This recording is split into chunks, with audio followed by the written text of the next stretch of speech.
Hey guys, what I wet pasta in this stream we playing.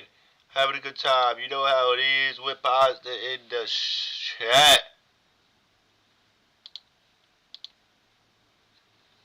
I'm used to seeing. I feel like the mentals may be a little in shambles, but look, this is Clix and Higgs, okay? It's fine. We just need to have one really good game and everything will be okay. Sounds like they still feel good about fighting, right? So they're going to be fighting every single game. Yeah, I mean, these stats on our screen right now are not encouraging for me. Chino and Pablo didn't have the best day. The second place team in the EU finals. Hey guys watching. This is with pasta. I'll be back. This will be a great game. A second place curse going on here. I don't know what's going on in the hopefully Mr. Savage will call. Hopefully Pablo Chino will call. Hopefully Switchy even if things did go Pixie bad will off call. score, Hopefully with, Canada a lot to of be good there, players can Royal, call. and Even from some there, underdogs. maybe Thank you guys. if these guys drop into lowers, I'm gonna at leave least it up the to commentary situation right now, will be but I better for appreciate them, you guys. so they can just go right back up into the final. They are contested again by two teams again at Sandy Strip, and another NA West team has snuck their way on into the POI in Salco and Minute, and so I'm at the point where I love those guys. That's one of my favorite duos in the world, but I just don't know what to expect going into today. Well, Lev, we got to move because we got Frankie standing by with Pablo Chino right now. Let's hear from him. Thank you very much, Zeke. Okay, obvious question is first. What happened yesterday, Pablo? Just a lot of small mistakes, and the all-spawn situation was like very complicated. So, Well, it's going to be complicated again today because you're expecting to be triple contested once more. What have you been working on to get past this? I mean, we just took a decision last night that we're just going to run everybody down who's cutting us, and that's just what we're going to do today. Is this impacted by the fact that if you win a victory royale today, you go straight through to Sunday? Not really. We're just going to run them down because that's what we didn't do yesterday, and it didn't work. You did struggle in terms of eliminations. You only had an average of 1 elimination yesterday. When you were able to slightly make it off spawn, what do you think was the problem there? I mean, we were just scuffed from the spawn, and then we did like some mistakes that we worked on yesterday, and will be changed up for today. Have you been studying the lobby at all and just looking at the other duos and ranking yourself against them? I haven't been ranking myself against them, but I've just been looking on like what's going on around us. So, failure is not an option for you guys today. You're going to be running it down. What is the one thing you learned from yesterday? That we should just play like for our strengths and just fight everyone we see like in a POI. Amazing. Well, guys, I hope you're able to find those strengths today. We know that you can do it. Let's head back to the desk. I don't know if you saw in the background there to the right. Pixie was there chilling, you know, a duo I would not have expected to be in the situation they're in. Obviously, some external factors playing into it possibly, but Swizzy and Pixie is the next duo we wanted to highlight. Yeah, I have two big bits of information here that I want to throw your way, Levin. Yeah. One is good news, one is bad news. Which one do you want first? I like good news. All right, let's start with the good news. Swizzy should be on a 4 nights of rest. We know yesterday, unfortunately, had to fly in early, and so he should have gotten a little bit more sleep. Maybe going to be playing a little bit better today. Ready for the bad news? No, but hit me. They're contested. No. Why? Not again. Not again. I mean, look, if you've been paying attention to this duo this year, the overarching narrative has been, it's not been as impressive as what you'd expect when you look at the two names.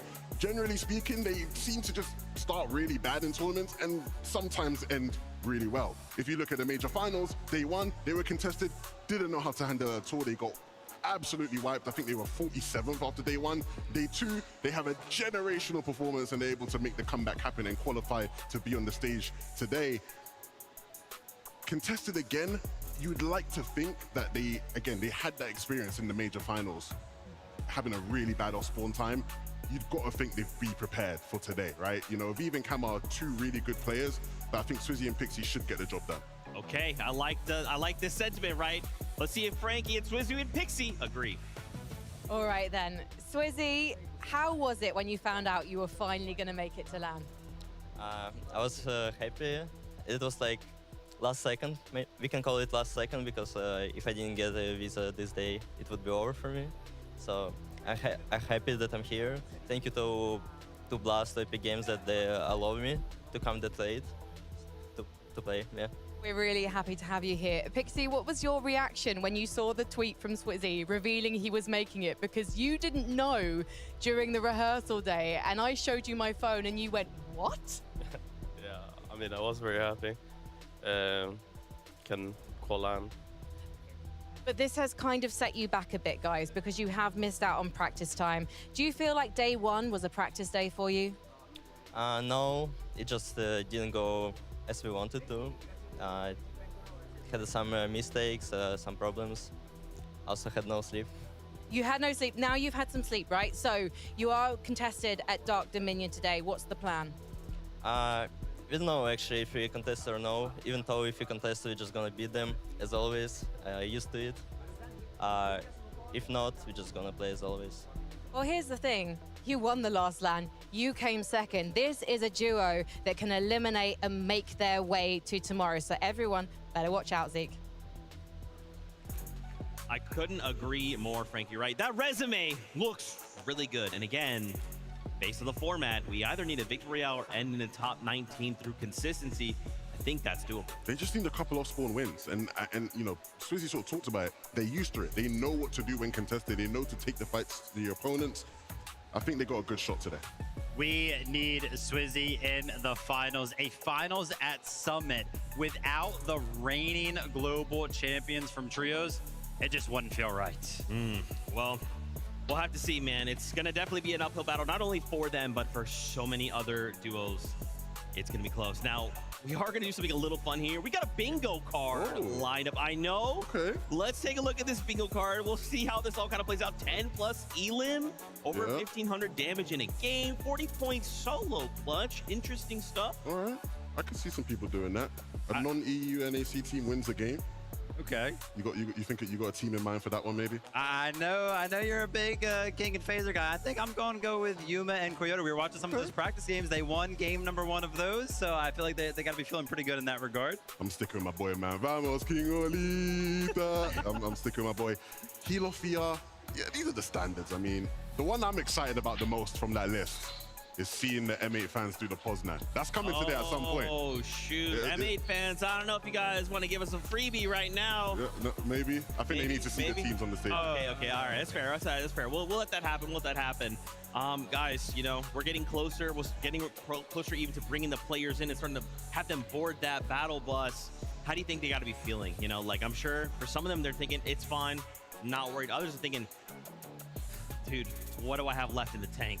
Yeah, exactly. And that's what it's all about for 25 of these duos that are going to be coming from the upper bracket. What do they have left in the tank? Are they going to be feeling a little bit disgruntled, a little bit down mentally? But I feel like the lower bracket players who are already kind of expecting to play today for sure, I feel like they're just coming into this. They have a game plan that's going to be set. They got to be well rested. I feel like they're going to be the favorites here. Yeah, I think a lot of them, you look at the situations they're in, it looks similar to similar situations where they've been successful in the past. I think the big difference maker, which is even an unknown for me, is just how much changes with the teams being taken out of the game, right? Will people be more willing to just, out of desperation, really switch things up drastically? I'd like to think so. Yeah, you got to think, right? Tomorrow we're playing for $250,000 to the duo that walks away in the first place. A beautiful trophy. Dude, I'm going to take every single advantage I have, right? Oh, shoot, this POI was on-con, triple-con, whatever. Someone made it through VR. Maybe that's my in, right? Especially for some of these teams that maybe don't have the points that they need to be in top 19. It's super scary, though. We know Fortnite players, they love to feel comfortable, and landing at a different spot than you're used to, that's got to be feeling like a big risk. Even if it does feel like it's guaranteed to be uncontested, you don't really know the area. It's just going to be all that a little bit more uncomfortable. Yeah, I mean, a lot of question marks. I think the big thing for me is making sure you are in a position to just compete regardless, right? Look, I'll make jokes about Clix and Higgs leaving Wonky. They made the right decision, right? Yeah. You know, the next game, it looked a lot better, right? And making decisions like that are going to be the key to being able to play tomorrow. Woo! Stress levels going up again. It's fine. I'm trying to contain myself. But for now, it's time to bring on our player. So, Frankie, over to you. Thank you very much, Zeke. Yes, 25 duos will be going home today. They're playing with a trophy in the center, a constant reminder of what is at stake. They've come from around the world to Düsseldorf to fight it out on this stage, some of them playing for the first time today after qualifying through the last chance qualifier. And this is the most stressful last chance qualifier of all. So Düsseldorf, if you want to bring these players on, if you want to see them fight for their place in this competition, make some noise!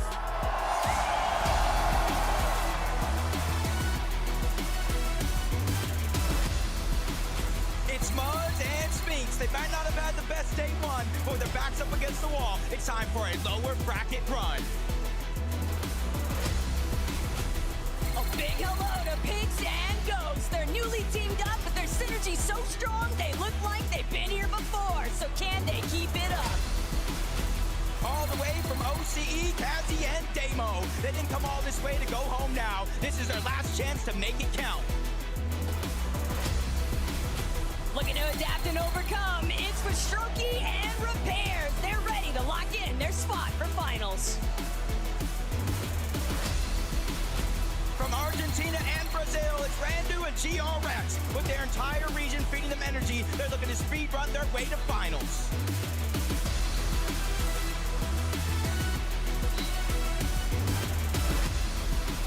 A French delight, Podesai and Sato. They fought their way on a Summit's battle bus, but will their next stop be finals? Representing the Middle East, Abed and Rexter. With their backs up against the wall today, it's time to show the world what they got. So close, but still so far in day one. Now it's time for Jardu and Gorillion to go the full distance, overcome the competition. Here comes Sky Jump and Momsy. The French duo's looking to the top of the summit, and they're not holding back. Better late than never, and for Swizzy and Pixie, yesterday really was just the warm-up. Now the real show can begin.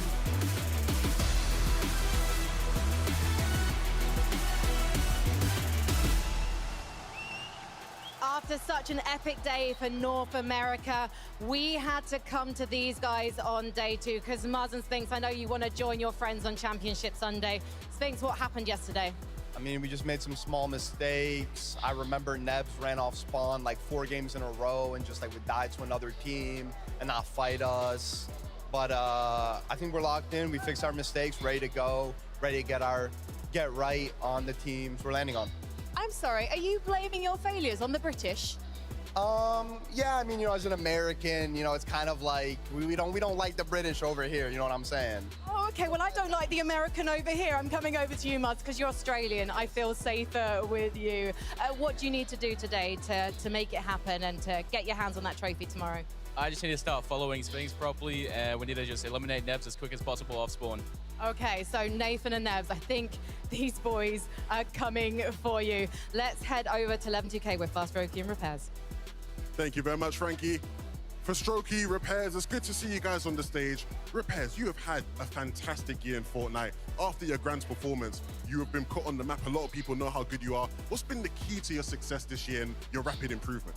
I mean, I think looking at the game differently, like bodding, having a coach, taking it seriously made me good. The preparation for this event, what's that been like so far? Have you found it a lot more difficult than preparing for EU Grands? I mean, of course, it's been difficult because I'm with a backup player. I only got to find out 3 days before, but we've been preparing, so I'm ready. And let's speak to that very experienced backup player for Strokey. Every time I see you today, you have the biggest smile in your face. You have a lot of experience in Grands, a lot more than a lot of the people on this stage. Do you think that helps you in this lobby today? Yeah, definitely helps me. I mean, I'm experienced. I played those lobbies before. I'm not really that nervous right now. I'm confident, and I think we can do it. Well, good luck up Spawn, boys. I'm going to send it back to Frankie. Merci beaucoup, Levin. I'm joined by Sato and Podesai. Very quickly, Sato, vous êtes prêt? Yes, sir. Bien sûr. He is ready. Sato, tell me about teaming up. Sorry, Podesai, tell me about teaming up with Sato just one day before the last chance qualifier. So it was after the grand final, we both did bad. So obviously, Saito and me was the obvious choice. And we're teaming up one day before, and we did well since today. Are you worried about being contested off spawn by Marius and iDrop today? Not at all. Not I'm at all. a guy. Interesting. Well, let's bring out some more teams, I think.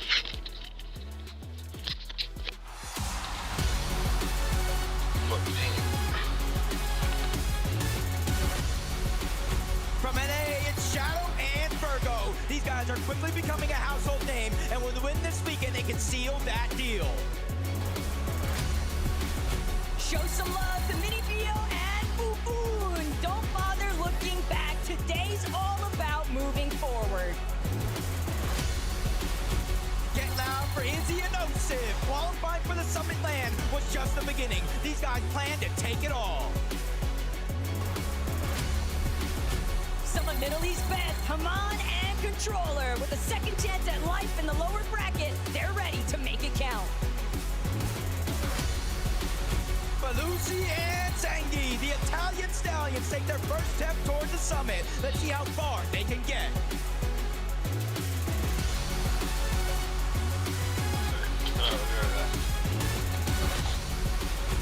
Second chances are earned, not given. And for Savage and Bello, they're ready to climb the ranks to redemption with no remorse.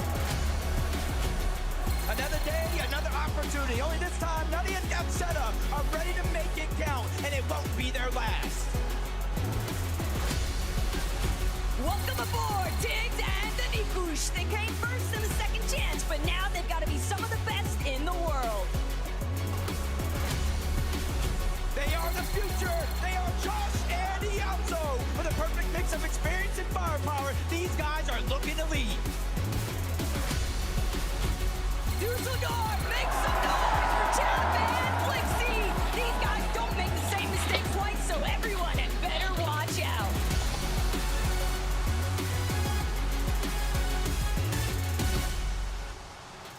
All right then, I had to get Tiggs and Danny Kush because you guys qualified in the last chance qualifier in the Middle East on 100 ping.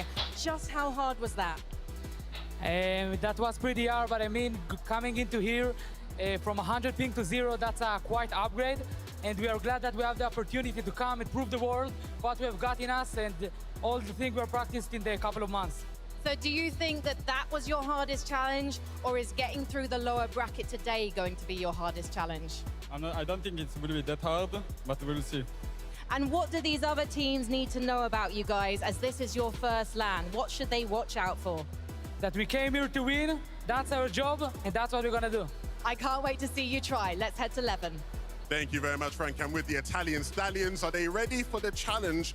Will there be a challenge? You guys might be contested, you might not be. Are you ready regardless, Zangi? Yeah, we're ready. If we're gonna get contested, we're gonna 6-0 them, and we're gonna win today. 6-0, I like that prediction, Belusi. I feel like people always underrate Italian Fortnite players. Do you have something to prove today? Yeah, I think it would be easy for us, no problem.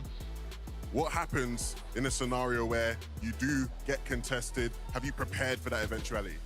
Well, we're prepared for everything. We prepared since we qualified for 1 month straight, so I think it will go fine. Well, if it does go that way, good luck off spawn, my friends. Back to you, Frankie. Obrigada, Leven. I am joined by Nuti and Gabzera. Nuti, you are uncontested right now. Is that how you like to play things? Yes, it is. So I feel like, you know, we stereotype the Brazilian teams as being people who like to fight.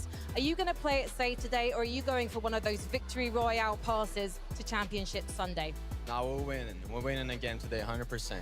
Oh, we've got to watch out for these guys. And you know what? Gabzera, I know you've got loads of Brazilian fans watching back home. Have you got a message for them? Gabzera, eu sei que você tem muitos fãs em casa. Tem uma mensagem para eles? Tenho sim. Peço para geral aí que tá torcendo no Brasil. Não torça só para mim e pro Nuti, mas torça para geral. Manda energias positivas e pode ter certeza que a gente tá dando nosso melhor aqui. So they say to all the Brazilians, not to cheer just for them, but for all the Brazilians, that they're gonna try to do their best in dominating. Well, I'm afraid I don't know much Brazilian Portuguese, but I do know vamos. Let's bring out more teams.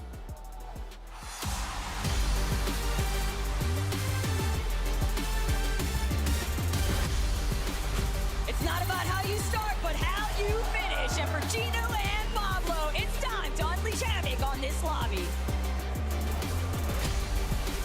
Say hello to Scare and Osig. With a chance for finals on the line, they're not looking to say goodbye anytime soon. From EU, it's Nathan and Nebs. Being contested is never easy, but with a fresh start and some surprises, they're ready to put in work. Visuals and Braids have weathered enough lands to know things can change at a moment's notice. Now it's their time to flip that script. It might be their first land, but Caesars and Xavier are throwing punches to make the whole lobby see stars tonight.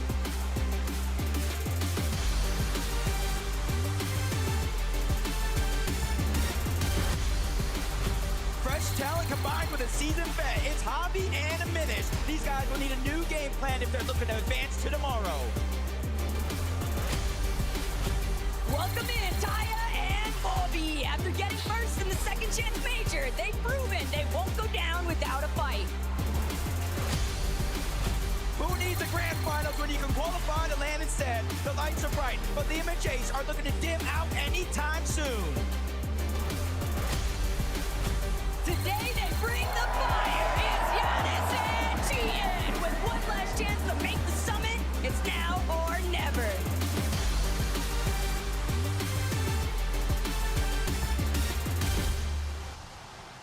All right then, Javi and Minish, welcome to your booth, boys. Javi, this is your first FNCS LAN. How did you find day one? Day one was just kind of unlucky. I feel like the two teams that like stole our loot got that last. So That's Fortnite, Javi. People are going to come for your loot, aren't they? yep. Let's see how you fare today. Minish, you're an analytical guy. Can you break down what you think went wrong yesterday? Yeah, I think we really prepared to be either uncontested or single contested, and we weren't really prepared for the triple contest. But I think we should be in a good situation today no matter what happens. So are you expecting to be uncontested, or have you just been practicing those off spawns all night? Yeah. Both, I imagine. We're going to head over to Levin. Thank you very much, Frankie. I'm here with the pride and joy of UK Fortnite. We got Nebs and Nathan in the building. I don't know if you lot were hearing what Muzz and Sphinx were saying about you guys, but if it was me, I wouldn't let it slide. What happened yesterday, though, Nathan? Yesterday, we kind of split Humble. I don't know, like, I think we should be fighting more, to be honest. That's what's going to happen. They sounded like they wanted to fight him. Yeah, I mean, it's kind of how Humble is. One team lands one side, the other land the other side, and yeah, we should fight. Well, Nebs, you are usually very humble, like your drop spot. Is that going to be the case in game today, fighting them off spawn? I hope so, yeah. Okay. Obviously, there's a lot of fans watching. You guys represent the UK. What do you have to say to all the fans out there supporting you today? Thanks for the support. Hope we quarrel, boys. Come on, the boys. Back to you, Frankie. Thank you very much, Levin. Now, I feel like I'm standing next to a record breaker because Jace has never played in an FNCS major final, but you qualified through the last chance. What's it like to now be here at your first LAN? It feels great. I'm condo spawn. I'm better than them, and I'm 6-0 them. Who are you going to be 6-0ing today? Alex and Reckless. Ooh, have you been watching much of Oceania, Liam? I have not been watching much of Oceania, no. Do you not care about who your opponents are? You're just that confident you're going to run them down? I've heard they have a good track record, but we beat them off spawn multiple times, and we're confident for today. Interesting. Well, I think we need to bring more teams on to keep that heat coming.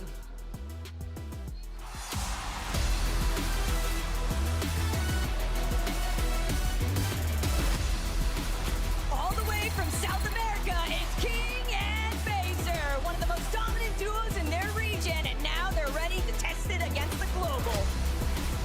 This duo's looking to challenge the throne. Teus and King against all odds. You can never count these guys out. Asia's never been one to back down from a fight, and Yuma and Koyoto will need to come out swinging if they want to survive today's matches. It's Fadoz and Jonas. 4 points separated these guys from finals and the lower bracket. Today, they look to close the gap and take it all. You can't appreciate the highs without first surviving the lows. iDrop and Marius, it's time to show the world what you're made of.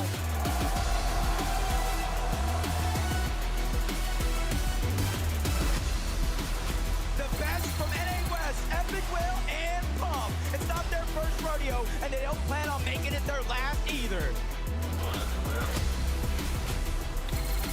Rainy and Nalu are absolutely ready to throw down. These guys will never back off from a fight. From NA West, it's X-Pawn and Doxy. They clutched up their final game during FNCS to get here. Now they have to clutch up the same today. Taking the scenery, Craze and Kingaling. Your gameplay's brought you this far, but now it's time to kick it up a notch. The People's Champ, clicks and hits. It all comes down to today. These guys will either have dreams or nightmares tonight.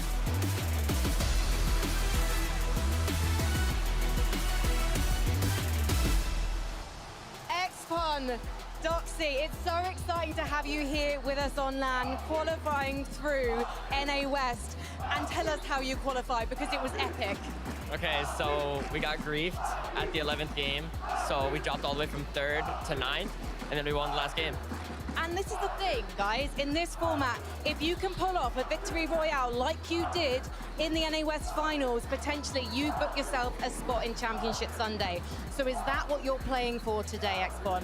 Just the victory royale? I mean, yesterday I was feeling under the weather. Today I'm just gonna go out and show what I could do. Yeah, so feeling 100% now? Yeah. Okay, and I just want to ask you one last thing before I let you go, because your dad is the reason you're here. Yeah. So tell me about your dad quick. What did he do to get you through? He drove us 30 hours to San Jose for 0 ping. And that is parenting. Let's head over to Levin. Thank you very much, Frankie. I'm here with the two people everybody wants to hear from. Yesterday wasn't your best, Higgs. What has to change today? You know, today we're very confident, and yesterday does not matter at all. Out your mind completely. Yeah. Vix, I don't want to bring it up, but last time you were in the lower bracket, you know what happened. It didn't end well in 2023. What have you learned from that? What's going to be different today? Well, I got a different duo. I got Higgs IGLing, so the difference is going to be Higgs. He's going to... No more Epic Whale. Hey, come on, man. Allow my guy Epic Whale a bit. I know. When Epic Higgs Whale's makes amazing. calls for you guys to potentially leave Wonky like he did yesterday, do you have full belief in his decision-making? Do you completely back him no matter what? Yeah, any decision Higgs says, it's 100% factual. I got to stick with it no matter what and play the game. Higgs, the crowd is very loud. They're not loud for you. Do you let that get to you, or do you just have to block them all out today? No. I don't care. This guy don't care about nothing. Man, You know don't what, care. Frankie? This guy don't care about nothing. What do you got going on your side? I think Higgs might care about Epic Whale, because there seemed like there was a bit of a rivalry there. What do you think of Higgs? Of Higgs? That's light work, come on. Yeah, we don't think much of Higgs apparently in this booth. Epic Whale, this is like your 5th LAN. You're so used to this. What made you want to play with Pump after he played at GC last year? Yeah, I mean, if you just look at his placements, he's just the best West player. He's him. Are you him? I am him. I'm playing with Whale. You know, he's a veteran in the game, so I'm not really worried about today. You shouldn't be worried about today. Guys, it is so exciting to have you here joining us in Düsseldorf, and I think we need some more players for you to play with. He wants to get a win.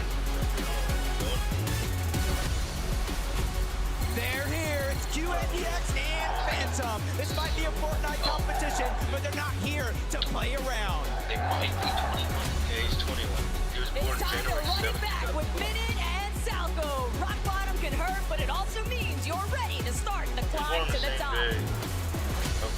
Yeah, he's OC's best. It's Alex and Reckless. They have the power to Alex. qualify today. They just need to show He's up won and 8 show out. challenges, but it's like all in OCs, so like people don't count it. Despite a rough finish, It's the not kickoff really that summit, big of a Basin and Gerald are out to prove there's still plenty of In dog Australia. left in the fight. Right. He hasn't done that well in A brand new day for Haters and Ritual. Uncontested has never felt so good for a team Even though he's that's won gonna 8 show titles. no mercy. Like my new glasses? I do mine. The fence was on the wall, and it was sitting right there. Wait, show me again. Show me again.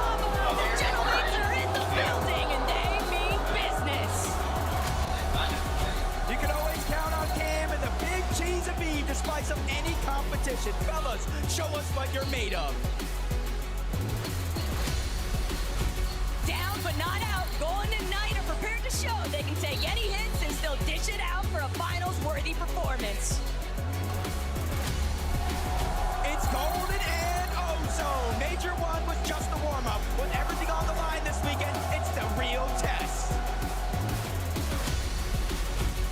We've seen plenty of solid matches, but now it's ELN2 lead up Golden Forces to make sure that they overcome every bit of competition.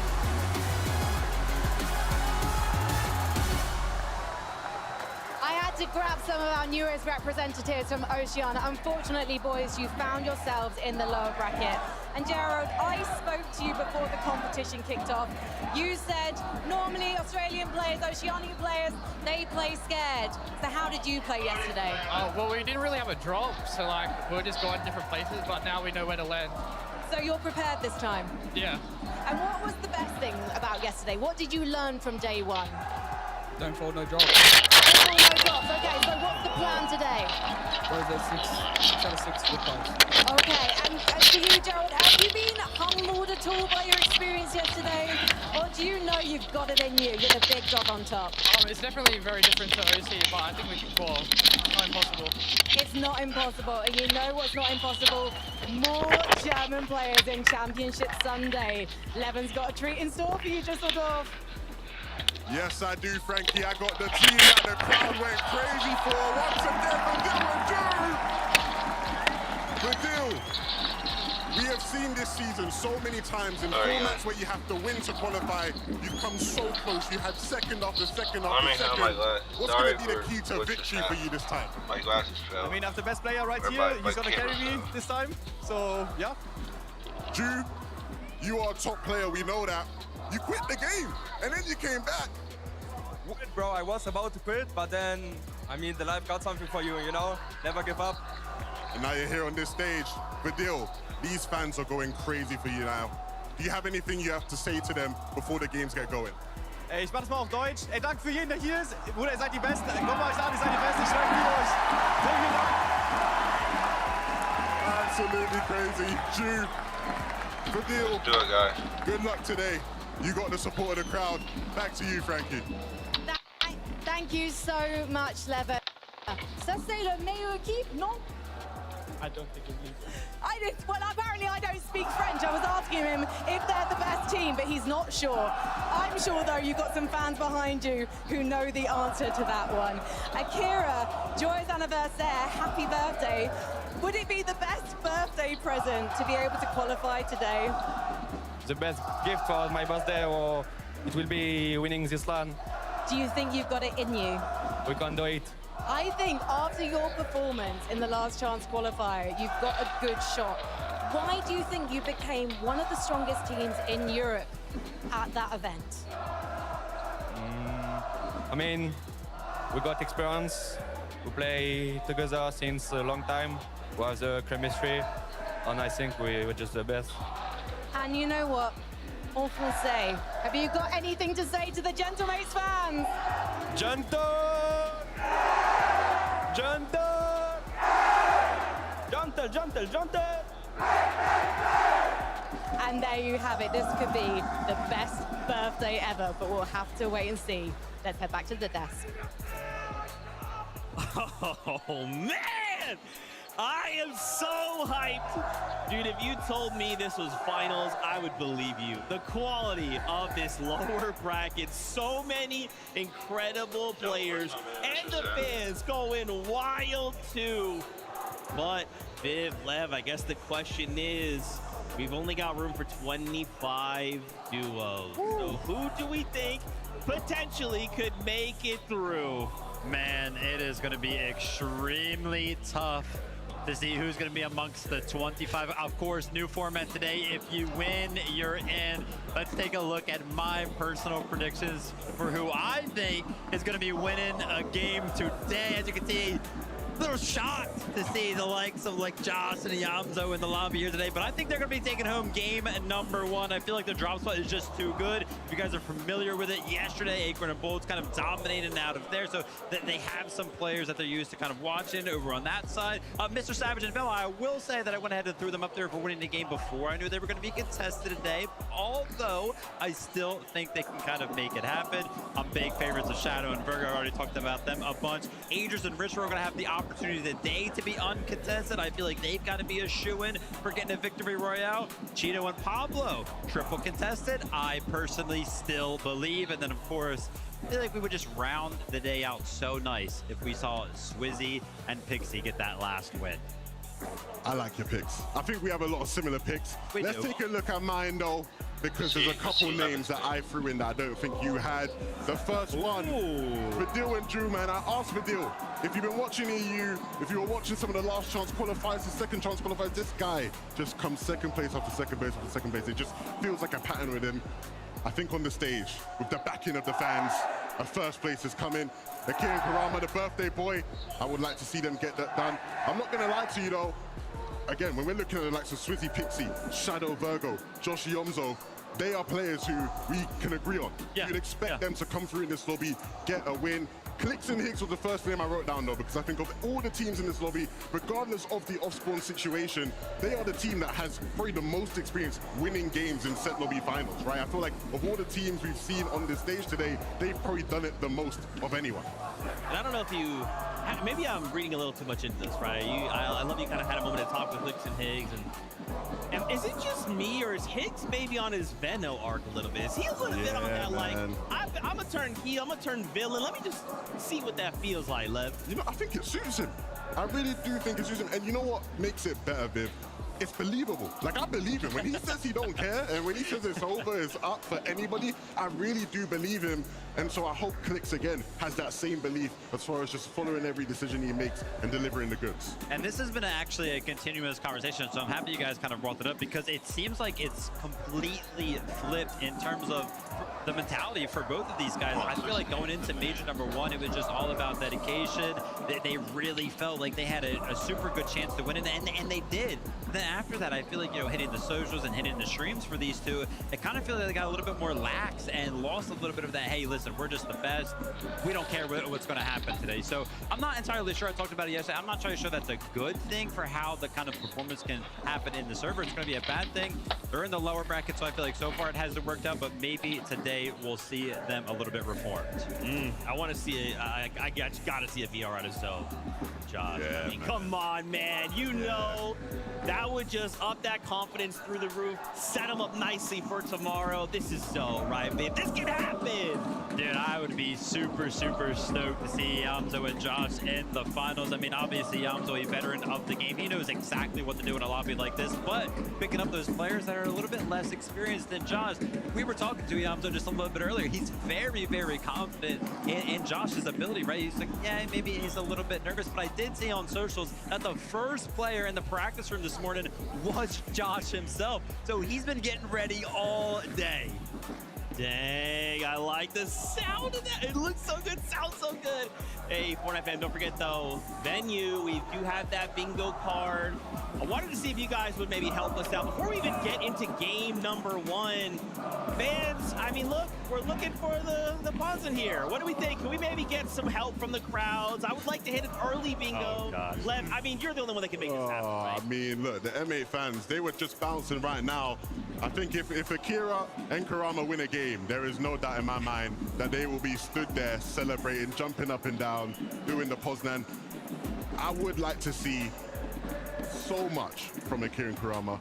I think they will win a game, and so we might not get to see the most from them today. Oh, man, Fortnite fam, I'm getting word. The games are ready. This is the lower bracket. Casters, take it away. Come on, guys.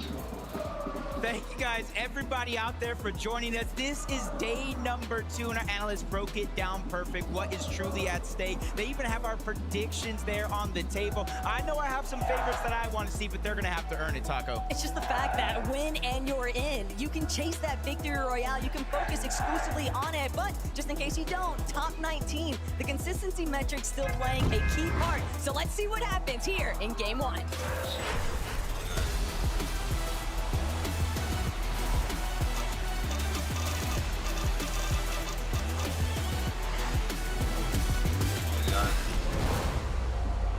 We're already anticipating that things could potentially get very spicy at a few key parts of the map, Jacob. But for some of our duos, they might not be expecting that at all. Yeah, this is kind of how you feel in the moment. We've had already some players switch up their drop spots. We've had others stick to what they said coming into this Major 1 Summit land. You got Wonky Land contested, Riptides contested, so many spots on the map here. But for Sado, they're already contested as well. Marius and I drop right out of the gates, a little bit of a split drop. Both of them getting their respective floor loop, but neither one of them wanting to make that big play. And this could be the moment with Pokusai so far away. They have a 2v1, Taco. Let's see how much of that for Noxie coach assistance for iJump and Medius in the player lounge pans out this week, because now it's their opportunity to showcase exactly what they've learned. But Pokusai, Sado, they're not trying to fold over anytime soon here. Medius, iJump still applying a bit of steady pressure. It's all about finding the first opening shots. Both of these duos don't really have much shield, but it's going to be iJump who actually exchanges the elimination onto Pokusai. Sado is left scrambling. He's got to try and bail out. Man, that's just so unfortunate. Pokusai moved on over to try to help Sado take the 2v1, but Sado had different plans. He immediately shockwaves out just to try to survive. And now he's going to be stuck in this game as a solo. And it's not only Marius and iDrop that he has to worry about. It's Shadow and Virgo. It's Osid and Scare. It's Josh and Iamso, Golden and Ozone towards the top of the mountain. There's so many threats around this lobby. But it's definitely got to feel great to put into practice or real-time application what you've been practicing all week. And for Sado, though, he has had the opportunity to at least try and build up his shields. He's looking to try and escape it, but action's always taking place on the map, and Yannis takes down Randu, waiting for the finish to come through, and it's just that easy. Yeah, another player kind of just getting stuck as a solo here early on, but at least it's not over for them yet. Chat Flixie, they kind of know that to be true, and playing in the upper bracket yesterday, even though things don't go your way, you gotta look at the flip side of things. You gotta realize that now you have more experience in person, playing in front of a crowd, playing with those nerfs. And for Chap and Flixie, I feel like they gotta be one of our teams in that top 19 consistency. Tough break there, though, if you're a controller and Haman. But at the same time, Flixie and Chap probably very happy knowing that they're not going to be as contested for this starting point. They were dealing with Lewa and Romero, I believe, who already had their success in the upper bracket.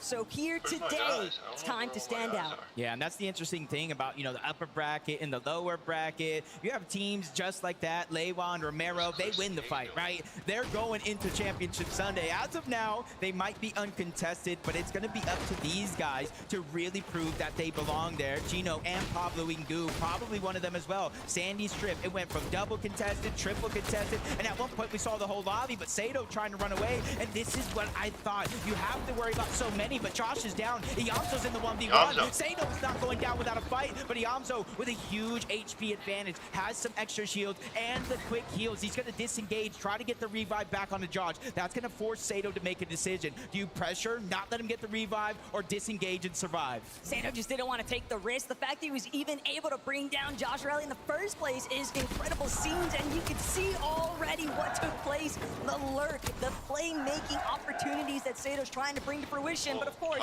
Gino, Pablo, right back to it for Strokey repairs, trying to see if they can hold out. Pablo's ready, though, just smacks repairs straight for the first elimination, and now it's all up to Chino to see whether he can close things out. But Pablo, he's not finished. He wants to see if he can take out for Strokey with it, and sure enough, 2 big eliminations to start the day. Perfectly played by Chino and Pablo there in that situation. They realize that fast Strokey lands over towards 4 fields, which is a contested fight. Them staying alive, they just went on over for loot, and they just got caught out of position so many times on almost every read. Just went on over for loot, and they just got caught out of position. Strip jump that surprises so many people, catching them off guard. As you jump on board King and Phaser over towards the side of the mountain, they already have that first elimination, and it looks like they're trying to chase down the second.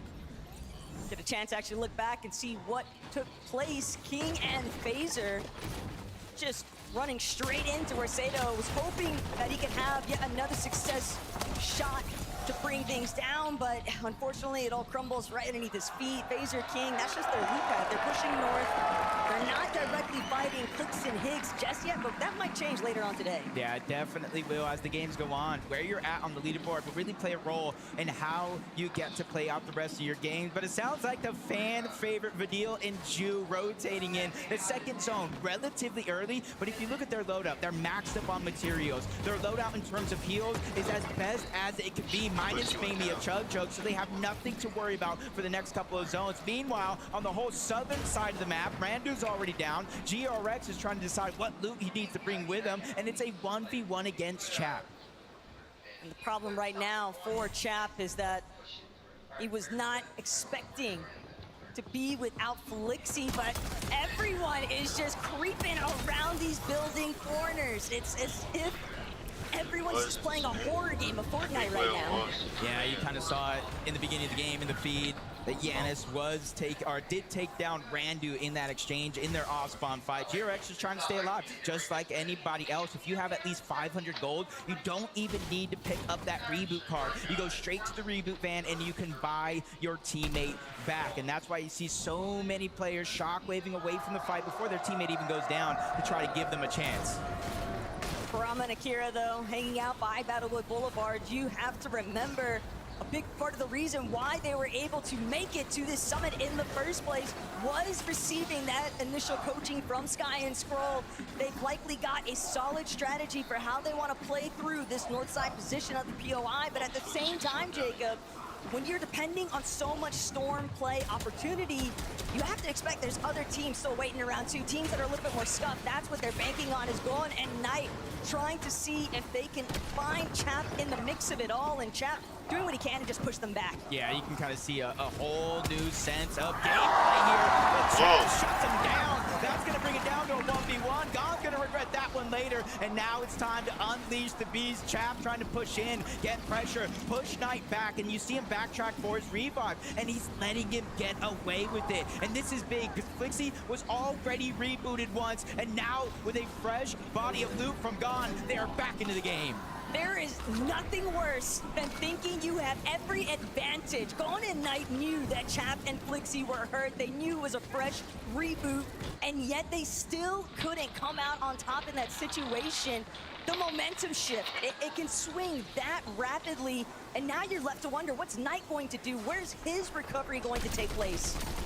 Yanis and cheating again. They got that one elimination off spawn floating around. They probably heard the reboot and all that action going down around New Sanctuary. And the way this side of the map works, New Sanctuary is like in a canyon down below, and you got all these mountain ranges up above, and they're using that to their full advantage to try to get damage. Storm Surge, that allows them a lot of mobility and freedom throughout the mid game. Definitely a little bit worried though for their surge strategy. They spent a lot of time investing into playing for that reboot, right? They just absorbed a lot of damage in the process of that first escape, so have to wait and see what takes place next. But Bello and Savage, Squibbly Shores, contested, uncontested, it's all up in the air right now. You can't expect anything to stay the same.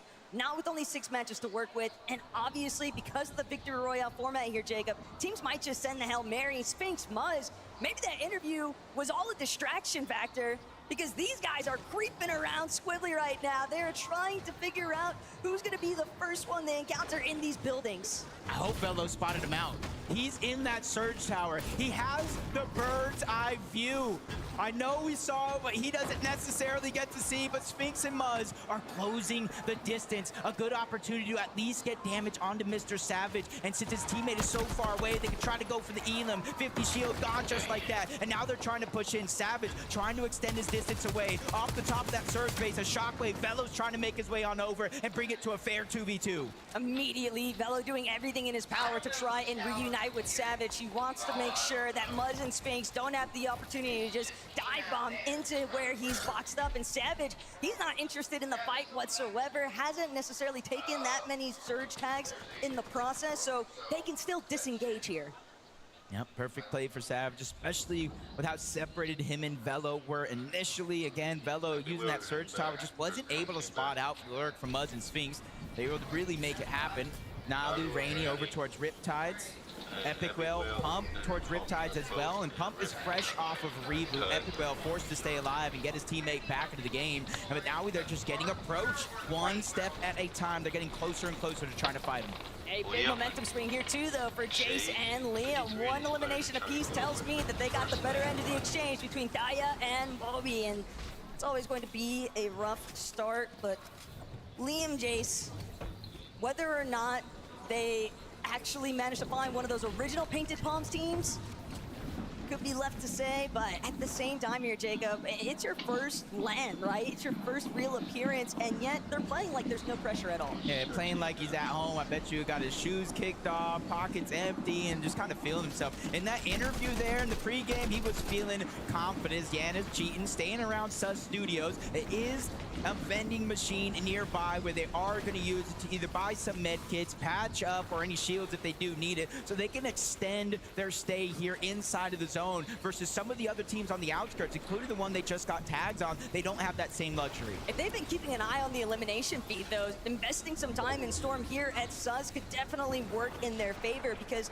that initial off spawn over at Riptides, it's so easy to third-party commit to, but for Chat Flixie, they've also been largely just trying to play for the leftovers after that initial hiccup off spawn, and now Flixie Chap, they might not realize that these vendings are already still being camped out. Yeah, and you see them kind of staggering their med kits. First it was Cheatin', Janus ready to hold the wall, and then Yannis was able to do it as well. Chap and Flixie know they're there on the other side, probably got the auto visuals of the heals, but they're 200 above. They don't want to force the fight and force themselves in a bad situation like Minute and Salco here, 154 below. Their material count is not good either, so it's almost in a situation here where they have to win this fight, because if they disengage, they're going to be left with scraps. Benikush already called it out, though. They're looking for the win outright. They could find it. Minute, a little bit overexposed here, but Benikush still having to push back. Now Salco's going to actually be the first to fall, and just like that, Minute and Salco find themselves eliminated from the lobby yet again.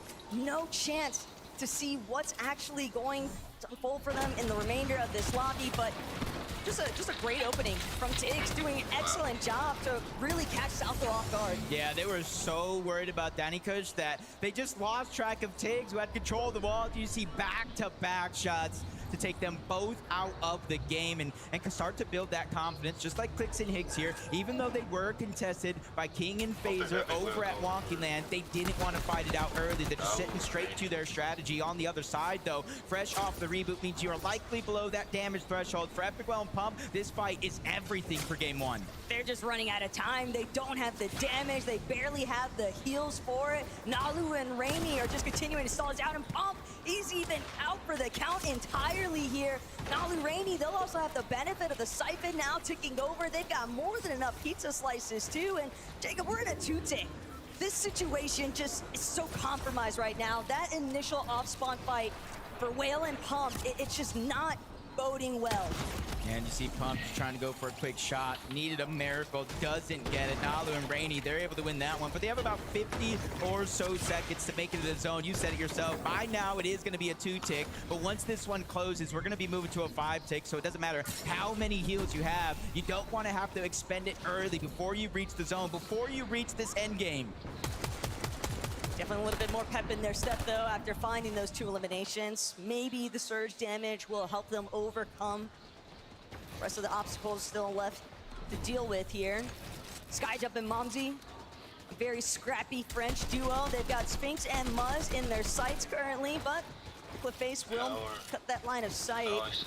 Still, maybe a little bit caught if they decide to clash with the Kira and Karama. There's no guarantees, but the way that they were kind of trying to set up against Muzz and Spinks, it almost seems like they need the damage, and sure enough, 42 below on Surge. Just one tap. Yeah, you don't want that surge to activate, really forcing your hand, but Momsy does more than that. Hits a nice shot on Akira and Karama. Now they're below the damage threshold, and this is the back and forth we see, whether if it's rotating through zones or in box fights like this, it's just a tough way to kind of go out, and Higgs is feeling the pressure as well. They were over 100 above the damage threshold last time we seen him, and now he's fallen 157 below. Clix is gone, and now Higgs forced to clutch up here in game number 1. It's incredible, though, that Higgs is even in this position in the first place, 157 below, but look at where the zone has pulled to. It's wonky. You would think this would be ideal, but the fact of the matter is, as a solo, Higgs has to really dig deep here if he wants to manage to make it out for a solid placement. Yeah, 10 teams need to go down before him or Velo are granted any points, and they're both below the damage threshold. Velo, not so much. He needs one shot, whether it's the AR or the shotgun, to land without taking much, but he gets tagged tagged up again, above, right back down below. Velo now has to be perfect with these heals. Zone moving in, and I think this is the end of the road for Velo in game 1. Just didn't have any other options here, and Higgs might meet a similar fate. He also needs damage, but he also has to stay moving.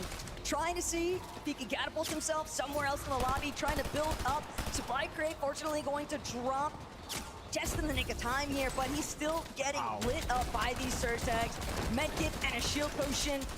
Decent amount of materials. He might be able to turn this one around, and just like that, the surge thresholds are just teeter-tottering above and below, but he's still trying to see if he can wait things out. Yeah, 184, essentially a full elimination worth of damage, but where this zone goes is either gonna help him or hurt him. If it goes up the side of the mountain, that's gonna give him so many shockwave opportunities to get damage. And Higgs, he has to earn it, but he was just blessed as the zone moves up the side of the mountain, but he peaks, he takes a lot of damage, but it goes to show how chaotic this endgame's going to be. Excellent looks right now, though, for Pablo. He's just been on fire in this lobby. 3 eliminations, looking to still add more to it. But poor Higgs, man, you just have to think, these are the moments where you really cannot afford to panic. But not only that, even if you know this POI so well, you also know that when teams are already established on the mountain face, they're looking straight at everyone else underneath. The moment you open up that wall, team's already trying to apply pressure, forced to drop, forced to try and make a play. But Higgs, he's just got nowhere left to run to. Everyone else has already left the vicinity. He's just too late to the party, and the surge will take care of him. Yeah, with no eliminations, not inside of the top 25, that one's going to sting. Jude's gonna be by himself, 25 at least above the damage threshold. 11 players need to go down, and we will no longer have Storm Surge in this game. So he has 2 different options here. Keep popping off like he's doing, or he could try to out-heal it. He has more than enough of those HP heals in his inventory, but he's just waiting for the zone to push everybody from the backside of the zone forward. That's when he's gonna get the green light to go, but he falls 87 below. So not only does he have to rotate, he has to find damage. He also had to invest practically all of his hard material just to protect himself, but he's now straight looking at Reckless and Alex. Some great tags there. Going to permit him to be just 21 above, but Chino, Pablo, disaster has struck. Maybe they got a little too fraggy with it. Chino still hunting for more, but he's not going to be able to find it. Still 5 eliminations, decent amount of points just for game 1. I think everybody out here is feeling that feeling of deja vu from day 1 with a lot of these zones going towards the top side of the mountains. That first one, it was steady. Now we're going towards the back side of those mountains. It's going to be hard for players to spot, especially the ones with no material and is a solo. Kurama needs a miracle to happen here, some sort of siphon. He needs some sort of help, and right now it's not what he wanted. It's the complete opposite. They're pressuring him out, getting to expend everything he has left. The one silver lining is that the threshold for Surge won't be coming into effect. We've already had enough players get eliminated, so one big shot could be the difference maker here. He's going to need to find the perfect opportunity, though, and he doesn't necessarily have time, because the longer it takes him to get into zone, the more established other players are going to be looking towards that backside of zone. Jargu and Kerillian too, ultimate low ground. They've been sitting behind the rest of the pack, and look at Mattias now trying to make his approach, but as a solo, how far can he really go?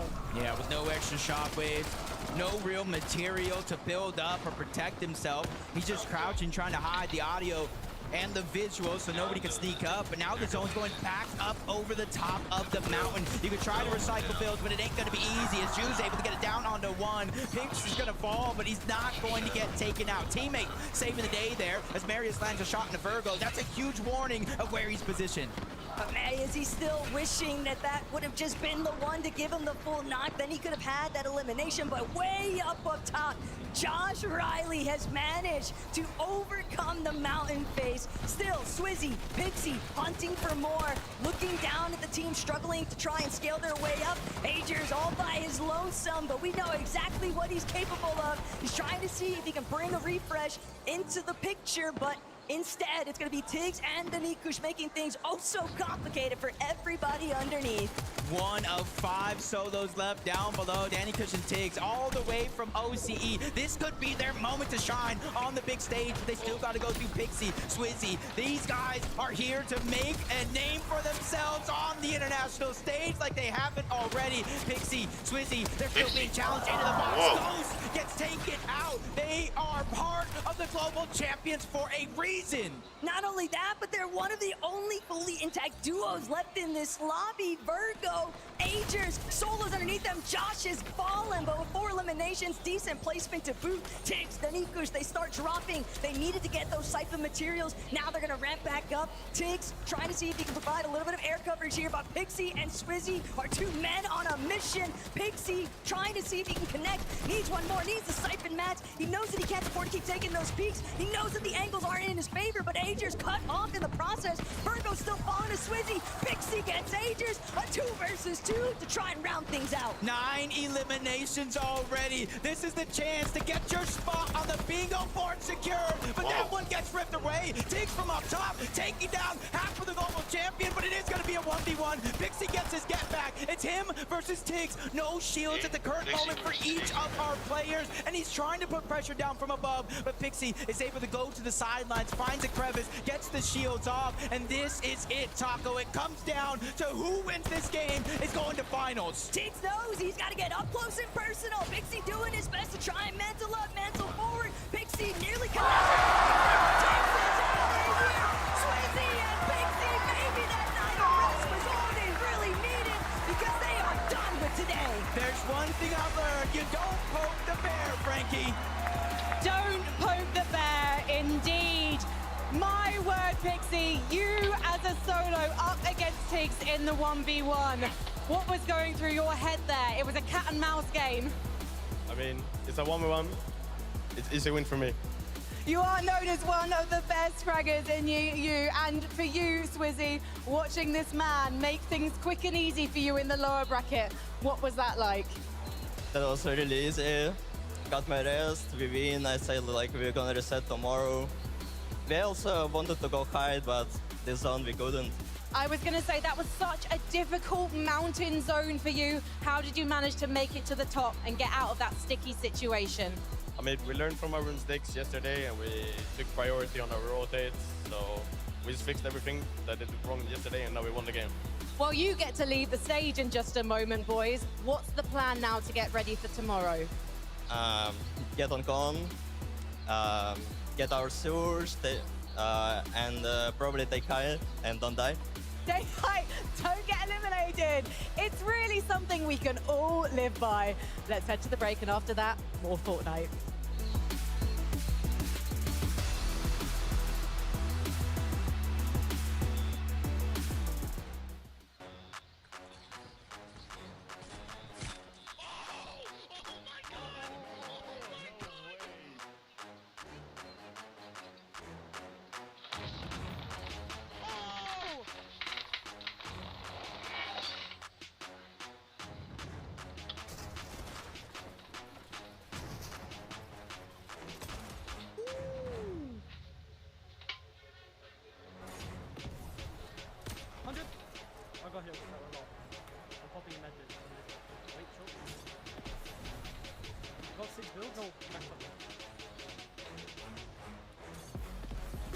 Wait, if you're mid, wait.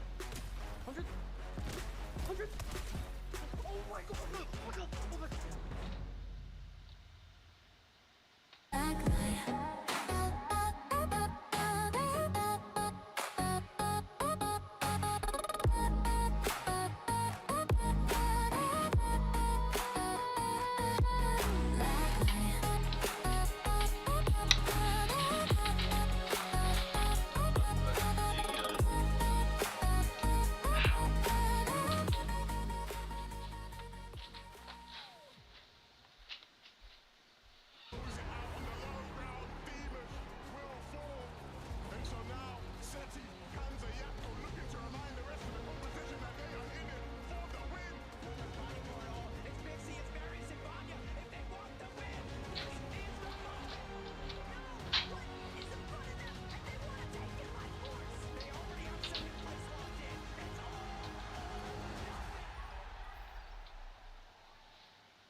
way. Levin, let's go! Swizzy, Pixie! They did it! Oh my gosh, Lev. Tell them to post the stats now. All of you opportunists that were hating on Pixie in Grands, posting all your stats, post them now. My boy went crazy. Swizzy, sitting back watching, all the belief in the world. Because when you have a teammate that is flying, like Pixie was there, hitting every shot he needed, all the composure in the world, man. And again, this is why last year everybody Vivid was saying this guy is the best fragger in EU because of moments and performances like this.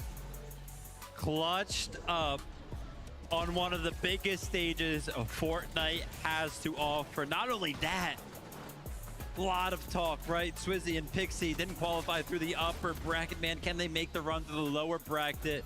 Game one, that conversation is already finished. And I was worried coming into today because I mentioned it, our global champions of last year, Queasy, Mustache, Swizzy. I was like, there's no way we can have a finals at Summit without any of them.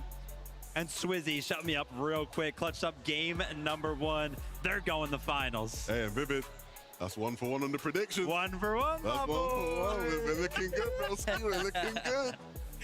Man, congratulations to them. That's the Swizzy and Pixie we kind of expected to see yesterday, but again, it's all good.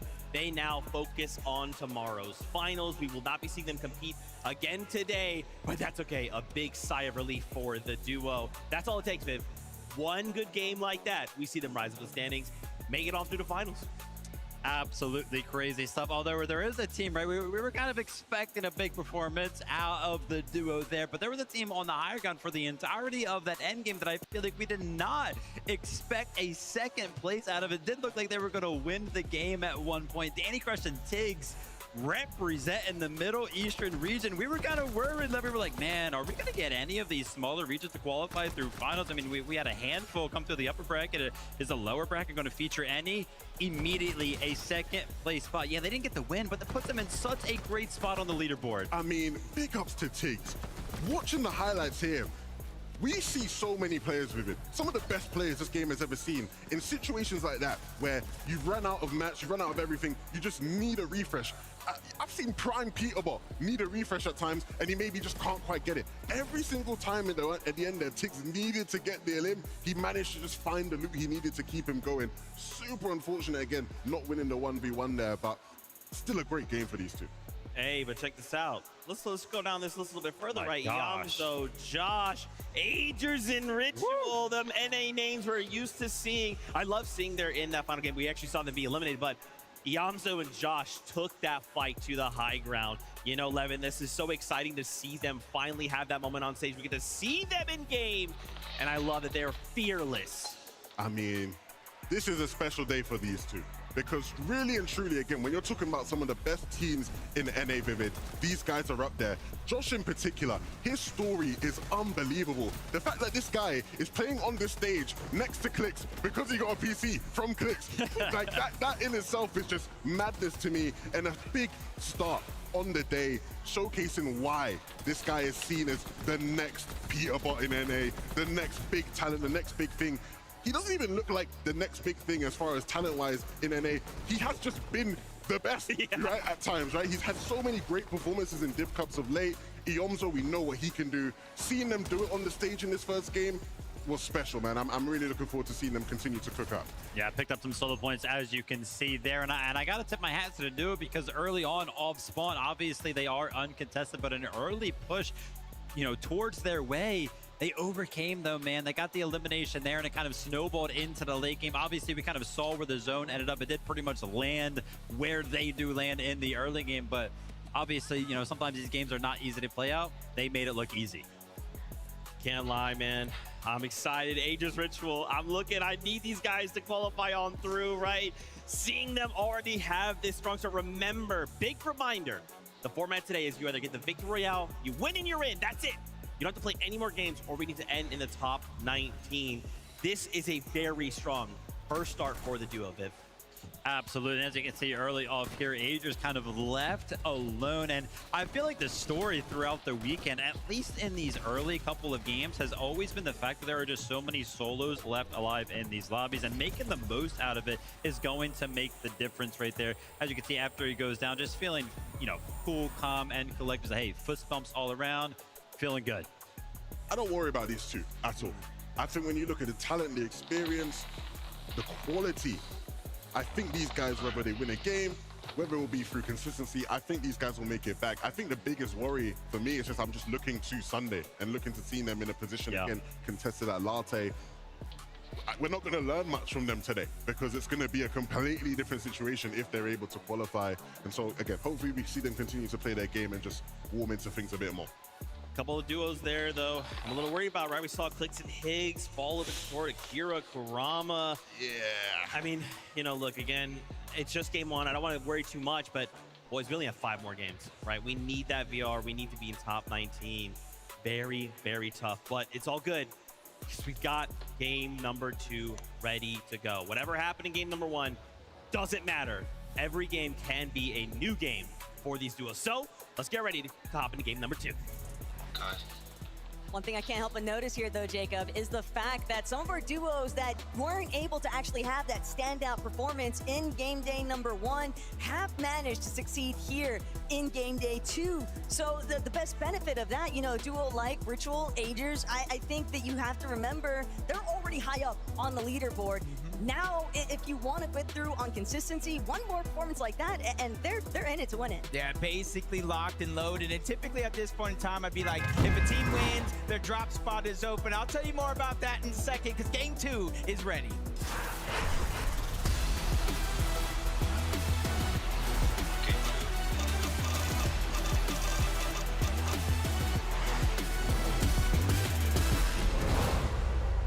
As I was saying, usually a drop spot opens up when a team wins a game because they're no longer in the lobby. They advance directly to Championship Sunday. But if you look at where Pixie and Swizzy were landing, it was kind of a triple contested fight. So it's not going to get easier game 2. Yeah, they already had plenty of company, but they managed to move out. They left everyone else behind. They'll worry about that for tomorrow. Vazen and Gerald, though, intent on contesting Epic Whale and Pump here at Riptides. But all that's going to do is extend an open invitation for the third-party scenario. All throughout Chapter 7, any teams that have been contesting each other at Riptides almost always results in both of them just getting wiped after the fact because it's such an easy position to get third-partied. Yeah, especially with everyone around them uncontested. But Clix and Higgs, they're going to go ahead and take that long glide strategy. They're going to go ahead and get the top side of Wonky Land. You kind of saw there in a second on the map. King and Phaser are already down there on the south side of Wonky Land, already trying to loot up. That gives them a little bit of a timing advantage over Clix and Higgs. So if they get a loadout, in theory, Taco, we can see them play aggressive. But I drop with 1 elimination. But y'all will notice Marius is down. Some unfortunate stuff, but sometimes the bus path does happen to work against you. And for other players in the lobby, they're always going to be looking up the moment that they touch down, trying to lock in that early surge. Chap, victimized yet again. Bon and Knight are really trying to deliver a lot of fight here at New Sanctuary. This southeast portion of the map just so active because even over towards the southwest, Epic Whale Pump, they're still trying to see whether or not they can even start this engagement with Gerald and Vazen. Yeah, and you're talking about other players moving on over. That's going to be Nathan on the top side of Riptides. He's forced out because Muzz and Sphinx were able to get that first elimination onto Nebs, but that just kind of puts Epic Whale and Pump in the middle, distracted by 2 different opportunities. The main focus is going to be the OCE town down below of Vazen and Gerald, where they have to watch out for any lurk plays because if they lose sight of them, that could be the end. It's always hard to keep track of where exactly the lobby is moving towards, but for Giannis Cheatin, anytime you see that Flowberry Mist Grenade, you know there's a duo surrounding it, Xavier and Cazers. First time on the big stage, but they are still looking to try and pop off, really make a name for themselves. But those gray loadouts, not exactly what you want to be rocking up against some of EU's finest. Yeah, we're already seeing some teams switch up drop spots, not necessarily going toward Dark Dominion, where Swizzy and Pixie just qualified out of. We're seeing them drop at little points all around the map. Even Yanis cheating, taking a different approach to this game. Instead of staying at studios to get their elims, they immediately are moving on out. Skyjump, Momsy, they find themselves in a pickle against Xpawn and Doxy. 2v2 situation, and Xpawn's gonna get that first knock onto Skyjump. Needs the elimination for the Siphon. HP is dwindling, but he has a couple of seconds. He has his teammate by his side. Momsy's gonna spray through the builds. He's gonna pre-fire to get that elim, leaving Momsy with no choice. He has to run and disengage for his second chance at life. Normally when you see players lose like all of their HP, you expect them to just pull back. Xpawn was having none of it. He said, you want to step up to me? Momsy tried his best, threw his name into the hat, but he just wasn't ready to witness his duo fall. Just 3 back-to-back-to-back humps, and that is really all it takes for Xpawn to bring down Skyjump. They really had him pincered, 2 different angles. He is literally just throwing haymakers to stay alive. But Ju and Badil, 18 points from game 1. It's not where they have hoped to land on the leaderboard, but it's about slowly but surely building up that confidence. When we look at consistency, it's going to be the top 19. They are just outside of that as of now, but King and Craze, they're looking to advance on a Cheatin' and Flixie. First elimination, that one's going to be easy. Cheatin' was left by himself. You can see King and Craze just dissected Yanis and Flixie to get the eliminations. Or I should say Cheatin', sorry. Crazy and King Lane, they'll still have more work cut out for them, but 2 eliminations to round things off, that's always a nice little confidence builder. Granted, those two definitely have plenty of it, even heading into today's competition. Velo and Savage, though, checking back in on what's been building over near Squibbly Shores. Not surprised to see Velo in this surge phase, and Agers with another elimination here onto Veloz.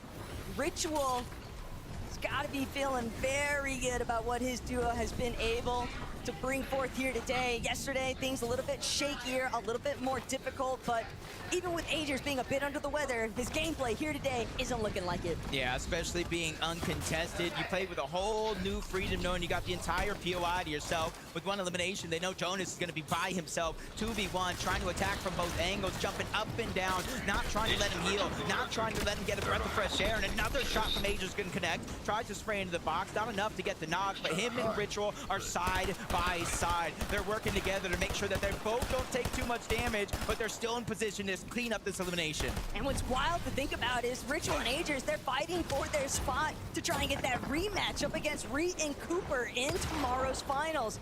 Agers still trying to see if he can finish what he started here, and sure enough, Ritual's gonna get the cutoff points there onto Jonas. 2 eliminations now for this duo, and a lot of wiggle room here because Latte Landing is wide open. Yeah, and this is a team that you don't want to see get heated up, because when they start going, they are hard to stop. And now that they got their early game surge with those 2 eliminations, they're going to go back on over to Latte Landing. They have plenty of heals. They have a good enough amount of gold where they can use that mending machine, which allows them to overstay their welcome and use that long launch pad towards the back. Oh, you can see it coming. Pablo waiting for the piece up, and sure enough, nowhere left for Minifio to run. What a box in, and Chino, the other half of the duo, standing out here on his own accord. A great set of eliminations for these two. Yeah, all it takes is getting caught off guard 1 simple second. And that's what we've seen, you know, for the past couple of months. A lot of these lurk plays come into action, especially when players with these new surge changes, they're kind of just boxed up. They're in their towers, they're at their POI, and they don't expect to get snuck up on. And more it continues to work and find success here in this game. But just like I was talking about, Agers and Ritual's long launch pad, Josh and Yamso have the same thing. It takes you further, it takes you farther. You throw the Fizz in the mix, and you can across the map, but Xavier Sazers, they're trying to sneak attack onto Liam, and that first one looks like it was gonna work, but Liam turns, he burns him down, leaving Xavier by himself. 2v1 situation. They were confident before the game for a reason. This is the nightmare scenario now, because that should have been it. Liam, though, he might still wind up being knocked here if he's not careful. Xavier is still just fighting, maybe even to restore a little bit of pride after that one. You think that you get the sneak attack, instead it's 180. Jace instantly dropping that Fizz bomb. They're not in the zone just yet, so HP, you can see them trying to get the elimination, save it for the Siphon, but it's getting a little bit too risky. Liam one shot away from going down by Xavier, so he's instantly trying to pop that Chug Jug, and they're not necessarily pressed right now to move quick. They're outside of the zone, not taking damage, and they have about 20 seconds before the zone forces them in, but they have to be careful. Another team in the distance, and that's Gone and Knight, and they've already switched up their drop spot. They contested Chap and Flixie, they eliminate him out of this game, and now they're ready to do it again here. But if you're Liam and Jace, you don't have any reason to leave anytime soon. You know that Xavier is a solo. You know that you have more than enough white heals to actually extend your time inside of the Storm. And not only that, but why not get more Surge if you can? An isolated solo is going to be your best bet for another points opportunity off the elimination. Xavier trying to see just how much time he can really bide here, but Liam, Jace, they are feeling very aggressive, and I can't blame them. I mean, trying to sneak up on me? Yeah, for Liam and Jace, though, I agree with you. At first, when it was a 2v1, you got to kind of take the fight. But the longer this one goes, Xavier is actually landing shots back. So even if they get this elimination, Taco, what does that do to their Surge plan? Especially since Gone and Knight are still waiting just outside of this fight to beat anybody that breaks through those builds. So Liam and Jace, they have to make a decision, and they have to make a decision quick if this fight is worth it. Could be possible for them to just opt for a further east rotation. We try and avoid where Gone and Knight are actually situated. Sometimes you gotta look elsewhere, and somewhere that has opened up just a little bit. It's going to be Dark Dominion, but it is bumping as ever. So many teams already in this POI. And for Koyota and Yuma, I think there's a lot of questions up in the air. Are they going to be able to have some of that practice game success? We saw them collect at least an extra bando off of delivering a victory royale in that performance, but this is the best time to do it. I mean, you want to be in the finals. Yeah, and typically we kind of look at these guys, so when it comes to these international lands, they usually have some tricks up their sleeve. They're probably trying to save it for finals, but boys, we got to make it there. This is going to be your best chance as we go back on over towards New Sanctuary. Liam and Jace, they're still busy off the side of the map, but Salco and Minute have now gained the attention of Gone and Knight inside of the New Sanctuary, and Minute and Salco went down last game because of Storm Surge. They're not trying to make the same mistake twice, but he overpeaks. Knight lands a good shot, punch after punch. They're just taking too much damage before Salco answers back with a shot of his own. That's going to be enough to deter Gone and Knight, waiting to see whether or not they'll be able to actually continue this conversation. But there's still a decent amount of fighting left to be done here at New Sanctuary, because even the situation a little bit further southeast has seemingly cleared up. And I have to expect that that was very likely Liam and Jace finally finishing that elimination onto Xavier. Now we can see if it's worth it when we tune into them. When Storage Surge pops up, Epic Whale Pump, even without that elimination at Riptide, you see them immediately try to rotate out of the zone. They know so many players usually do rotate around Battlewood, through Riptides, and even towards the north of Humble Hills, and they're just trying to get as much Surge as possible. But just like I was talking about Liam and Jace in that fight, if you keep trading shots, not getting elims and not getting the better, you're going to end up in a position like this. You're above the damage threshold, but only by 49. It's really just the damage ratios that have been the peak storyline for this weekend, because teams that are just eating as many shots as they're sending out, it's difficult to try and stay even. But right now, Clix, Higgs, utilizing everything they can off the map itself.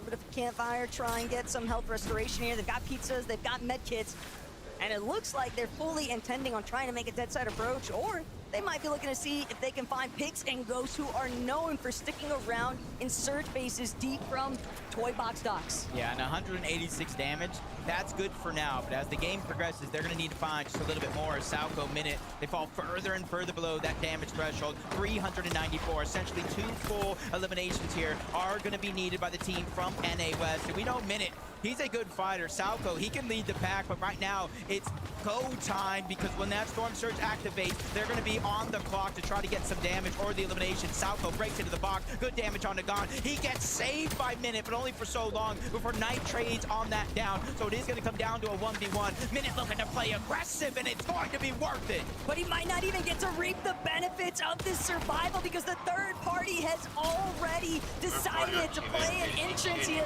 Minute scrambling, trying to see if he can escape, but so much focus being sent his way, and now having to also deal with the surge itself. He doesn't even get a chance to try and heal up. Just unfortunate, almost 500 below. They get one knock. They get another Elim back-to-back from Minute, but he's still 229 below. That was just disaster waiting to happen. And this is where I say you just got to take as much control of your game plan as early as possible. And I think from the online majors to here, we're seeing more and more teams rotate to the zone early on so they can get the position and not have to get that max pull. It's always just a little bit rough when you do finally win such a drawn-out battle, and then if it's not the third party fully clearing you up, you're still having to deal with the likes of Surge. But these are the sorts of adaptations that players just have to naturally try and overcome here. As Nathan, he'll at least have a little bit of Surge to work with, but the clock's ticking. He's got to make it into zone too, and there is a decent amount of traffic in front of him. Yeah, he's just barely above, and honestly, that's actually pretty good for what Nathan and Nebs have been through so far in this game, being above the damage thresholds. A little bit of survives, but a pleasant surprise at that. Kurama and Akira, again, just barely above 73. That's not much, and that shot is surely going to put him below. GR Rex, surprise attack out of nowhere. Kurama just going to get the shot from the side, but even though they get that elimination, they are now still below the damage threshold, and there's other players pressuring in this direction, not wanting to let them get full HP and shield. They want to see whether or not they'll have an opportunity to try and take out Hamed too, but instead they're fully aware of the fact that there is some action taking place just a little bit right from where they're currently based up. Josh and Yamzo, though, find their first elimination onto Golden. They are above on Surge. It's really just about finding the perfect moment. You don't want to get lobbied on your next rotate in. Yeah, this team right here is a little bit of a full circle moment of Josh and Iamzo. Years ago, Iamzo kind of being that fragger for Rise in the mix, getting close to the FNCS championship. And now Iamzo is that IGL, picking up the young fragger in Josh, who honestly has Clix to thanks for popping his career, because it was Clix who got on the PC and really started his whole trajectory. So for Iamzo and Josh, this needs to be a big day. Pablo and Chino trailing just a little bit behind. Basin and Gerald were just spotted here at Battlewood Boulevard. They're gonna opt for a more low ground position currently. Definitely doing a great job at avoiding a lot of folks in the rest of the lobby. That is until Basin and Gerald finally spot them out inside. Little sewer opening here, and now that's an open invitation. Everyone else in the lobby looking their way. Yeah, kind of going from uncontested in the EU finals to here. Pablo and Gino just having a little bit of a struggle here in day one, and kind of breaking through the mold in day two. They just need a little bit more consistency. Badil and Ju, same thing, 26 points, 118 above the damage threshold. Relatively close to it turning off, but a couple of quick tags there is going to put them right on the line. 32 damage above. They're making their way in towards zone. It's not going to be hard to find a spot there, but the next zone is really going to be everything, because if they get a max pull, good luck to them and their search plan. Good luck to everybody in this lobby just about. There is so much congestion that has already pooled on this edge of the zone, but Badil will have to find his own way forward here. Clix and Higgs, they took the scenic route to make it into zone, but they're having to deal with so many surge issues, and Clix, he won't be able to make it out. That is just another sour ending here in game two. Yep, but luckily for the format of today, it doesn't matter where you're at on the leaderboard. All you need to do is win a game, and as Frankie said, that's your golden ticket directly to Championship Sunday. But the pressure could be felt all around the arena today. When these players go down, you can feel it, Taco. The passion kind of playing out as Marius and I drop. They're feeling it as well. 12 below. It isn't much, but Storm Surge, you don't go down. You get straight eliminated out of the lobby. And with no heals left, he has 2 ticks he can take. Less than 14 seconds. I drop, has to make a play, but it gets denied. He just did not have enough HP. I don't want to say impossible, but it basically was, Jacob. At least he did the best with what he could. Still, they need to find more after the fact, but for everybody else still left in this lobby, the Nico's Tigs, they came in second in game 1. They're obviously trying to see if they can secure that win. They've been feeling very confident from 100 ping to 0. Now is their best chance to strike. Is Velo working his way in backside the zone. Everybody looking his way, though. Doesn't really have a whole lot of options, and he'll be picked off before he gets the chance. Yeah, big way, though. Doesn't really have a whole lot of options, and he'll be picked off before he gets the chance. The game. That's 12 points straight off of their aggressive ability, and now they're inside of the top 25. Placement points are starting to come in, and with each and every team that falls, they start to cascade further and further, and of course, you get that 1,000 points for the victory royale, and it goes to show that looking at the leaderboards yesterday, I saw a team qualify to Sunday. It's just 3 decent games, but it doesn't feel like that in the moment.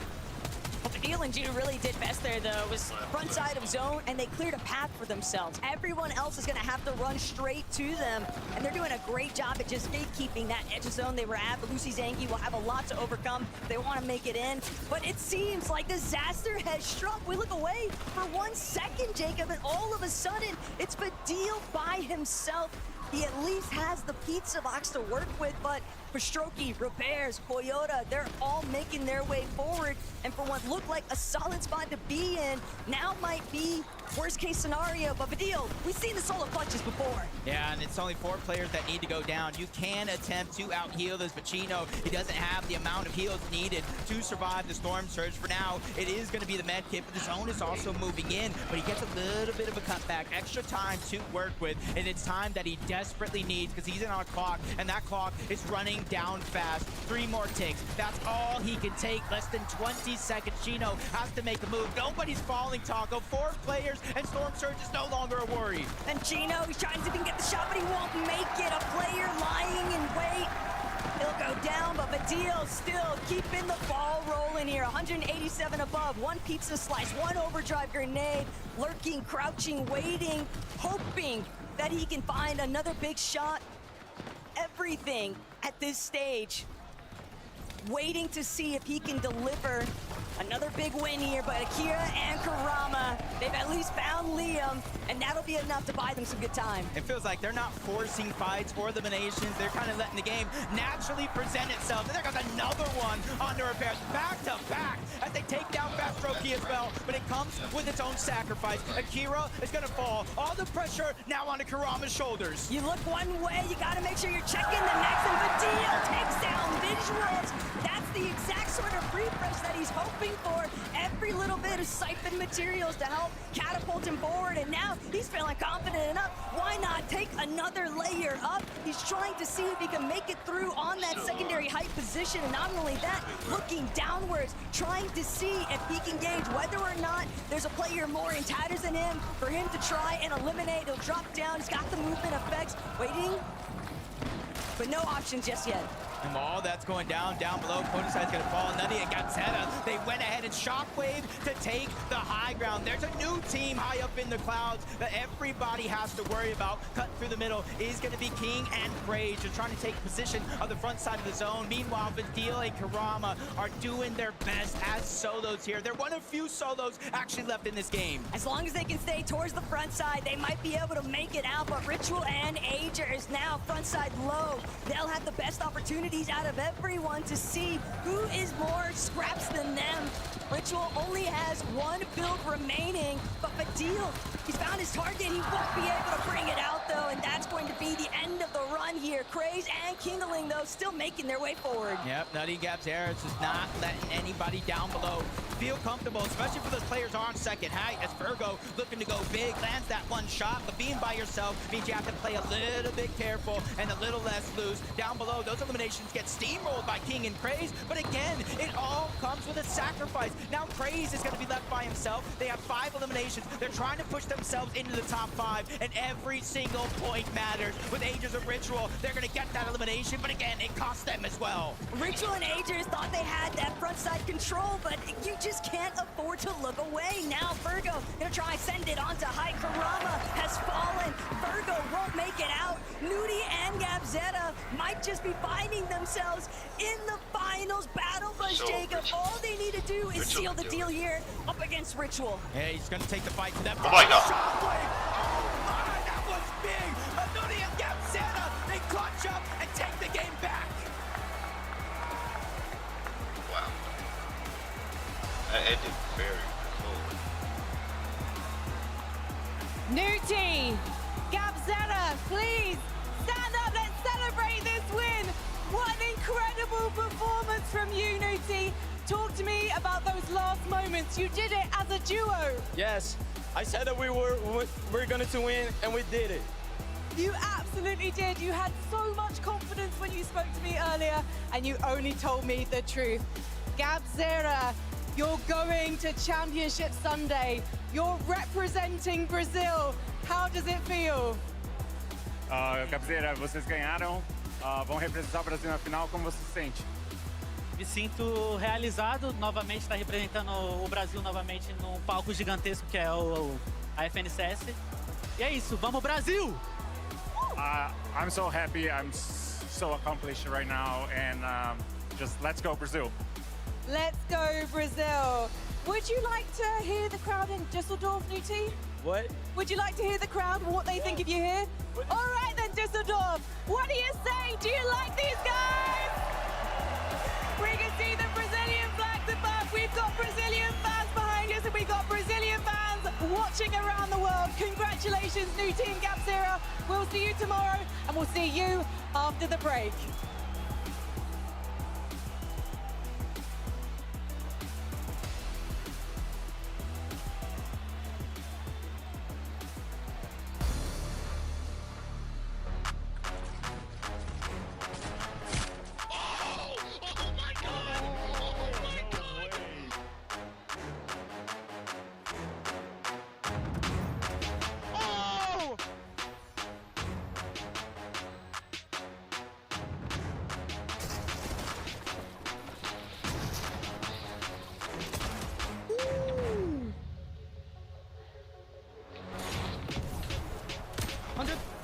I'll go here with that remote.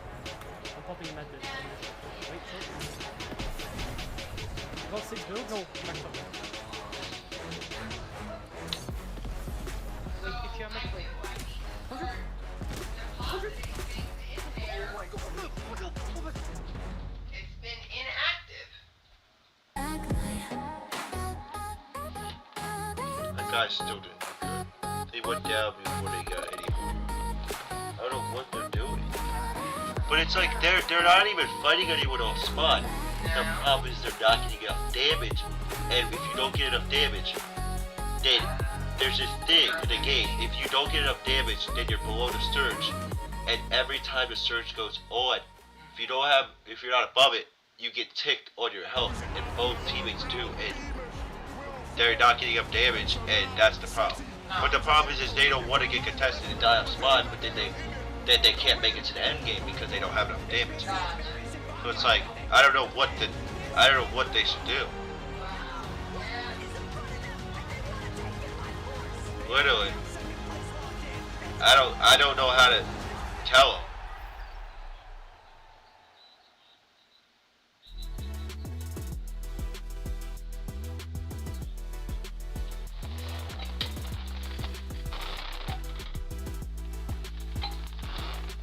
Hey guys, this is big. The TV's doing good. Alright, we'll be right back.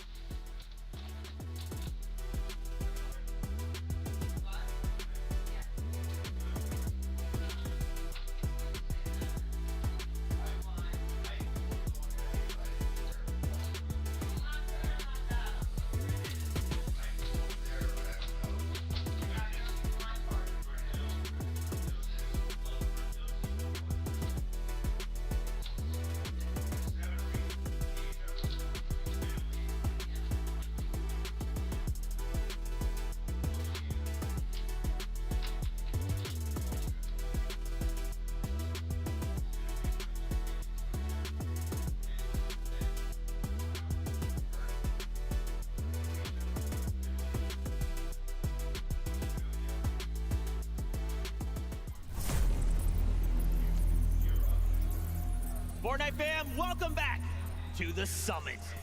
Big game here in game number 2. Congratulations to Nuti and Gabzetta and Vamos Brazil! We got a big victory royale. We got the co-streamers losing their minds over here after that big W. And of course, for the duo Viv, this is such a big moment. And this is why this format is just so great. We're back. Coming from the upper bracket, of course, yesterday, it's incredible. When you take a look at their matches for yesterday, they had one good game, which was a 6th place, which of course was not enough to kind of break them into that top 25. Outside of that 6th place game, they didn't even break the top 20. Like it was a complete fumble from them yesterday. And then you come into today, the first game from them was pretty good. They got 10th place. Obviously, the highlight for them is going to be the second game where they held the higher ground, won the game. Yeah, I really like the way they took height as well. A typical height take for this meta. They, of course, went into the storm, used those overdrive grenades, combined with that miss, easily took height off Podesai and Sato, who just had to give it up at that point. And it's not easy from here on out, especially when the zone pulls back through these old builds. It can be really difficult for that height team to not get caught out, but some really nice shots from these guys. Absolutely, and I'm not going to lie, Ritual obviously gets one knock right there in the 1v2. I got to be careful because I almost lost my voice. Absolutely screamed there. Made it scary for GabZero and Nuti, but they obviously ended up clutching up. Super, super excited to see them go straight into finals. Yeah, man, and you got to think about that interview super early on at the start of the show, right? Gabzetta saying, hey, look, I'm looking to represent Brazil. I'm going to do my best. And sure enough, Game 2 Victory Royale. Oh, man, I cannot wait to see what they bring tomorrow in the finals. Reminder, we're not going to be seeing them for the rest of the games, right? They got their cards straight on through for everyone else. They're playing for top 19. Yeah, nice to see. Did you have them in your predictions, Vivid? Okay, Minnie, really? No, I did not. You were like, yeah, 1 for 1, we're looking good. Yeah. I actually had them in my predictions, we just didn't show it. Oh, yeah, we didn't show it. Yeah, sorry, mate. Me too. Yeah, I like this format, though. I really like the way that, of course, they can walk off the stage, all the fans right next to the co-streamers. They were showing them so much love, so that feeling they must have had right there is unreal. Excited to see what happens at their drop spot right now, because that leaves that area down towards the south uncontested. Fellow Brazilian team, Gone and Knight, maybe they move over there. Will they have that same success? Because, of course, they land just next door that are contested, so maybe they'll make the switch. I'm happy that you're still kind of talking about those smaller region teams. I remember yesterday we saw a stat that flown. It was like in game number 5, it was like, oh yeah, like 64% of the time an NA team has held the high ground. The other 36% of the time an EU team has held the high ground. Yeah. We need to run that stat again right now because it's completely flipped for sure. I mean, we saw Tiggs from the Middle Eastern region kind of control the higher ground in the first game. Right here, we got Nuti and GabZero, both small region teams controlling the higher ground. I got to see that stat. I agree, David. You know what? In that last game, obviously, Ritual placing second. Dude, Richie was schmoving at the end. I really thought, yo, wait, Richie, hold on. You're in your flow state. You're going to make it happen. Obviously, just didn't have the HP to work with, but they're doing so well in consistency right now. Yeah, they are. Really important game for these guys. Yeah, they didn't win. Yeah, of course, it was a second place, but in terms of consistency, they're going to be looking really, really good on that leaderboard. I feel like Richie doesn't get enough credit for his ability, Vivid. I feel like a lot of NA doesn't give him enough of that credit for his fragging ability because he's solid. I mean, making these plays really, really consistently in the end game, finding those eliminations, 1v2 against Hype right here. He gave it a good go, though. Super, super close. It's the clean shot right there. Unfortunately, the return shot just made all of the difference right there. And look at him, he's upset. He's like, dude, I was so close. But yeah, after Agers goes down, who is often coined as kind of like the fragger of this duo, he was able to pick up those 1v1 situations on the low gun. Super, super clean. I'm not going to lie, as we were watching the game and both of these guys were kind of healthy on the low gun, I was like, oh yeah, they won.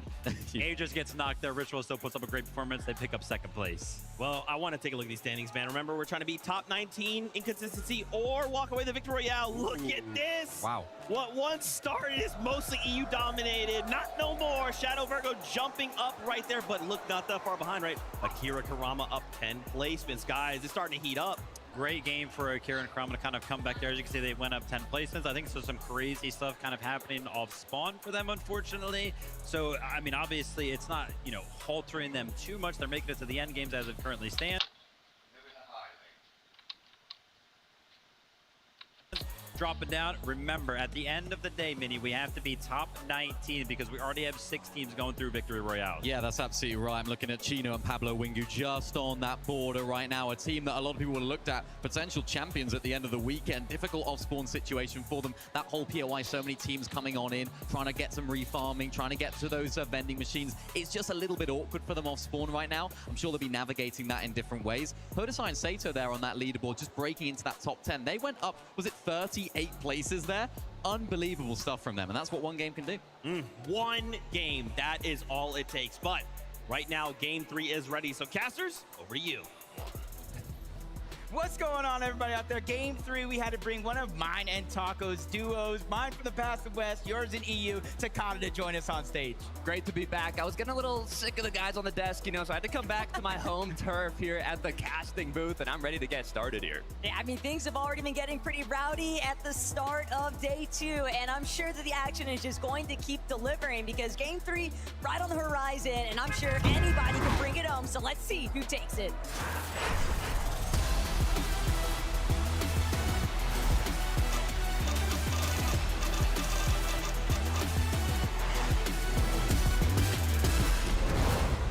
These games are moving quick. 2 of them already down. 3rd game of the day. After this one, we'll be at the halfway point of day 2, where it really shows where you're at on the leaderboard and what you have to do. Big things coming to mind. I mean, we had some surprise cons with Akira Kurama and North Boulevard. Same thing that actually happened in the EU Grand Finals leading up to this event. Also now, with Nudie Gabzera already having qualified, maybe another Brazilian duo will take over their spot, but we're going to kick things off in the Frigid Fortress, and it's not going to take long. Now, Podesai just barely managed to escape, but he ran straight into Marius, who finishes the job for iDrop. Sato and Podesai just cannot withstand. The practice is really paying off big time here. Yeah, these fights just getting wild. Yanis again returning back. It's not going over towards Sus Studio this time around, contesting on top of the rock. That's what you got to do sometimes, but it is going to be a 1v1, and one that Yanis won't win. ERX clutching up big. Great way to close it out. Gonna pick up his teammate there as we move on over to the other side of the map. It's gonna be Muzz, Nathan, Nebs. There's a long battle going. Wasn't Sphinx were looking for the fight. They made that very clear, but when you tell your opponent the game plan, Nebs, Nathan, they might have actually cooked something up for it.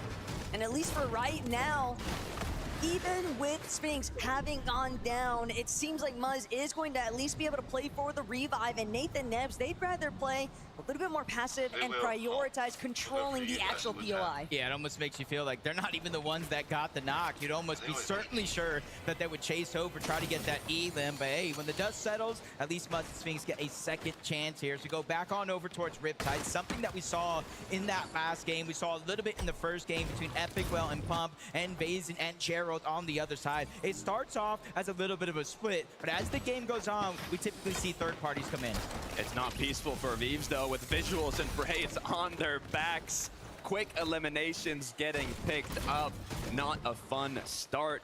This is a duo that originally was going to contest Pixie and Swizzy. Dark Dominion, we saw how that ended in game 1. Now getting elimed off spawn, they're going to have to pick things up for the second half of this tournament. And it's not too surprising to see teams willing to try and mix it up, especially since we are technically at the halfway point for the day. If you don't find yourself with a victory royale, you can still try and bank on at least being in that consistency metric for top 19. See so many early game fights. A couple players just trying to disengage, using the shockwaves or the gauntlets to try to create space, but it doesn't work. Craze actually chases somebody underneath. He not only gets the elim, but you saw that little kind of new thing you don't see very often, the unstable molecule. Now he's going to get access to a rare chest in the middle of that. Good deal. I already hear the excitement from the crowd, and he's just looting. Hold that thought, though, because Chino, he's just getting started. Quick knock. Pablo now disengaging as he's almost cracked.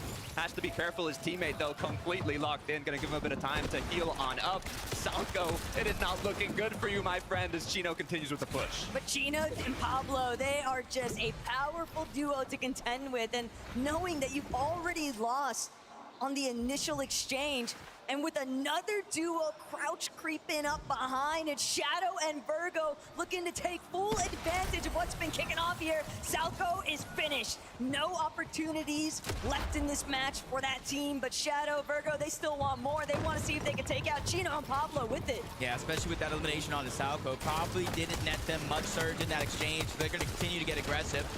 One up below. One on the wall, but Pablo can be the X factor here in this fight, lurking around, trying to get a shot from above, and there he goes! A massive haymaker onto Shadow. Pablo, Chino, they have a chance to turn the fight as Pablo gets back-to-back shots to change the tides of this fight. There's a reason Pablo and Chino are some of the best on EU, as they do have to be careful though with the third party coming through. I mean, Shadow Virgo, some of the most confident fighters in North America, but the tables, they just turn too quickly. The problem with that though, Chino and Pablo, they didn't have a whole lot of materials, and yet they just got an absolute loot llama because Shadow and Virgo were stacked. So even with one of them escaping, you still gave plenty of a refresh for Chino and Pablo after the fact, but now Clix, Higgs, a little bit of a rough time to kick off the day. But the scenes can change at any moment. And when you know that there are duos fighting against each other like Mumsy and Skyjump, well, Higgs and Clix, they're willing to try and send some shots their way. Yeah, especially since you kind of realize what caused their downfall in that last game. And throughout the day one as well, it's just a lack of surge, lack of that early game damage. And I think Veno kind of spoke about it when he was doing the Telestrator. When you're sitting in the same spot month after month, tournament after tournament, teams start to take notice. They don't traverse through that side of the map anymore, making it harder for teams like Clix and Higgs to find their early game surge. Really forces them to go on the hunt for it, even though it's Higgs trying to third party this fight, just get any damage. He's not necessarily looking for a full elimination. He's just looking to see what he can get. Yeah, the issue is, if we look back yesterday at the upper bracket, Sharktini, they won 3-1 in the off spawns against Clix Higgs.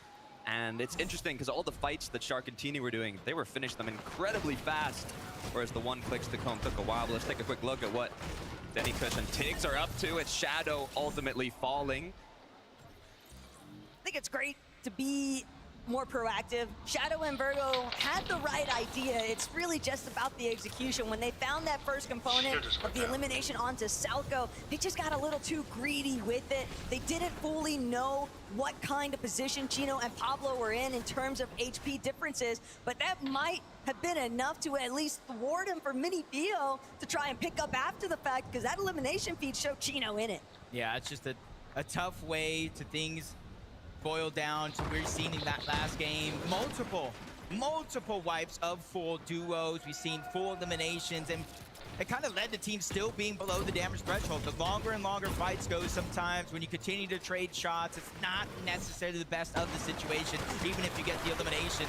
But see how it all played out. Chino trying to lurk underneath. The Cocoon was able to get that elimination, catches him sneaking, and now a whole nother team, Repairs and Fastroki, are going to take down Pablo next. This is not what you like to see if you're a European fan for Pablo and Chino. On the other end, I mean, Repairs is actually playing with a backup player for Strokey, so they haven't had as much time to kind of build that chemistry as a duo, but I mean, looks like so far this match might be that turning point for them. But even as a newer pairing, Fastroki is still a veteran at the game. He has so much experience in these kinds of environments specifically, and that sort of leadership can definitely extend himself into a positive direction.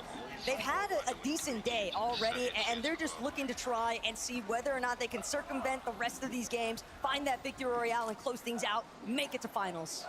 That's such an interesting stat right there that popped up. Akira and Kurama are the only team worldwide, by the way, to win 3 games in that second chance qualifier just to make it there. And this is why we're always talking about warm-ups, being tested right now. Sometimes those are the trials and tribulations you need to go through to get better at the end of the day. 100%. They also have a favorable zone here, and another duo that has a favorable zone is Yuma and Koyoda. Now, if you're Yuma Koyoda, Game 1 was a miracle for you, having the team that's contesting you instantly qualify and be good to go now, giving you that freedom at the drop spot. Issue is, in terms of points, not looking too great. Hopefully, they'll be able to turn it around. Part of their struggles are still trying to contend with the other duos that are making use of those collision corridors, though. It's very difficult to actually try and take over what's above ground and what's below. So with that in mind, Yuma and Koyoda, they've still got a lot of work cut out for them, but Agers and Ritual, night and day difference from how yesterday went for these two. They've already basically done enough in terms of the consistency metric, but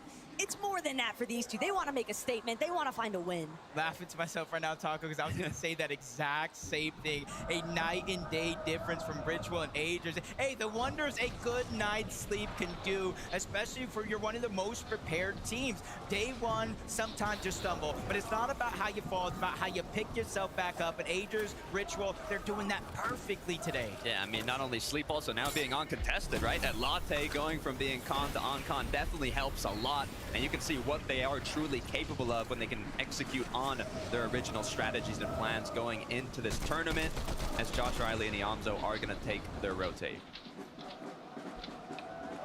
Eyedrop and Medius started off this match with a really nice off-spawn cleanup onto Podesai and Sado. And will that be the catalyst for these two? Because we've seen them at least making it somewhat into the end games, but the placements are still more left to be desired. They're actually going to spot out Iamzo and Josh Riley on this rotate. A bit brutal here for Josh and Zoe, because they were hoping to just skirt by unnoticed. Yeah, that's preparation at its finest. I'm Josh honestly thinking for them to look up, we got that point of view of Josh and Iamzo. Look at the launch pad, and as I'm thinking it, they immediately know it, and that goes to show they prepared for this moment. You don't just qualify for the Summit Land and do everything the same to get there. You have to one up even yourself in a competition this big, and that's why you see more and more teams trying to rotate to the zone early, which leaves a lot of freedom inside of the zone, and that's why a team like Scare and Osid will be able to benefit from this position. Yeah, also Scare Osid, I mean, they have Shadow Virgo directly south of them, and having them already been taken out of the match, they have a bit more freedom on this rotate, considering the zone is pulling more towards Dark Dominion. They don't have to make a long rotate. They have a bit of time to get extra mats, extra loot, and prepare themselves for that endgame. Muzz and Spinks, a little bit of a hiccup in the early game has not seemed to deter them too heavily. Loadout's decent. Fully aware of the fact there is Surge Base just up ahead. Whether or not they know that it belongs to Nebs and Nathan, it's easy to make that kind of estimated guess, but more importantly, Muzz and Spinks are not a duo that we would have ever anticipated to even be in this position to begin with, and even now, Jacob, 4 points only at the halfway measure. Yeah, just one elimination. Haven't been able to make it in the top 25, but hey, as this format permits, sometimes it's just one game, one victory royale. They're going for a little bit of lurk onto Nathan and Nebs, but they do get spotted out. Nebs catches a couple of shots onto Muzz, forcing him back down the side of the mountain, which is honestly, in terms of rotation, isn't necessarily a bad thing for Muzz and Spinks. They can go around the southern end. I mean, good news for Muzz and Spinks, though. Despite having low points, all you need is a VR. If you get that win, it will automatically qualify you to Sunday, so they've got 3 more chances. I mean, we'll see if they can make it happen. Quick replay onto what happened to King and Phaser. Not looking too hot. They just fell into the classic Venus flytrap of Pigs and Ghosts. These two love waiting around by Toy Box Docks for teams that are specifically hoping to play for the reboot. You think, I'm so deep in the storm, there's no way anyone else is going to still be out here, and then there's Pigs and Ghosts to do it. I love this duo, because if you think back when they were starting it off on EU, we had Ghost playing with Tayson, Pigs playing with Merstash. I mean, legendary names in the EU region. Didn't work out for them, so they kind of had that last-minute synergy built, and you know, now they're looking quite strong here in the lower bracket, so hopefully we can see a big match from them. And Pix, remember, he's already watched his former trio mates Darman, Deemish make it through, and not only that, but first place on day 1 overall. So when you pair that sort of ambition with Ghost, I think that you can definitely anticipate those two to continue moving their way up on that leaderboard. Yeah, I see Night and Gone right now. They're just outside of Sus Studios. You can tell just by the loot they have on the ground, and even more so in their inventory, they're able to get as much as they could out of that mending machine. And you guys all know there's only a certain amount of actual medkits and heals and even usages for those recharges in those mending machines. They went ahead, grabbed all that extra, moved it to the line of the zone, so that way when it continues to pull further, moving into that 5-tick, they have more time and space to work with. Another team that fell short in the upper bracket yesterday. They only, what, a few points, 1 elimination is what they needed, have been diminished. On the Yeah, other I would side, we've definitely. got Alex and Reckless Reckless to make it. I would. Chris representing Hicks to make it, I OCE would. now with 566 Epic, above Whale, Surge. and They Hump don't to need a make it, fight I here. would. They just need to not get cracked. Velo, Mr. Savage to make it. I want Fortunately, they do have so much surge, like Yeah, you just called out, Takata, that they can just take They a do moment good. and grief. But shoot. Alex shut down. One of the most difficult aspects of making it a little bit later to that edge of zone is trying to avoid Poison hit. those shots Oh, they're from the below. players that have already situated below themselves, again. along with other teams that are also a little bit late to that extension point. But Reckless now gonna have to do what he Below can. again. 2 Chug Jugs though to work with, so he'll at least be able to take things out for a bit. But that big buffer zone that they built up of the surge threshold just disappearing so quickly. And they're not the only ones going through struggles, though. You see on the other side, Clix and Higgs below the damage threshold again. They don't really get to play out the game in which they wanted to. Time and time again, when you're below, you kind of have to force whatever situation presents itself. Clix and Higgs jumping on the eye drop and Marius. It's now or never. They need damage, not necessarily the eliminations, but you could take what you can get. Now out of heals, Higgs on a timer here, 25 damage, one more tick. He goes in trying to sacrifice himself for damage. A much needed one for Clix. He disengages. This was not a win for them, but instead a win for Marius and iDrop. Left alone as a solo, quickly falls short. As Clix and Higgs once again continuing to try and find what they can do. Good news, I mean, halfway through the tournament, I can see them coming through from a VR, but through points and consistency, it's You going to be say tough. that, but Takata, I'm so sorry to have to cut you short on that, because all I'm thinking about right now is probably the same thing Clix is thinking about. 2023, he was in the lower bracket, and he didn't make it out. And yes, I understand there's 3 games left to work with as Zoe finds himself exiting this lobby with Josh, but Takata, it is difficult to overcome some of the mental battles here. And I was talking to Levin Vivid, they think if anyone's going to be able to win a game, it's going to be Clix and Higgs, but it hasn't been looking good to kick things off. Velo, one of 3 players to have not made a major finals, but qualified to a LAN. Let's see what you're capable of. Yeah, and honestly, the last divisional finals in NA Central, by the way, it was Velo, Zynox, player not here, that took on Peterbot and Poyo. And depending on how you look at it, 3-1, 3-2, they took the fight to them. And now you can kind of feel that even if they make it through into the finals, are they going to back down? I don't think that's going to be the case. Definitely not, as Kurama, Akira, they've been playing through from that north side of Battlewood Boulevard. Good amount of points already built up on the day for their leaderboard position, but what they've got to do right now is try to prevent the rest of the duo, or rest of the lobby, from collapsing in on them.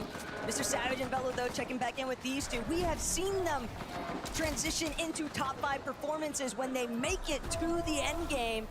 But it's one thing to have zones in your favor, it's another to actually have the moving zones go your way. Yeah, luckily for them though, 400 above the damage threshold.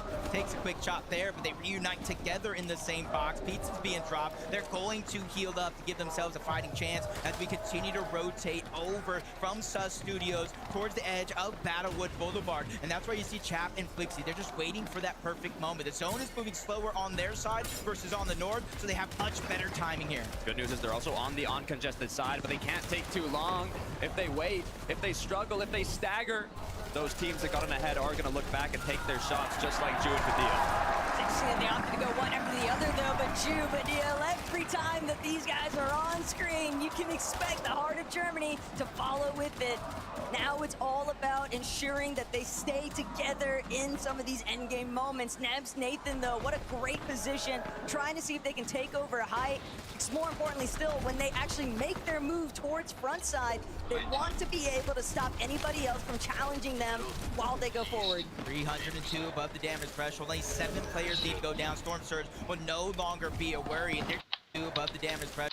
EU 22%, 2%. Only 7 players need to go, but Scare out of nowhere, trying to give a little bit of a jump scare to Nev, but he's able to deal with that problem quickly. No time loss, only a little bit of heals. Nebs did not get frightened. Velo in the feed, though, has gone down. Mr. Savage is now left as a solo. Good news is he still has a bit of mats. He's still got a chug as he gets on ahead. He just has to be careful that he doesn't get caught in the den of a duo. Savage is one of the most wiggly players, though, when it comes to a solo's environment, and he'll be able to at least restore back to 200 HP. Sky Drop on the other end. Great elimination there onto Golden. So much time has just been bought because of that refresh. Now he'll have to start moving his way forward. Backside of the zone, but Lucy and Zangy there, but Savage still popping off. Braids has been claimed. Visuals knows that the spoilerino is taking place, and he is to leave his duo behind. Yeah, Mr. Savage realizing, hey, I don't want to let this one go for free. That's a good amount of loot that I need access to, and you can see him watching out each corner until he finally solidifies that elimination. And now he's a little bit more stacked than he was before, giving himself a little bit more of a chance. Top 21 situation here. As a solo, this is a daunting experience, but if you're able to stay alive, you can steal away points from players all around. It's now or never, Savage. You started this endgame with 4 points, already almost at 30. This clutch means everything is Ju in a similar situation. Takes out Gone. Second elimination racked up, but he is running low on mats. And there are so many players still surrounding him. You can expect that there's a lot of paranoia following suit. But for Lucy and Zangy, as scuffed as they had looked originally, they've managed to work their way up onto height, but the material count is just so low. They're gonna have to drop Overdrive Grenade, trying to see if they can remain towards that front side. But a big surprise! The elimination onto Jardu delivers the exact kind of material count they need to keep things on the high ground. It's King, it's Craze. They want an invitation to this party, or they're gonna crash it themselves. Onto the high ground they go. It's not just them. Lucy, Zangy, Hobby, and Minus. There's so many players down below realizing this could be my chance. High ground wins games, and we want to go to the finals. Ju continuing to move on forwards. You have to be careful, though. Only 4 builds, 1 big shot is what it's going to take. No more materials left to work with. You have to be careful. It is a full duo. You've got the pressure from above. You got the pressure from below. What are you going to do? Ju just narrowly managing to avoid being eliminated himself, but now stuck. He might be able to pick up the pieces, though. Epic Whale is fallen, but Ju doesn't have any siphon as the team's in front of him. Osid's gonna close off the wall, and Ju will find himself at his ends meet. But Damo now going upwards. Momsy, Sky Jump, clearing out the low ground best they can. Only 2 solos left in this game in a world full of duos. Kazi down below, he lost Damo. Chaps fully eliminated out of this game, and we're down to our final 2. But Lucy and Zangy, they're the ones down below. Moments ago, they lost their high ground to King and Craze, and they're ready to take more than just that. King and Craze, first Elim, that one's easy. Second one, that's a wrap. Another 10 elimination game. What are we witnessing from above? They made it look easy, playing it by the book. You can see little shoulder movement, sweating off the players. What a clean cleanup. Guys, congratulations. Kingaling, did you know you had it in you to get a victory royale today? Obviously. Obviously? What about yourself? Man, I was made for this game. It looks like you were, but you had to go through the lower bracket in order to do it. This morning, what was the game plan? Was it always like full send it every single game? If we go out fighting.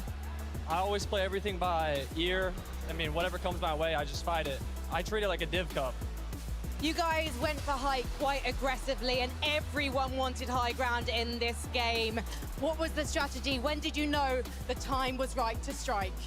Craze is just the best IGO to touch this game. He knows exactly when to take it. He knows exactly when to take it. Craze, where does that come from? I mean, I got the best creative player in the world on my team. We're just gonna play Zone Wars. You're gonna play Zone Wars. Are you gonna be playing Zone Wars tomorrow on Championship Sunday?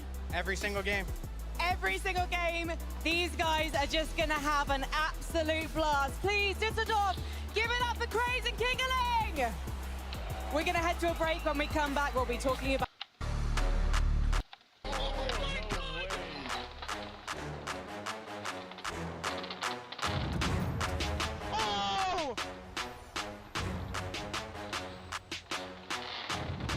Appreciate you for joining us. I'll be right back.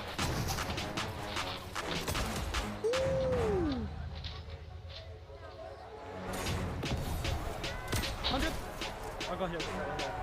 I'm popping in magic. Wait, short. Got 6 builds? No. Wait, if you're mid, wait. 100. 100. Oh my god, look, look up. Oh my god.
Fortnite fan, welcome back to the FNCS Summit. Game 3 goes the way of Kingling and Craze.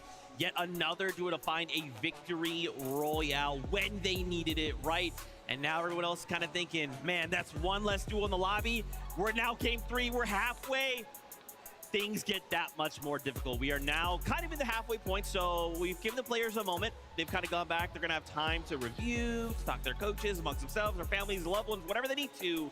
Because when they return, they have to make something happen in 3 games. Yeah, obviously kind of the spotlight right now for us, Kingling and Craze, a duo that doesn't have to change anything, doesn't have to actually return to the stage at all, right? They're done for the day going into tomorrow. I gotta say, the conversation that we kind of had with them, and I really, really liked, because it seemed so obvious for both of them to talk about their respective duos and their respective roles. Like, Craze was like, yeah, man, I mean, I kind of just like play like I have the best creative warrior in the game on my team. And yeah, I mean, Kingling is known for being very, very good and creative. And then Kingling on the other side is like, dude, I got the best IGL in the game on my team. I'm just going to follow his calls. It's easy. Yeah, it's the perfect complexion. And sometimes it can be difficult for these sort of creative warriors, players that are really, really strong and creative, to actually carry that over into Battle Royale. And this right here was absolutely beautiful from Craze. The 2v1 was fantastic there, Vivid. I gotta say, though, you know, Craze is kind of talking up Kingling being the creative warrior there. Did you see that elim distribution? Craze ended the game with 7 and Kingling had 2. So I don't know, they might have the roles mixed up.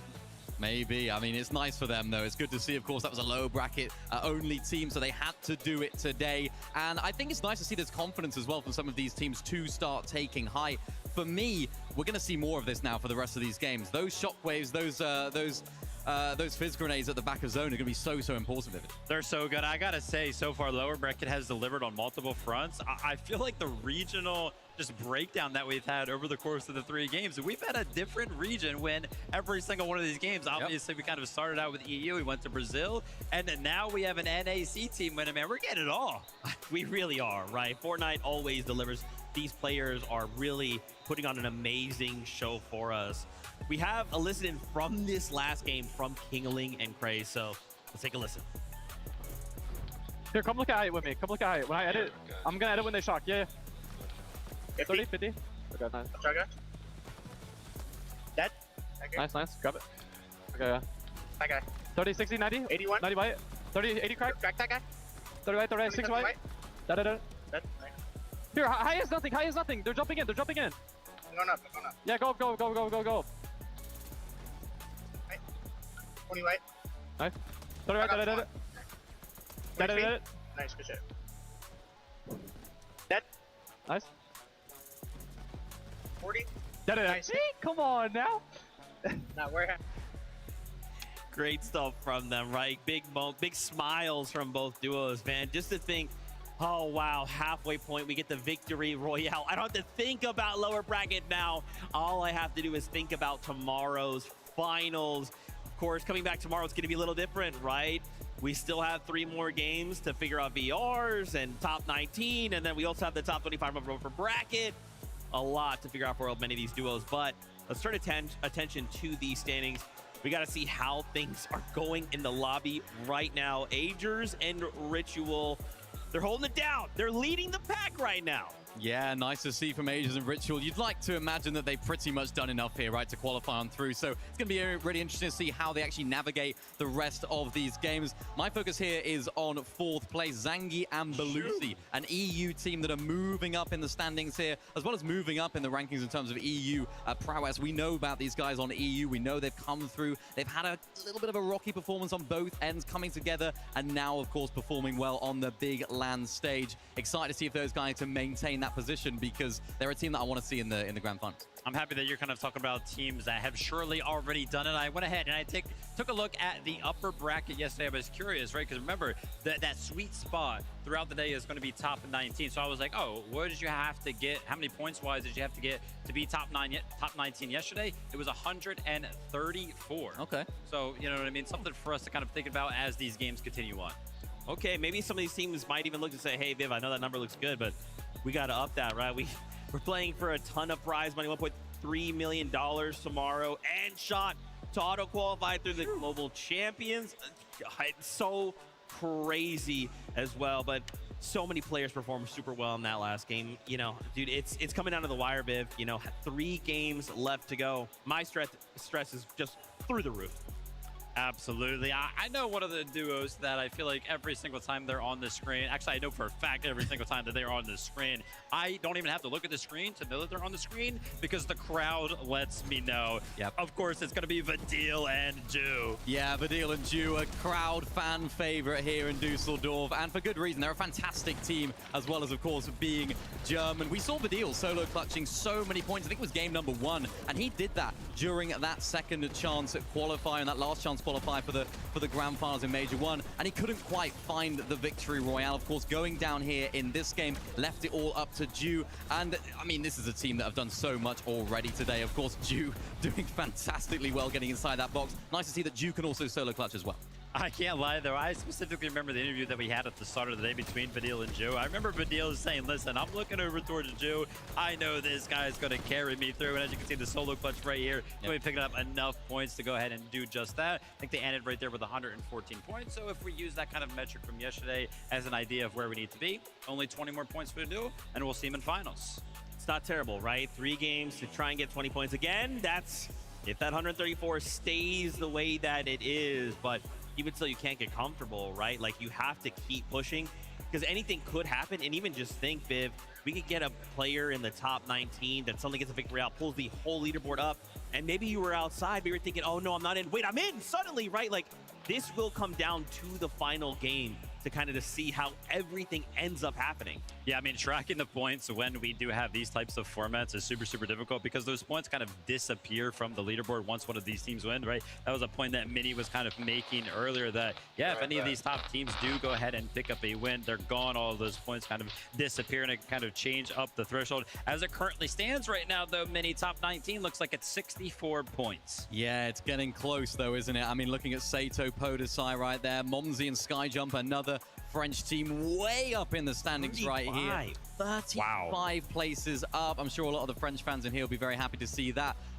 It all comes down to one individual game, you know? It's like, yeah, we talk about getting a win and you're into the grand finals, but what one game can do, even just taking high early on, if you don't hold it for the rest of the game, all those placement points that you're getting into the later stage of that game, even if you don't win, it's still going to be a really good benefit for you because you can move your way into that top 19 like we've seen those guys do. So even if you don't win here, you have to sort of think about, are we going to be a win team? Are we going to be a team that's going to try and take high, give it up a little bit, but claim those placements and then try and get in through consistency? And even if we're kind of one of these teams outside of that top 19, maybe we're thinking, hey, that win might even be enough. I don't even need to be top 50. It doesn't matter because even if you have 0 points, you get the win and you're in, Vivid. So literally so many very fluid ways to try and make it to tomorrow's finals. Absolutely. And yeah, I feel like I like the point that you kind of brought up about the high ground. If you don't hold it the entirety of the game, you do pick up enough points to kind of justify it. Right now, the winning formula does appear to be coming from the high ground almost exclusively. With this break happening right now and team strategizing,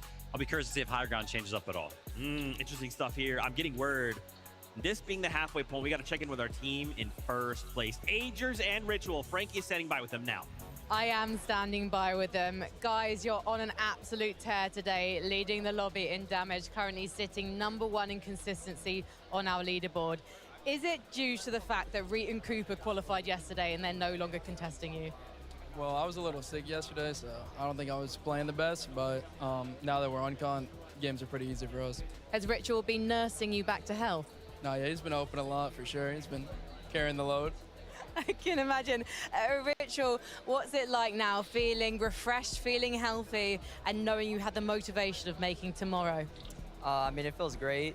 It's not the route we wanted to take to get to the finals, but we got to go through it, and we'll pull through tomorrow. It's great to see you guys showing up the consistency we know you on for when you're playing back in North America. What's interesting to me is the teams that are getting through, they tend to be contesting for high ground. I don't feel like we're seeing that as much from you at the moment. What's your plan? What's your preference? You know, if we have the fizz bombs, we'll go height, but we tend to like mid ground and low ground. You know, I've always played that through my years of playing, so that's like home to me. Well, you look at home. Is the aim, though, to actually get that victory royale, or do you prefer the safety of knowing you're going to qualify through consistency? I think we're going to just play the games out, not focus too much on the win, and just try to fight all the teams that we can. Well, you're looking really comfortable. #1 of 19 for consistency at the moment. But say tomorrow you're facing that Osborne battle against Bree and Cooper again. What's going to happen? I mean, yesterday was 3-1, and, you know, we're both under the weather. So if we're both max health, we'll probably be 6-0, 8-0 tomorrow. Somebody get these boys some vitamin C, because it looks very likely we're going to see that Osborne battle tomorrow, and we want to see the best fight possible. Let's head back to the desk. Thank you so much, Frankie. Obviously, you know, hoping that they recover very quickly. They can wake up feeling refreshed tomorrow for those finals, but they are currently in that #1 spot in consistency, right? I think that's a great way to kind of view it is I'm out in front. We'll play the games out the way they are. We don't necessarily need a win, and for them, this is even a good chance to get practice in. Yeah, absolutely. I'm so jealous, Minnie, because, you know, we're interviewing all of these players throughout the weekend. They all seem so confident. Like, we're talking to Aegis right there, and, you know, it's kind of talking about the quality of the games in the lower bracket. And he's like, well, since we're uncontested, the games are just easy for us. Yeah, like, wow. It makes a difference, doesn't it? It helps them, and you can see what they can do now when they are uncontested. But like Frankie was alluding to right there, if they do, of course, qualify through, which they pretty much are now already, it's going to be a difficult off-spawn battle for them. They're, of course, very confident. 8-0, we're going to win easily. But think back to yesterday, wasn't quite as smooth for them as they would have hoped. So I think they're going to have to use a lot of that experience to their advantage. And even the fact that now they're not going to know what tomorrow even looks like in terms of who's going to be around them. So I think they, of course, missed out on an opportunity there yesterday in qualifying through. I'm going to take a quick moment right here, because we were kind of watching that interview, and it's so funny to me because, you know, we've talked a lot about the players that are already qualified through finals, and one of those players, of course, is Acorn. We started the show, and Acorn was kind of in the back of the interviews, making all these funny faces, everything like that. The guy hasn't moved. Like, we just did that interview right there with Ritual Natures, and he was still sat down, seemingly reviewing games and everything like that. So a quick little sneak peek into the practice room I saw right there from Acorn. I'm a little worried for everybody playing tomorrow.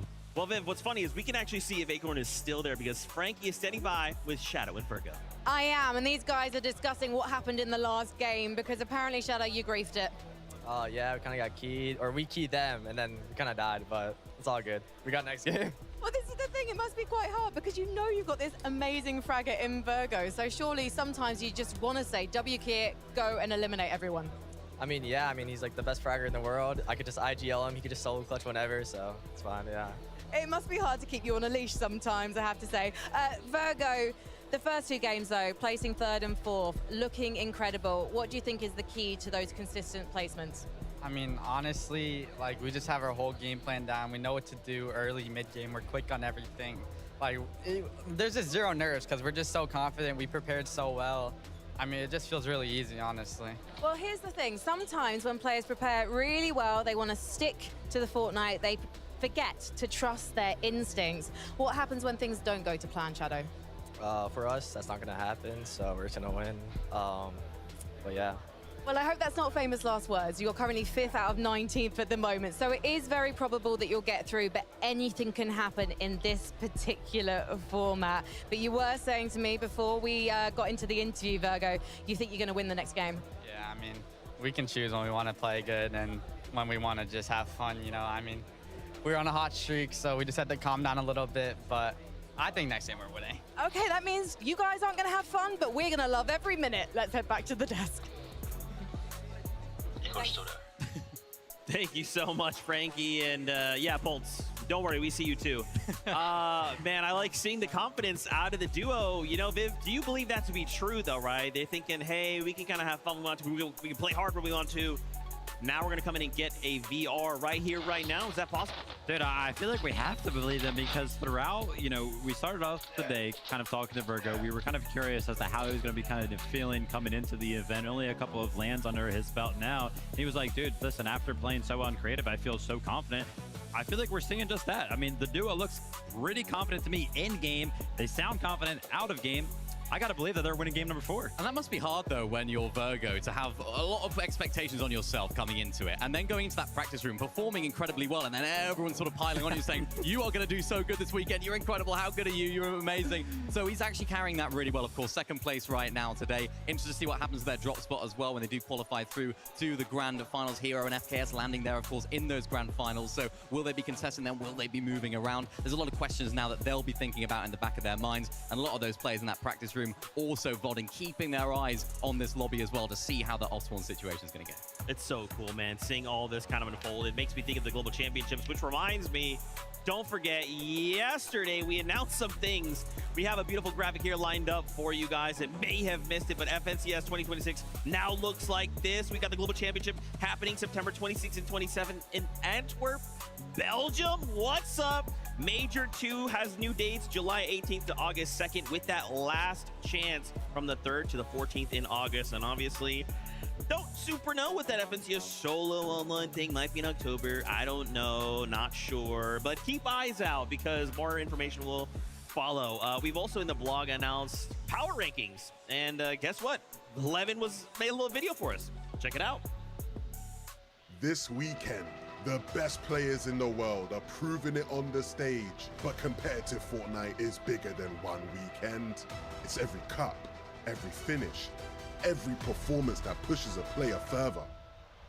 Introducing Power Rankings. Your Battle Royale and Reload tournament results will build towards your individual power ranking. Updated weekly, you can track your global standing, share with friends, and follow your favorite players.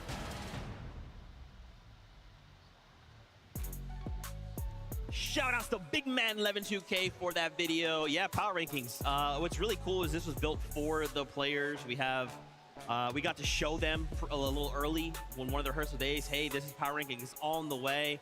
And man, it's so cool. It's basically just like a player's competitive resume, right? Just being able to look at a number and be like, oh, you thought you were better than me. Hey, what's this say right here? I think it's really, really cool. Some of the people behind the scenes that, of course, work hands-on with this, we're throwing some great ideas around. Like, obviously, these power rankings can be used for tournaments that Fortnite themselves kind of put on. But then there was this great idea also thrown out there. Was like, well, it doesn't necessarily even have to be Fortnite exclusive, right? Some of the creators that we know and love can kind of use that list for themselves to also put on some tournaments. So there's so many possibilities with power rankings. Looking forward to it. Yeah, it's going to be really interesting for sort of lower level competitive as well, for you guys out there at home that are trying to break into competitive and learn and try and find teammates on your skill level and improve together. This is going to be a really great way to actually find those teammates instead of people sort of being like, oh yeah, I'm really good at the game, and then you find out it's not the case and you don't gel. But it's like, yeah, I've got the stats to back it up now. I've got the power ranking, and I want to see if I'm going to be higher than Vivid in my... Oh, crazy stuff. Well, I know that I'm definitely not on that list, so that's okay. But yeah, like we said, this is a great way for the players to see, and obviously a great way to kind of earn respect from your peers, right? And what's cool too is with the players all being here, they had a moment to say how much they respect each other. Check this out. It's one day, 8 games only. A lot can happen. There's so many contenders, so it's gonna be hard. The secret would definitely be experience, being able to consistently perform under pressure. It's either you got it or you don't, and we happen to have it. These are the best of the best, but I think we're ready to compete against them. I'd say the biggest competition is probably Sky and Scroll. Sky and Scroll. Sky and Scroll. Sky and Scroll. Obviously Sky Scroll. They've been the most consistent team by far. I think their average placement for the past season is top 10, which is just insane on EU. They have really good team play, especially in endgame. It just sets them apart from everyone else. I've known them for some time, but then they just suddenly became the best. They have the best duo chemistry. They prove without a doubt they can play 12 games on the hardest region and make every endgame. Biggest competition? I mean, I would probably say Shark and Teeny. Maybe Shark and Teeny, to be honest. I mean, it's gonna be Shark and Teeny now. Shark and Teeny, just two very good individual players. They were conned last grands. We didn't get a chance to really see what they're about. Uncon, they could 100% be contenders to win, and if they can't, I would hope to see them in the top 5. It all depends on how he reacts. I think Kervin Vino has a unique play style. I would love to see them competing against the best of the best. Vino, just when he's locked in, he could just do anything at this point. I think the way to keep up is... See them competing against the best of the best. Vino, just when he's locked in, he could just do anything at this point. I think the way to keep up is just your love for the game and wanting to be better each and every day. One of the most underrated teams here, I would say, is Victor V and Canada. I could see them easily sweeping a top 10 or even maybe a top 5. Surprise? Maybe us even. Maybe us. Josh Rayleigh, he's up and coming. Just his fighting ability, you know, like people call him the next Peter Bot, so I think that he'll really impress a lot of people. 過小評価されてるのは結構自分たちかなって思います。Kayata is like definitely up there. Maybe he will surprise top 5. From Asia, Koyota. I think we'll do good. I definitely looked up to Mr. Savage. It's cool knowing that I was like watching him back in like 2019. I was just like not even good at the game at all. Now we're here. がずっと強いなと思ってて、なんか本当にフォートナイトが好きなんだろうなって思います。We have Thomas HD. He is still going and still looking like a very good team right now. I used to look up to him a lot, but I think a lot of things has to go in his favor for him to win. As like, I guess the face of OCE, obviously I've got a lot of pressure on me. I'm proud to represent EU. I think it's the best region by far, and I feel like we keep showing it. The most important thing, I want to make my Middle East region proud, and hopefully I can do it in this tournament. This is all I ever wanted, you know, since I was 13 playing, trying to become the best, but it's not going to be nothing if I can't take it home this weekend, so we'll see. What's super interesting about that video, players who all these players looked up to, and now wait, those players are still on the stage, but then the people that were looking up to those players are also on the stage, and they're all kind of bad. Life-changing amounts of money happening tomorrow that can change the lives and trajectory of so many of these players. I mean, Fortnite is, well, Fortnite is. Fortnite is crazy, man. Obviously, there's a lot on the line this weekend. I know there was some regional love coming out of there as well, right? Some of the players kind of playing this weekend, it feels like, for their region, right? They want to represent there. Also love the last little tidbit, Cold being like, listen, man, like, I've been playing this game since I was 13. The only thing I've ever wanted to do is to be the best. But he feels like, yeah, I mean, we all look up to Cold. We think he's literally like one of the best players in the world, like probably like top 5. So he's pretty much like done that, but he hasn't won on land. That's what he wants. And that's what these players are like. They're always striving for that next big goal. And it's like, even when they win, it's like, I want to win again. I want to go back to back. So it's really nice to see that, though. Like you were saying, Zeke, a lot of sort of old players, a lot of older players, I suppose, like 23, that are playing with these newer talent players as well. We were speaking about that a lot on EU. It's like, you know, someone like Thomas HD, a player that played at the World Cup, had such incredible longevity, teaming up with someone like Focus, a newer player coming on through. We're not sort of like shedding away a lot of those older players, which I think is what makes Fortnite such a fantastic game. Someone like Focus can use the experience of someone like Thomas to really carry him through these games and transfer that experience in order for him to go on and do great things. I love that. And shout outs to Thomas. Happy birthday, by the way. Don't think we didn't not know, Thomas. Happy birthday. Man, such a fantastic time now. Obviously, we've got 3 games in our belt. We're still during the halfway point period. So why don't we look at some stats and see some of the categories some of these players are currently leading in. Eliminations going over to Zangy 13. Damage dealt Atrus. Well, that's pretty much why we're seeing them in first place.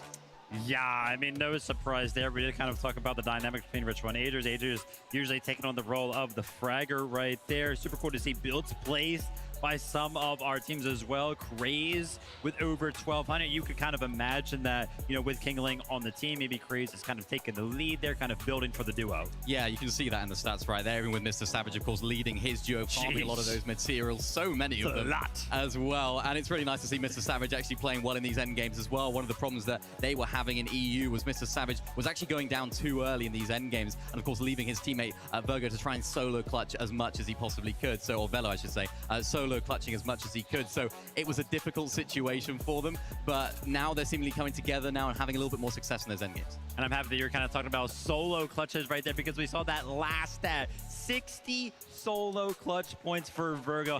I mean, what a better storyline, right? We were kind of talking about him all week as being this player that just seems so mechanically gifted and creative, and he jumps into the lobby, instantly is showing off that individual prowess. Love to see it.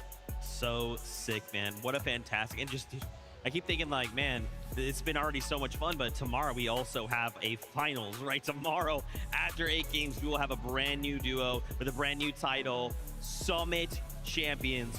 Crazy stuff. The players are currently starting to make their way back into the lobby. We'll get ready. We'll get them back on that battle bus here shortly. Why don't we check in with our bingo card, see how things are going after the first 3 games.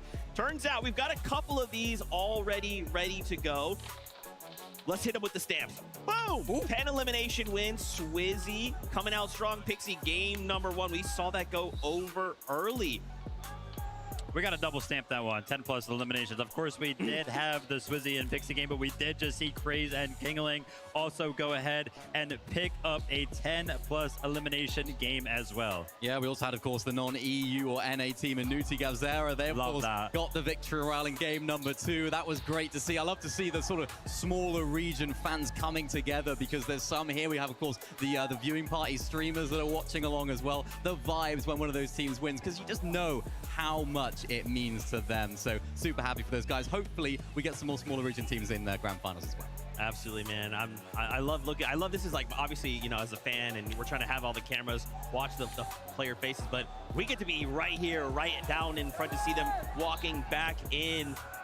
A lot of them, you know, some smiles, many more super focused, back up, locked back in. They're thinking all the same thing. You know, Vivid, we have 3 games left to go. Even in just 30 minutes, that's time, right? That's time to take a step back to kind of reassess. What do you think are maybe just some of the things they may have prepared or changed up? Yeah, I'm trying to get a read on some of the players kind of walking around looking for some emotion. Yeah, it is. Yep. I see Ritual right here, man. He's all smiles, shaking his head as soon as I said his name, so he's feeling confident. No reason not to be, of course. But yeah, the opportunity to go ahead and take a break. Obviously, the players can kind of go back to the practice room, review very, very quickly, have an opportunity to go ahead and get a snack and do anything that they kind of need to do.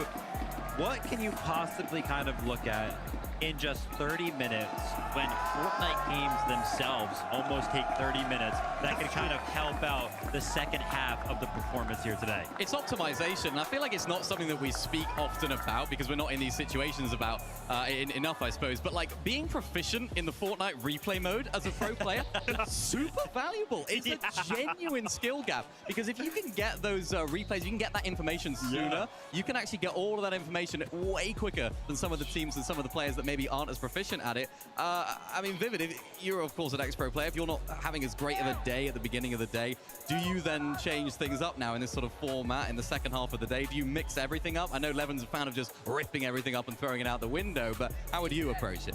No, I actually mentioned myself yesterday. I was like, nah, man, don't rip it all up. I personally, listen, always went into tournaments absolutely prepared, right? I usually performed pretty well, so usually whatever I was doing was working. So I kind of just usually so you're never in that situation? Yeah, exactly. Never have a bad tournament. Yeah. Oh my goodness gracious. Well, hey, as we continue to load them onto the battle bus, let's keep reminding ourselves, right? 3 games left to go. The standings will tell us all that we need to know. The bubble is top 19. We do still have 3 VRs on the line. Right now, though, Viv, Sato, Podesai, they're holding on. It's a tie, but they're holding on. They are holding on. Listen, I'm going to go back to that first page real quick because I saw something that we didn't have the opportunity to go ahead and talk about, which is absolutely crazy. When we do make our way back there, I'll go ahead and bring up my point. Alex and Rekkles have actually been top 19 throughout the day so far. It looks like after game number 3, they did unfortunately drop outside of that. I was looking towards them because I feel like the big conversation throughout the day so far has been those smaller region teams.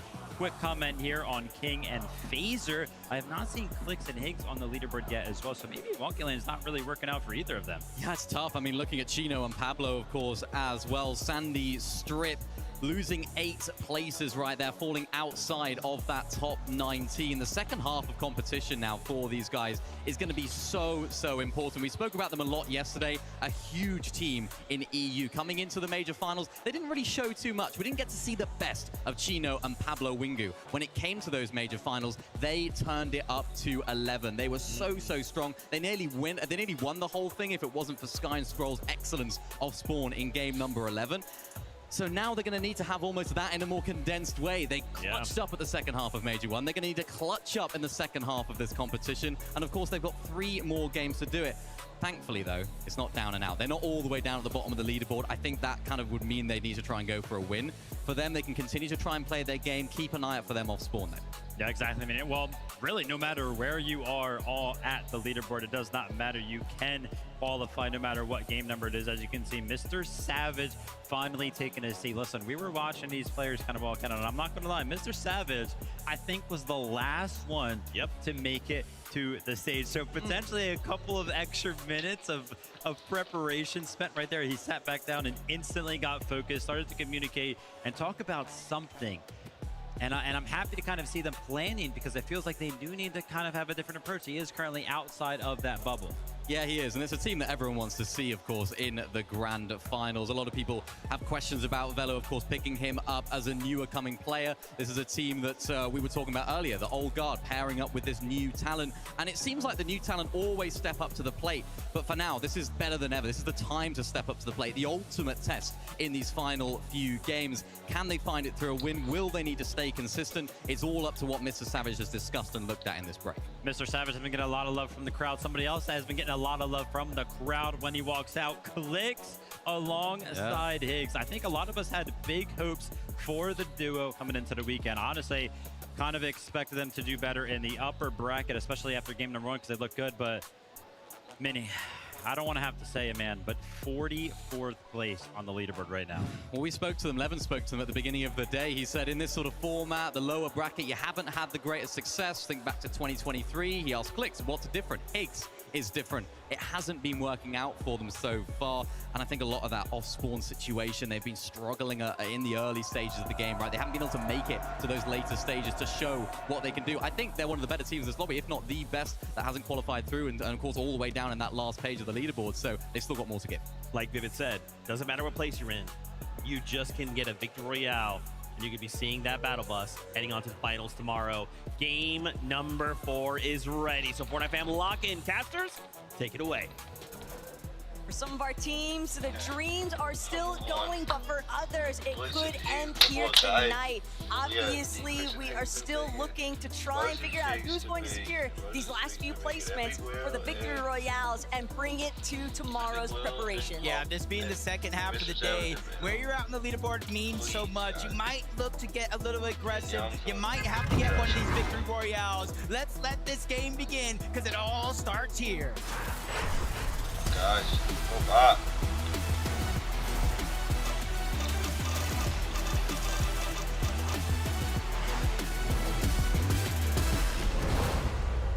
This is where you start feeling the pressure halfway through the competition. 3 more matches to be played out. We've got a lot of teams that are looking more for that Victory Royale than qualifying through consistency, and they are some big names. One big thing, though, to keep in mind is that the players did have an opportunity, even if it was brief, even if it was just 30, 40 minutes, to try and get some form of review. And you have to wonder, were some of the players already in the player lounge trying to help them out as Giannis cheat and unsuccessful off-spawn finish there? GRX and Randu very happy to come out on top. Yeah, interesting decision here for Giannis and Cheatin to continue to contest the top of that rock. Yesterday in game 1, they were contested, but they were going over towards Sus Studios. King and Craze had already qualified out of Sus Studios, so I thought that would have been a no-brainer, but a whole nother team takes into the mix. But back to a fight that we've seen game after game after game here. Podesai, he's trying to try to go as far out as he can, basically leaving Sado by himself. I drop Marius. They're above the cutoff currently now with a 2v1. Can they pick up this free elimination, or is Sado going to be able to escape? They have the choice to play it safer, loot up, get mats, but looks like the aggression might come through. Just wait and see whether or not Marius and iDrop know that they need to try and capitalize on this opportunity. It's one thing to beat Sado and Podesai off the off-spawn, but it's another to find those additional eliminations. They're sitting at 88 points. They don't want to miss the cutoff when it comes to consistency. Yeah, I like their decision to instantly disengage. If you're Sado and Podesai, you said it yourself, 64 points. That is the line as of now. It will continue to change as the games go on, but you want to give yourself a fighting chance, just like Clix and Higgs here. This has not been the tournament they thought they would have, but there's still 3 games left. North side of Wonky, it has been looking incredibly tough. Now, they had 30 minutes, refresh mentally a little bit. You had your little halftime preparation. Now, it's not a full day like a 2-day competition, but we'll see if it was enough for them to find something. But what I was really trying to get at is whether or not players are actually going to be able to see if there were other teams willing to assist them, because you might be trying to set up someone else to contest an opponent in finals. And I think that that could actually bode a different sort of issue for tomorrow. Zengi and Belusi, though, they have whole new intentions here. A little bit of a surprise, and Nathan never saw it coming. Still barely managing to stay alive. Quick on his feet with the reaction times, but it's just not enough. Nev's too far away to actually close the gap. He'll be forced to disengage. Zangy and Belusi, though, looking to just chase this one out. That was big for Zangy and Belusi. Nathan and Nev, they're so used to going up against Muzz and Sphinx. They probably saw them go elsewhere. They thought they were free, but it's that 1 second of letting your guard down that all it takes to have a team like this play aggressive, get that first elimination here. Now they're trying to secure 2. Nevs is now in danger because now Zangy is just knocking on the top side of that box, trying to get the control. Nevs is backing up, lands a good shot onto Belusi, but how long can he stay alive? Not only do they have the upper hand, but the tables, they're beginning to turn. You have to be careful as Nevs is not missing a single shot. Zangy, Belusi forced to step back and take it slow. I get it. It's super tempting whenever you've got a solo to not fixate exclusively on running them down, but these are still all global contenders for a reason. Nevs is ready to step up to the plate. Yeah, and I think what's going down right now, Belusi and Zangy are so far up the leaderboard, they're trying to push Nathan and Nevs out. They're trying to push Muzz and Sphinx out. And that way, if they make it to Championship Sunday, they will be uncontested. It's going to take a lot of work, but I do think they are right on the money. Drew and Vidil, same thing could be said for them. A phenomenal performance in that last game. All they have to do is have at least one more repeat. Crowd is cheering for them. Audience is roaring. We know what Vidil and Ju are capable of, and so far, they have been putting on a show, but the job is not finished. 114 points. It's not going to be enough. Could be problematic as well, dealing with the team already establishing a surge base, but King finally clashing head on Clix and Higgs. This is where they've really got to turn it up because it has not been a very great day for these two so far, and the crouch sneak up onto King. Those are the kinds of plays that we were sort of anticipating. We've been waiting to see when are Clix and Higgs actually going to choose to pounce. They've tried the split direction. They've tried the long glide intentions, but where they might just need to trust entirely is in their fighting capabilities. Yeah, just kind of during that break, talking to a lot of the co-streamers as well. And even the chat's kind of all agreeing they need to play aggressive. This is like a shell of how Clix and Higgs have normally played in the NA Central region. They just need to find that comfortability. So many others have already, including Ju and Vidil. They know their game plan, and they're sticking to it every step of the way. And they understand that not everything's going to go perfect. It's about how you handle it. Careful, though. Epic Whale has been knocked. It was Gerald. Got to be careful with the 2v1 now. You don't want to overextend. We saw what Nevs was able to do earlier on, but with the advantage and Pump no shield to work with, it's not going to be long until one shot is connected. Both angles already covered. Initial does not connect, but the second will. 2 eliminations now for Gerald and Co. That's a bit of an upset, too, for Epic and Pump, but Gerald and Mason are sick of having these long, drawn-out fights. They want to be able to establish control of Riptides immediately. So it starts with just getting a great opening shot. Epic Whale just immediately max Pump there, and there's just no opportunity for Pump to really try and recover off of that. Yeah, lost track of his opponent. A little sneaky lurk play really made them pay. Aegis and Ritual, one of our top teams on the day. They went through a contested fight yesterday against Reet and Cooper, who are already locked in for Sunday. Now we all knew it. Whoever might lose that battle on day 1 will be uncontested in day 2, and you're seeing what it does to a team to have so much more freedom in these games. Aegis and Ritual playing much like themselves on how they got second in their NA Central Finals. With that, you know, comfort from leading the lobby, you can start to think, okay, you know, I'm pretty positive. I'm almost already qualified. Now they can start thinking of the surrounding areas. What are these teams that might contest me if they make it through? What players do I ultimately want to go against on Sunday? How can I stop that? As Liam does pick up a quick elim. And that was exactly what Vidil and Ju were trying to avoid. They saw repairs potentially posing a bit of a threat there, but also bearing in mind, Minigio, all these other teams in the surrounding areas are teams that you don't want to try and get caught in the mix with if you can avoid it. Chap Blixie, they started things off not looking good at all. 36th place, 47th, but in the last game, in a single match, with that 4th place, they've already bumped themselves right to that borderline of qualifying through consistency. They no longer need that big match. All they got to do is keep it up. Aviv and Cam, though, this is a duo that's really got to just get anything going. 34 points currently, and they still need to try and really pick up the pace. The options are largely just going to be about the victory royale at this phase, unless they can have a monumental come up with the elims and a strong placement. Yeah, this is Aviv and Cam, and it's one of those teams where they had marked in the lower bracket. They're landing over towards Dark Dominion. Swizzy and Pixie in day one, they didn't have the performance that they thought. So now Aviv and Cam, thinking they were uncontested, end up with a big fight. Luckily for them, their opposition is kind of out of here. More and more teams making their way on over. Shargu, Kerillion. They have Rekkles kind of trapped down there by himself. Alex seems to be already out of this game, and now the decision is theirs. They can take all the time they want. They can disengage, or they can just wait up here for Rekkles to try to move out of here and get Alex's reboot card, and that's when they can strike. Don't want to overstay your welcome. The Dealju also close by. Smelling the fight. Is it something they want to pounce on? The zone is continuing to pull further and further. The clock is ticking.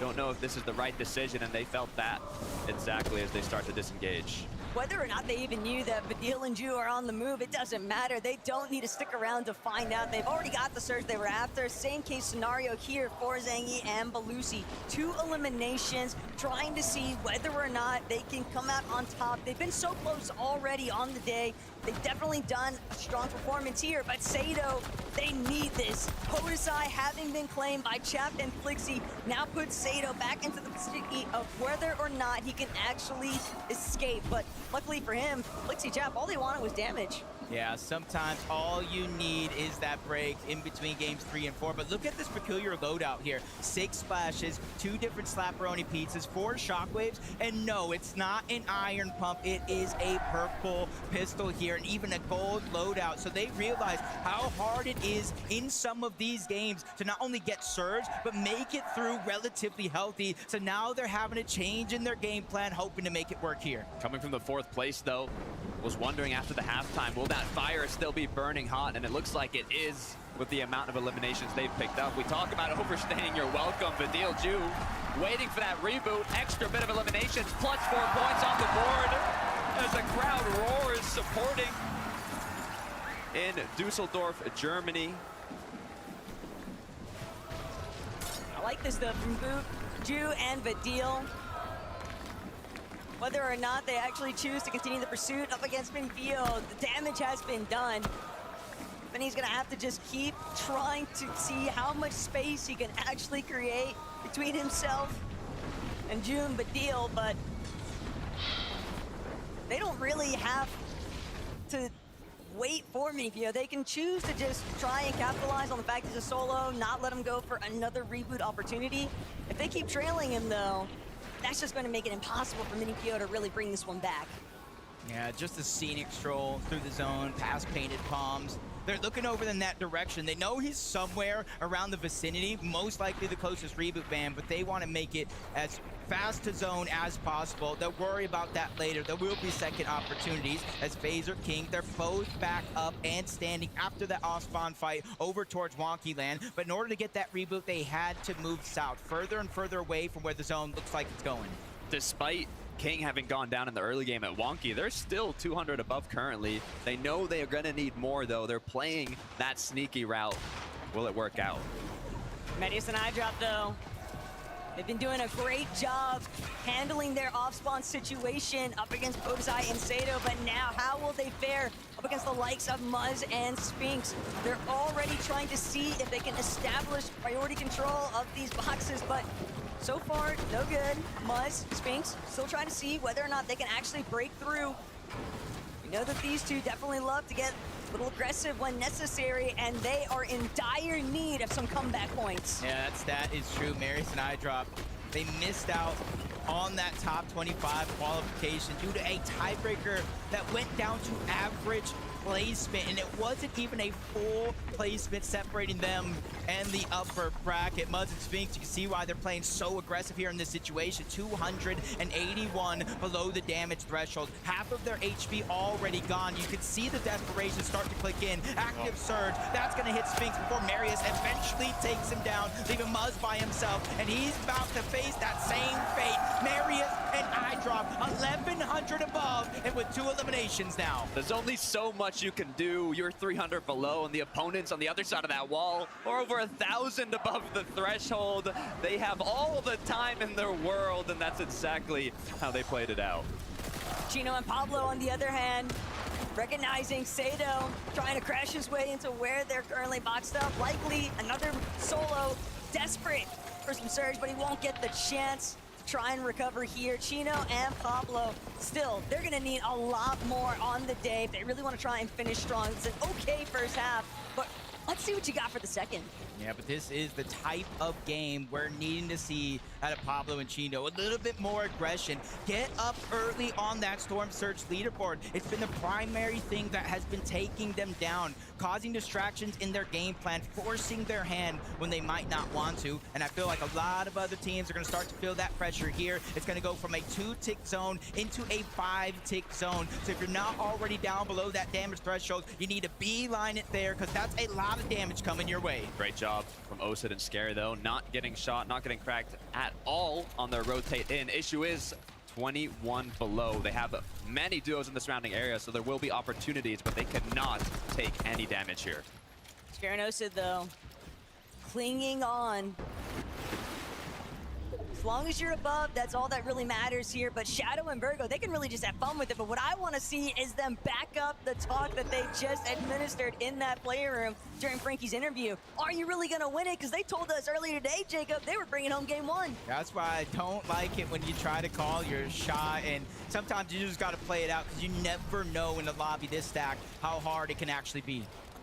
This is the talks on EU. Is it a new era? Are these new players going to be the ones that are surpassing Legends, Legacy, like Mr. Savage, who's one of only 5 players to have qualified both for the 2019 World Cup and also this Summit Major? This is a big match for not only him, but also Akira Kurama. They're already in that cutoff. They're very close to being qualified, but they are 197 below. They have not done enough damage. They've taken too much. The Storm Surge has already taken the pressure. It's on. The one silver lining, though, this is a duo that can afford to have some missteps. And for Akira, things are looking a little bit grim, but even still, he's got so much fighting spirit left behind him. Spots out Basin, tries to get a bigger shot in, but recognizes he still has to just keep trying to make it into zone to begin with, but that'll be cut short. Kazi able to take him out. 134 points is what the cutoff was yesterday for 19. They're not there yet, but they're close. That's what we'll be looking at here. We got a few games left.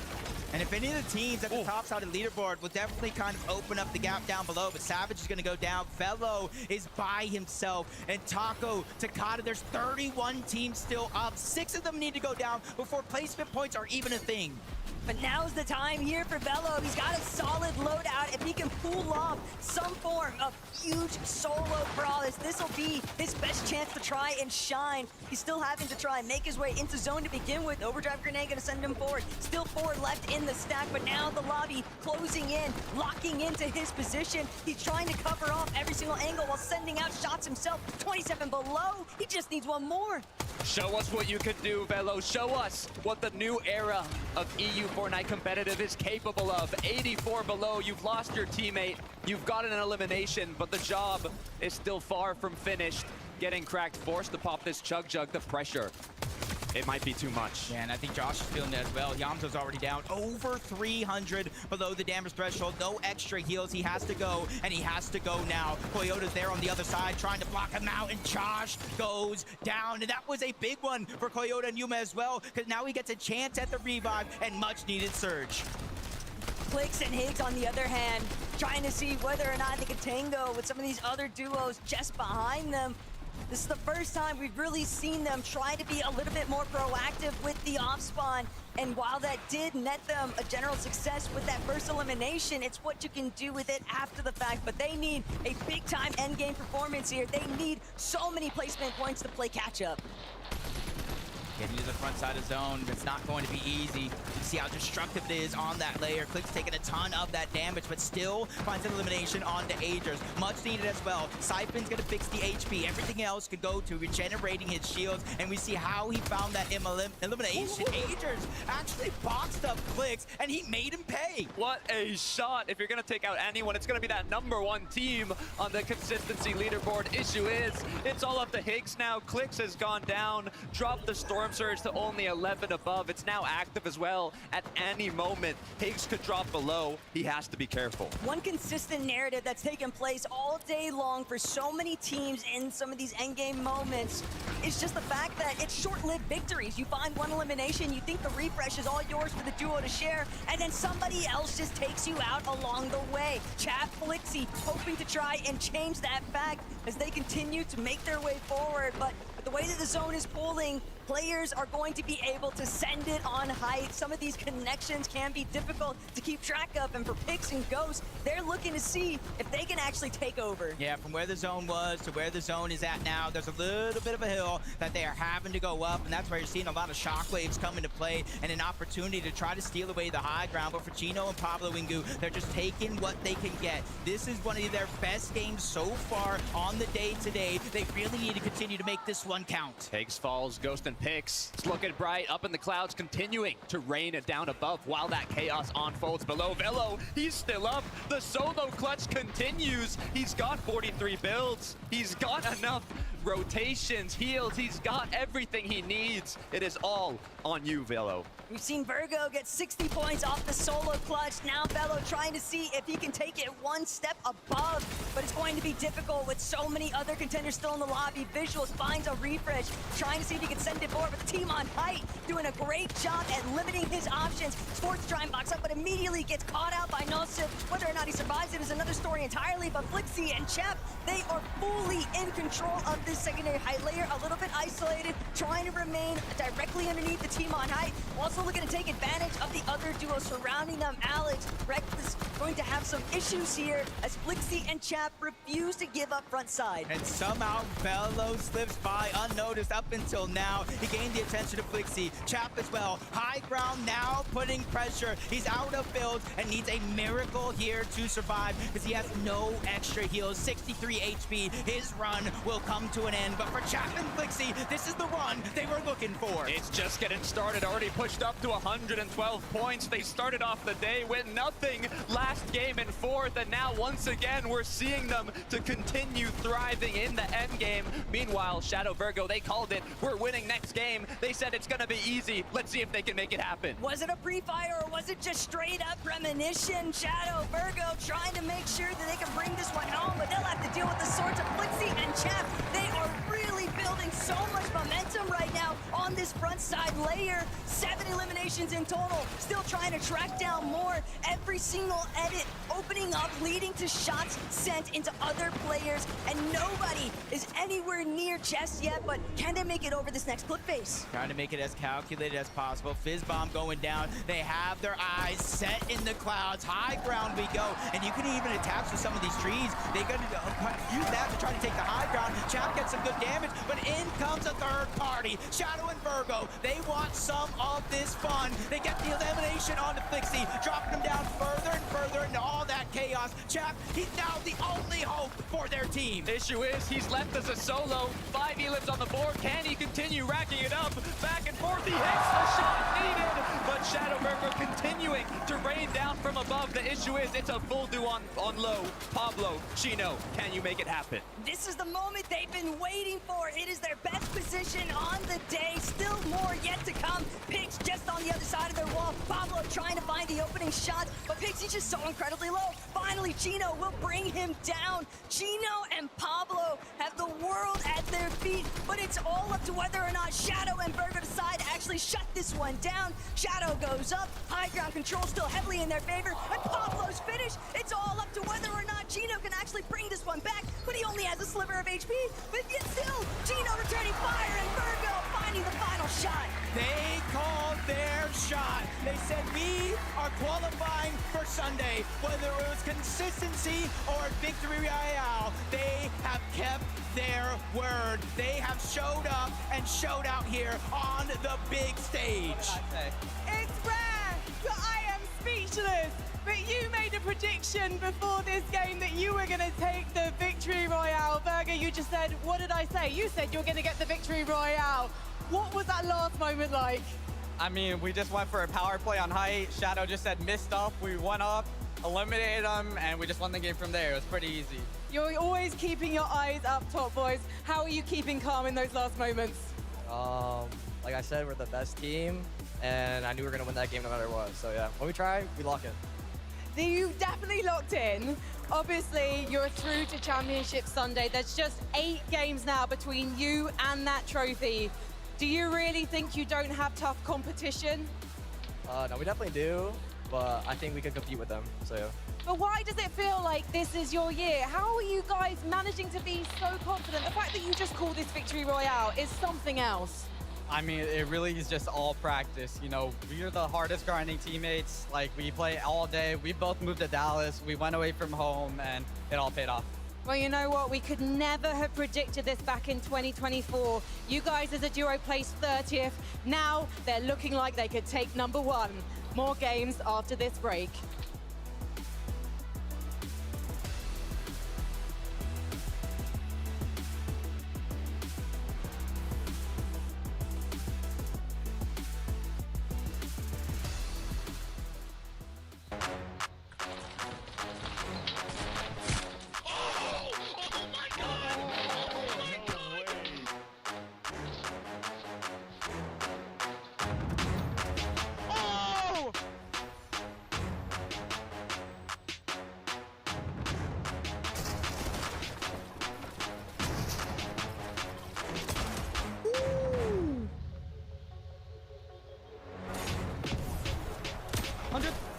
I got here. I'm popping in that bit. Wait, short. Got 6 builds? No, max up. Wait, if you're mid, wait. 100! 100! Oh my god! Oh my god! Oh my god!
Fortnite fam, welcome back to the FNCS Summit. Game number 4 goes on over to Shadow and Virgo. Do you understand? Listen, Fortnite fam, come here. Camera, zoom in more. Do you understand what, as a player? No, more. Players in the halftime show, Shadow and Virgo are like, hey, we're going to go in and we're going to win this next game. And then they go on to do it. Do you understand how crazy, as an idea, keep zooming, keep going. You understand how I can see your balls. That's good. That's good. Production probably hates me. My gosh, Shadow and Virgo. What the heck?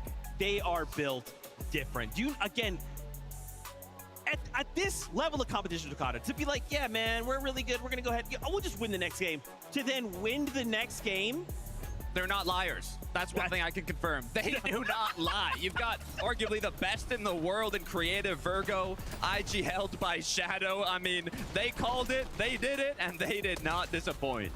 I really liked the way they did it as well. I think when you look at a lot of the hype takes we saw yesterday, it wasn't as crazy. It wasn't the type of hype takes we were seeing for the majority of the season, where you had people playing really deep in the zone and looking to try and make these shot plays upwards with Fizz.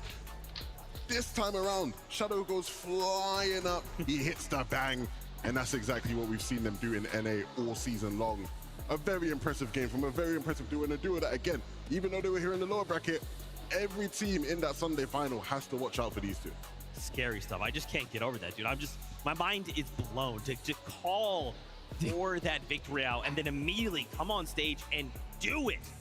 Wow. Shadow and Virgo, they will definitely be a force to be reckoned with tomorrow. And I feel like this is kind of one of those situations where if I'm a team and I'm maybe even considering doing something like contesting, I'm thinking like, yo, they just pulled out Aura. Shivers. I'd be scared. I mean, with the amount of confidence they have in those creative-like situations, right? When you're taking a clean 2v2, no third party involved, no other teams trying to join the party uninvited, you don't want to go against Shadow and Virgo. I got to see these standings. I got to see standings, right? Let's do it. We got to do it. Dude, we have 2 games left to go. At the top, Agers Ritual still holding on. Ignore the -1. Don't worry about it. That just means another team moved on up. They got themselves a victory royale. Pablo and Chino. Oh my gosh. Suddenly 7th place. Up 18 places, Tokata. This is why we say, man, one game can change it all. 11 for them. That was their game. Absolutely. Speaking of players saying things before the halftime break or during the halftime break and delivering on it, I asked Chino, I saw him in the corridor and I said, yo, bro, what's happening? He said, Lev, man, we just can't get to endgame. I don't know what's happening. We're feeling good, but we just aren't able to get there. This game, he told me, look, we're going to look to continue to play the way we've been playing, focus on our strat, carry some more medkits so we can play in Storm for longer, continue. Lev, man, get there to the endgame. Having many builds to work with, but they just stick together. Both of them playing in the same box, shotgun in hand, and they're always going to hit the key shots that they need. These are 2 of the best individual players in this region. I mean, they have the experience. They've shown they can perform online. They've shown they can perform at international competitions with the best of the whole world. And it's been surprising that, you know, it's even taken them this long to get a big match like this, but I'm excited to see how it continues. And that's a great game. Like, the timing of that game is so crucial, because you mentioned it's 2 games remaining. It's crunch time. To move up that rapidly there, it will be a big boost for their confidence moving forward. And that's what gives me hope, right? Not even for just them. Again, I'm going to keep thinking about all these duels, right? We only have 25 spots. We get through on a victory royale, which means that we're done. We don't have to play any more Fortnite today. We can just focus on tomorrow or Tokata. We need to play out these games, try and end in the top 19. So many of these other duos are well outside that bubble, right? They're thinking with 2 games left, maybe we can't even get points enough. Maybe we need to strike and try for that victory royale. Maybe that's our only way in. Yeah, I mean, the pressure is on. There's 2 more spots left, but for the teams like Pix and Ghost that are in 5th place on the leaderboard after jumping up 8 positions, I mean, it goes back to the narrative I was talking about in game. On EU, a lot of our veterans, our legacy talent, I mean, 2 of our global champions didn't even qualify to here, and now we've got players like Ghost, this up-and-coming rising talent. I honestly thought, Lev, I thought they were going to win this game, but Shadow Virgo, they were too good. Yeah, I think the great thing for Pix and Ghost is, again, they've been really good. They've been really solid. They haven't had much of an opportunity to showcase the type of talent they've had playing together, but we've seen it in bursts when they've been playing with other people. Pix and Ghost, Pix in particular, right? Yesterday we saw a great day for Polish Fortnite as far as Dom and Divash, Kami and Ari doing as good as they did. Pix looking to try add himself into that crew as well. And for a player like Ghost to have this day to really get used to the feel of the stage, get that experience when, you know, 11-2K's waffling in your ear and you can hear it in the speakers, right? He can handle that. He can handle anything. It's tough, man. It's definitely tough. We saw another duo as well, Chap and Flixie popping off. We've already seen anytime this duo comes up, the crowd goes crazy. Man, I just keep thinking, man, 2 games left. We need to hang on. We need to make some changes. We need to go all in. I mean, for Chap and Flixie, rather, I feel like they're doing okay, right? We got to stay the course, right, Lever? Or maybe it's that time, maybe we go crazy, like... I mean, I don't know, like, are the Chap and Flixie fans still in the building? I mean, it's a bit quiet for the Chap and Flixie. When they walked out, it was loud. And they need that support going into these last couple of games because, again, we know if you've been watching EU, their performances have been inconsistent. But more often than not, Zeke, when they need to get it done, they do just enough to push themselves over that line. When they kicked it off too, the fire, it wasn't fueled up, it wasn't roaring, but after that 3rd match, they got the 4th place, and you can tell how quickly it turned for them. The motivation, the confidence, it was instantly back to where they're in their own element. Another top 5 placement now jumped right up that leaderboard in literally 2 matches, Zeke. Yeah, some of these players are players that they're not going to come out and just have this crazy pop-off performance. There's almost like a period of heating up. But Tokata, I'm scared, man. 2 games left to go. Let's check out that standings. Let's see who is currently in that 19th place. Coming back to it, Tokata right now, 90 points. GRX Randu, look, up 17 places. But again, Tokata, we've got 2 games left to go. That heating up, if you're not there, you need to have it right now. I know the French fans are scared as well. I mean, we've got 18th place. Momsy Skyjump dropped down 8 positions, right kind of that cutoff. Right now, 19th is at 90 points. Yesterday, if we look at top 19, it was around low 130s, that bubble, but will it be the same today? Mr. Savage and Velo sit in 24th, not the spot they want to be in, but within touching distance of being able to push themselves above. Still so much talent on this page who's yet to do it. Nathan and Nebs, big names there. Harvey and Diminished, again, a duo that you would expect to be able to have made it through. We have the likes of Sato, Podesai, Epic Woe, and Pump. I mean, for some of these teams to not make it would be a big, big upset. I'm scared for Javi and Diminished too. I mean, yesterday they were like 1 elimination off qualifying, and now once again, they're right outside of that bubble. I know they're feeling the pressure. Man, 2 games left to go. It's now or never, duos. We need to put the pieces on the table because after this, 25 duos will be going home. Casters, second to last game. Take it away. I think at this stage of the game, I've seen so many third parties. I have to continue the third parties here on stage. Vinny, welcome. I'm excited, man. I'm not quite as tall as Levin, so we can't really do this height gimmick as well, but I'm excited. We got 2 more games of competition. So many big teams that are actually outside of that top 19. It's gonna be really exciting to see what happens. But so many teams that are also just so close. I mean, the striking range, it's right there. It's visible, but can they actually overcome? We'll find out here in Game 5.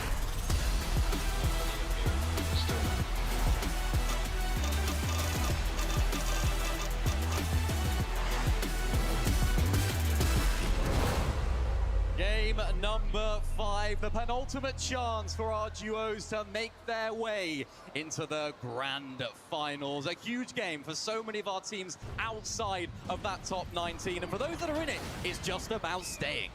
And it's coming as no surprise that yet again, Medius and iDrop are looking to try and see whether or not they can win out on an off-spawn battle they've been dealing with all day long. But more importantly still, Jacob, whether or not Podesai and Sato are going to be able to have any sort of comeback potential, because we are in Game 5. Medius and iDrop are nearly there, and it starts right here, right now. Chi and Giannis so committed to this rock fight, but it is just sticks and stones for both these teams. Giannis gonna depart first of all, utilizing some of that bush tech to avoid taking any kind of fall damage, but the damage has been done. Both of these teams definitely injured. Yeah, unfortunately enough, Giannis, the down that they were able to get on top of that rock he has a chance at the revive. Interesting enough, he's not necessarily going to go for it just yet, just trying to drop down and keep pressure. He does have a loot advantage here, and his teammate is down below. So yes, he is going for that revive. So Giannis, you're definitely on a timer here about how many decisions you can make. Giannis going to do right there. We're going to have to wait and see as we move on over to a team that had a fantastic last game. Pablo and Chino all but qualified through, but they need to make something happen here at Sandy Strip in order to stay in this game. This is a big game for them, Taka. First things first, they want to get rid of Minipio and Pupu, and they are sick of having to deal with being contested. And they know even if they bring it back in today's competition and make it for their seat on that Battle Bus in finals, they still have to deal with Victor V and Kanata. So it's not like the off-spawn contest is ever going to let up. It's about ensuring that they don't have those small little mistakes in the next stage. Yeah, and at least they're getting a good amount of practice. I say that loosely because we're in a live tournament on land across so many teams from around the world, but at least they're playing a little bit more and more like themselves in each and every passing game. I said it during the action in that last one, this is the best we've seen them play so far. And I want to see more of our teams, especially the ones that might be a little bit further on that leaderboard than you would expect. Get a little bit more aggressive, take control of your destiny. This, though, bit of a fight here. It's Alex Reckless down. Alex is a solo. Liam and Jace having to close on in here, but taking it very, very calmly. Playing up on above as Jace drops on down. Alex looking for the revive onto Reckless. Not quite going to be able to find it. The pressure keeps coming through from up above. Alex trying to do anything to find that initial shot. Hits an angle, but not quite connecting with the shot. And Reckless is able to get finished there as well. So huge moment here for Liam and Jace to close out this fight. Alex just stuck between a rock and a hard place, though, and dealing with the likes of Jace, just too healthy. The HP advantage working against him entirely. 160 points. Liam and Jace are just freaking of confidence right now, and they have good reason to do so, but Clix on the other hand, it's all going to come down to a Game 6 performance. And it's not even about consistency. It's not about a strong placement. They have to win.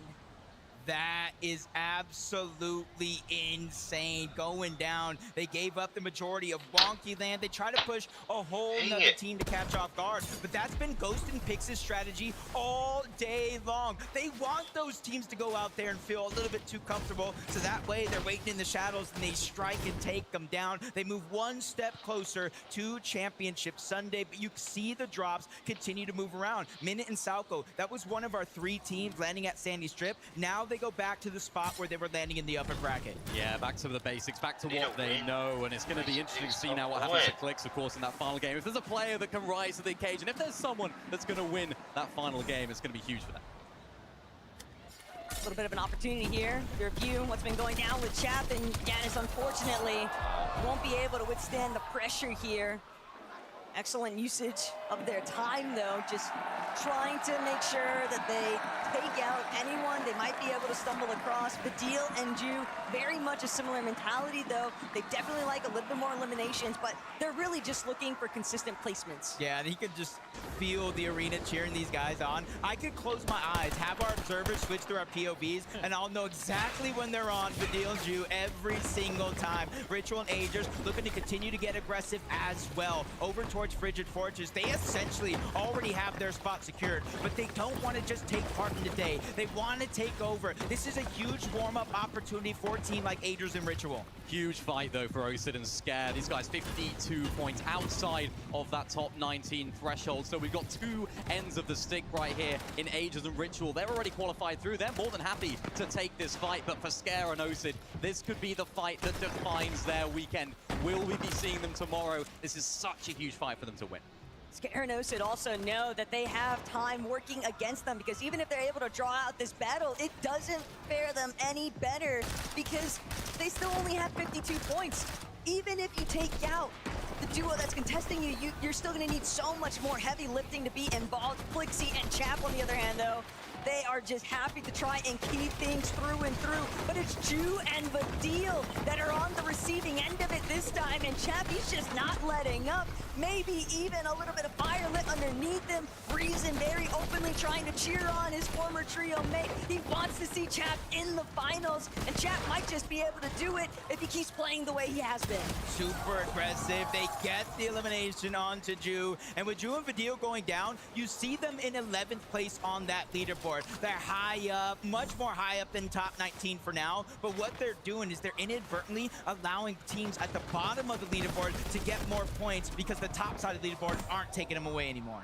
Yeah, tough there. German on German violence, really difficult for this crowd. He sort of had a bit of a weird reaction there. It's like, oh, do we cheer? Do we boo? I don't know what's going on. But for a team here in Velo and Mr. Savage, they are outside of that top 19. How do they approach this? Are they going to try and go for that win? Are they going to try and make that crazy hype play in endgame? We've seen them have a little bit of solo clutches from Velo. We've seen that throughout the season as well from these guys. It's been one of their downfalls, really, is those endgames haven't been together. They haven't been consistent enough in those situations. So they need to make it all happen now. With 2 games to go, this could be the end of their weekend if they don't make something happen quickly. Definitely want to give Velo his flowers, though. He has been left in a couple of very difficult positions and still managed to come up with some form of placement points through it. But now, all they really need to do is synchronize. If they can make it through a solid end game here, that could be the separating factor between outside of top 19 and making it in.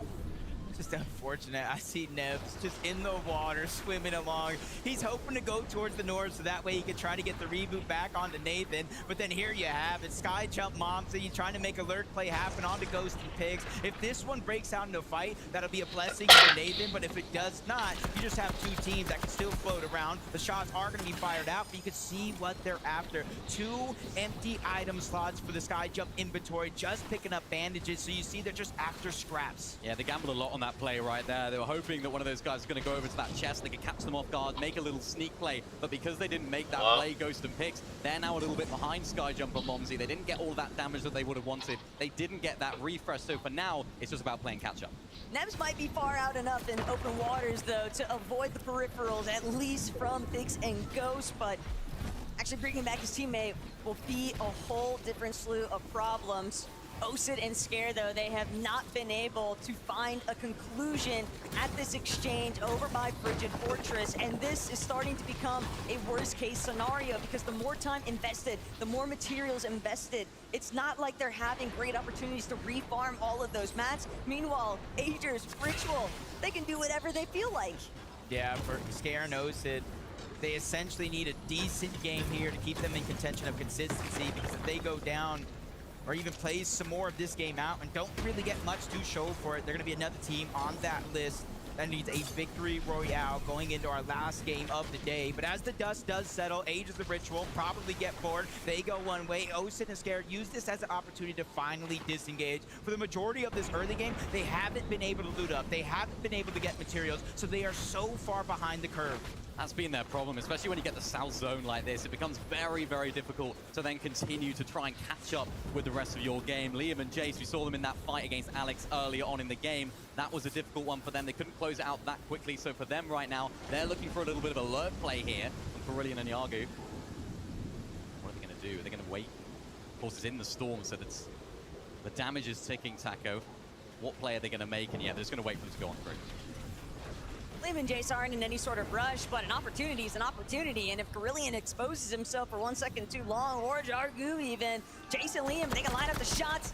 It's a great opener. Kerillian completely flushed out here, but Jace, Liam, will they be able to fully close it out? The delay has been set in stone. Jargu with the backup measures means that Liam and Jace forced to pull back. Yeah, and I like that decision right there, because it's easy to feel like you got the green light to go. You just did over 100 damage. They're already weak to the zone, but they are also weak. They're one shot away from going down themselves, so they make that smart IQ play to go ahead and disengage, heal up, and then make it to zone. QNDX and Phantom trying to do the same thing. 90 points. They don't even need a massive game here. Again, you just need to stay in contention to making it possible to qualify through consistency in last game. It's a really awkward position to be in where they are right now. They could need a win going into the last game if this game isn't quite as good. They're not so far into that top 19 where it makes it so that they can just play out their placements. Really, really awkward for them right now as Chino and Pablo Wingu in this fight inside of the storm as well. You can see the distribution of teams here. Chino and Pablo Wingu in 7th place. Team they're fighting all the way down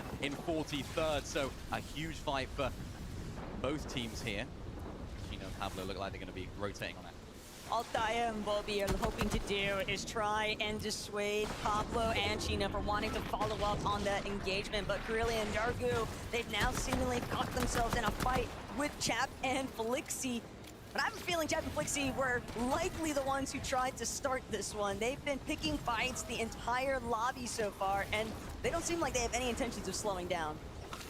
Yeah, I wouldn't either for Chap and Felixi. The way this day started wasn't necessarily the best. They even got surprise contested in one of those games, going down off spawn. But since then, they've been putting their foot to the pedal and speed running their way through this lobby. But now Salco and Minute, they want some of those fights, but Minute immediately gets shut down by Chap. A huge shutdown as he goes back to back, taking down Salco as well.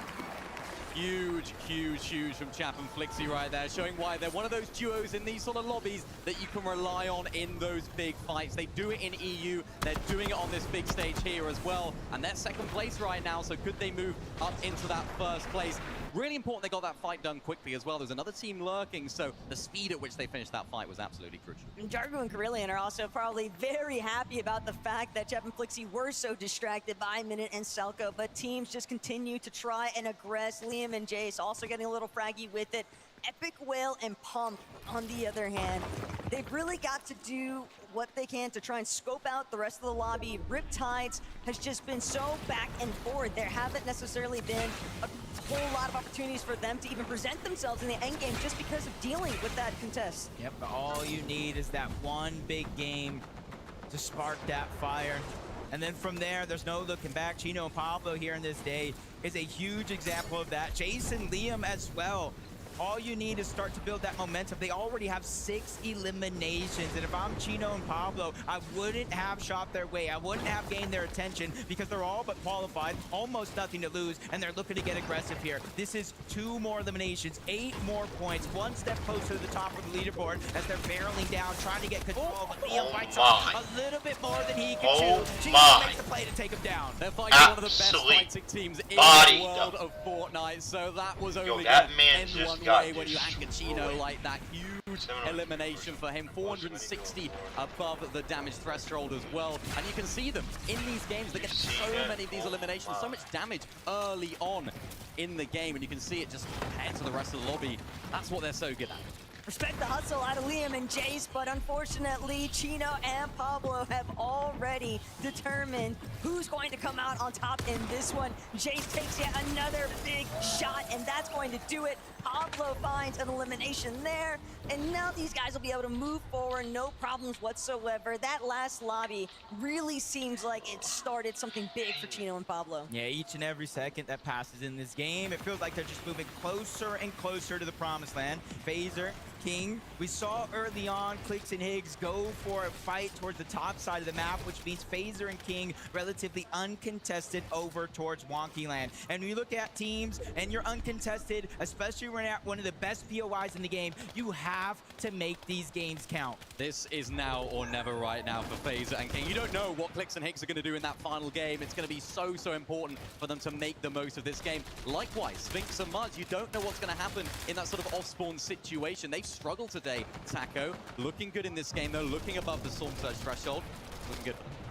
All Muzz and Sphinx were after at the start of this day was seeing whether or not they could actually find quick conclusions towards that off spawn, but Nathan and Neps just haven't provided it. They seemingly counter-stratted exactly for that circumstance, and even with Muzz and Sphinx trying to goad them into the engagement, they just weren't taking the bait, and I can't blame them because it's a complete stark difference of the two dynamics between those teams, and it's left them in a really rough spot, but they're not the only ones trying to see if they can fare for better weather here. Marius, tough spot. Really, really tough spot. Definitely not home and dry right now. And Marius, known as one of the best fraggers in the world, haven't really seen that from him in the EU for a little while right now. What better way to solidify your spot, not only in the grand finals, but also as one of the better fraggers in the world. Reclaim that spot, all that hype that was surrounding your name has to now do it as a solo, needs to break into those placement points just to propel himself and iDrop into that position. Because of course it's not going to be easy for him, Jacob, but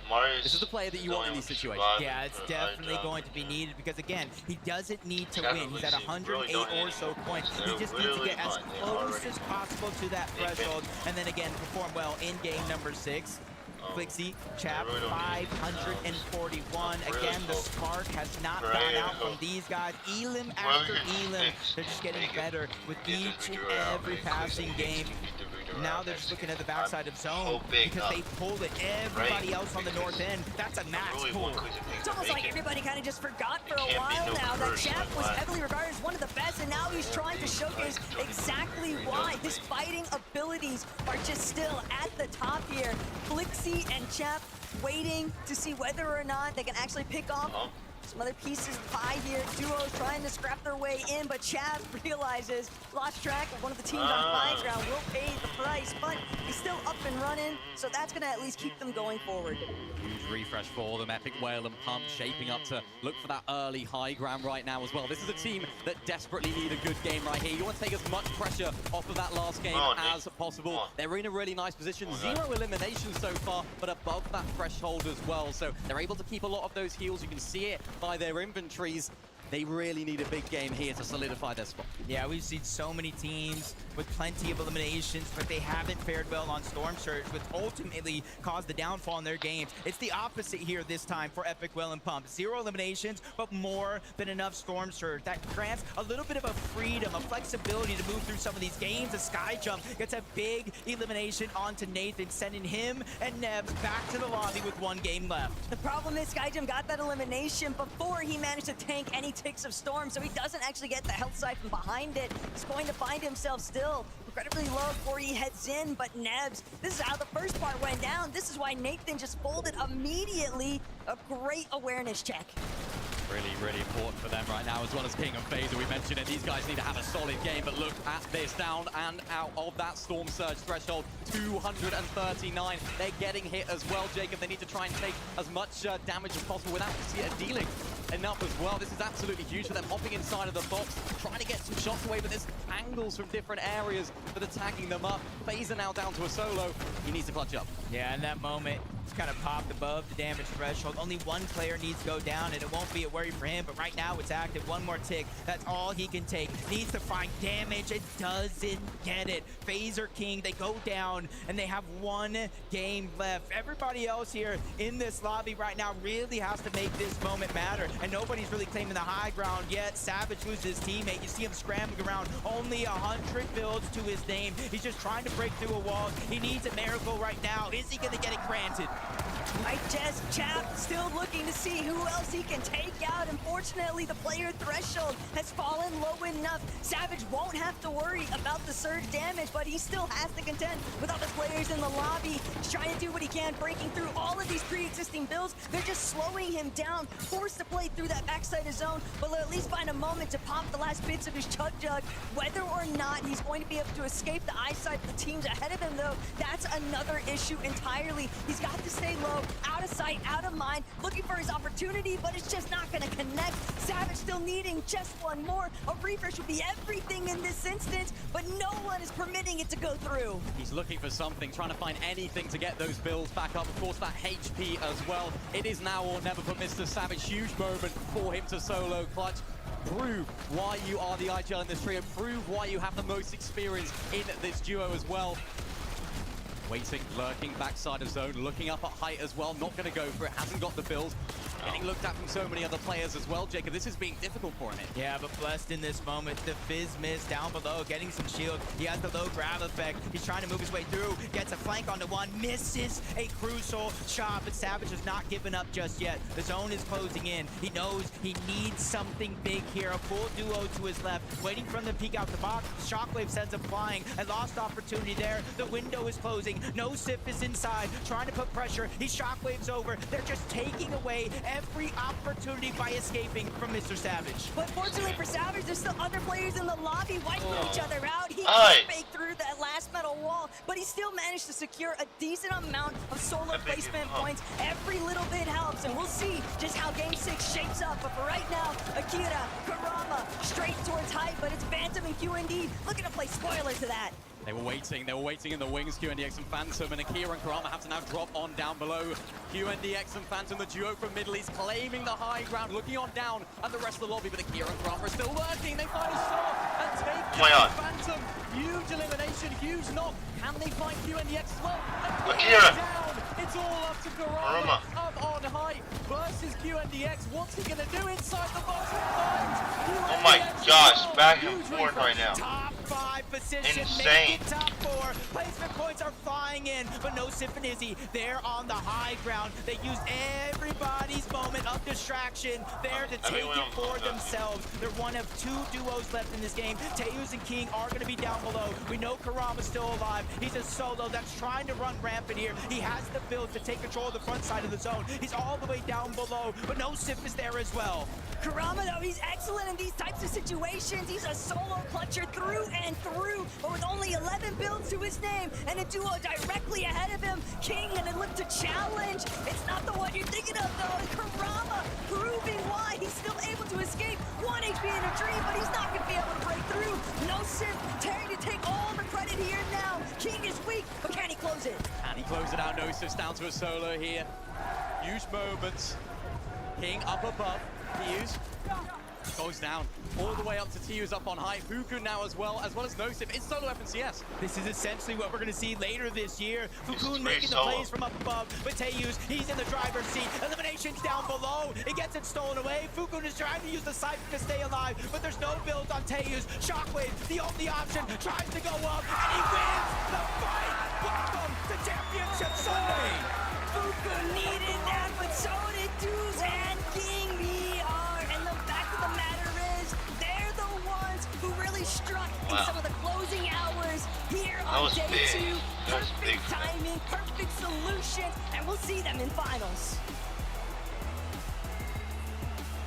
And King, they're all on the other side of the arena, but we've got to celebrate them, Dusseldorf! We've got Ricardo here to translate. Oh my word, King. How insane was that final moment? Me fala dos últimos momentos. Eu tô muito feliz. Essa partida foi bizarra. Tava muito louco ali no final e é isso. I'm like so happy. This match was crazy, and a lot of things were happening at the end. I cannot even explain. I'm just getting you guys to turn around because there are so many people around the world who want to celebrate you at the moment. Teus, going through the lower bracket was so tough. It could have been that you wouldn't qualify if you hadn't got this victory royale. What did you guys talk about in the player break to make this happen? So, vocês poderiam não ter classificado se vocês não tivessem essa vitória. O que vocês falaram durante o break para conseguir essa vitória? Cara, posso falar? A gente tinha mais 3 partidas, então falei com o King pra gente manter o foco, porque cada partida tem que dar ali para não tomar ali. They just talk and say like, let's stay focused. We still have a chance. It has 3 matches left, and they managed to get it out. You are the second Brazilian duo to make it through the lower bracket today. You are going to be in great company tomorrow. Do you think that Brazil can win the FNCS Major Summit? King, você acha que o Brasil vai ganhar o FNCS Summit? Eu acho que qualquer um tem chance, é só acreditar. A gente grinda muitos dias para isso, então acho que a gente consegue sim. He said we just have to believe it. We have the potential. We have to believe that we can make it. Dusseldorf, do we believe in Teus and King? We're going to head to a break. When we come back, it's just one more game until we solidify the Grand Finals lobby.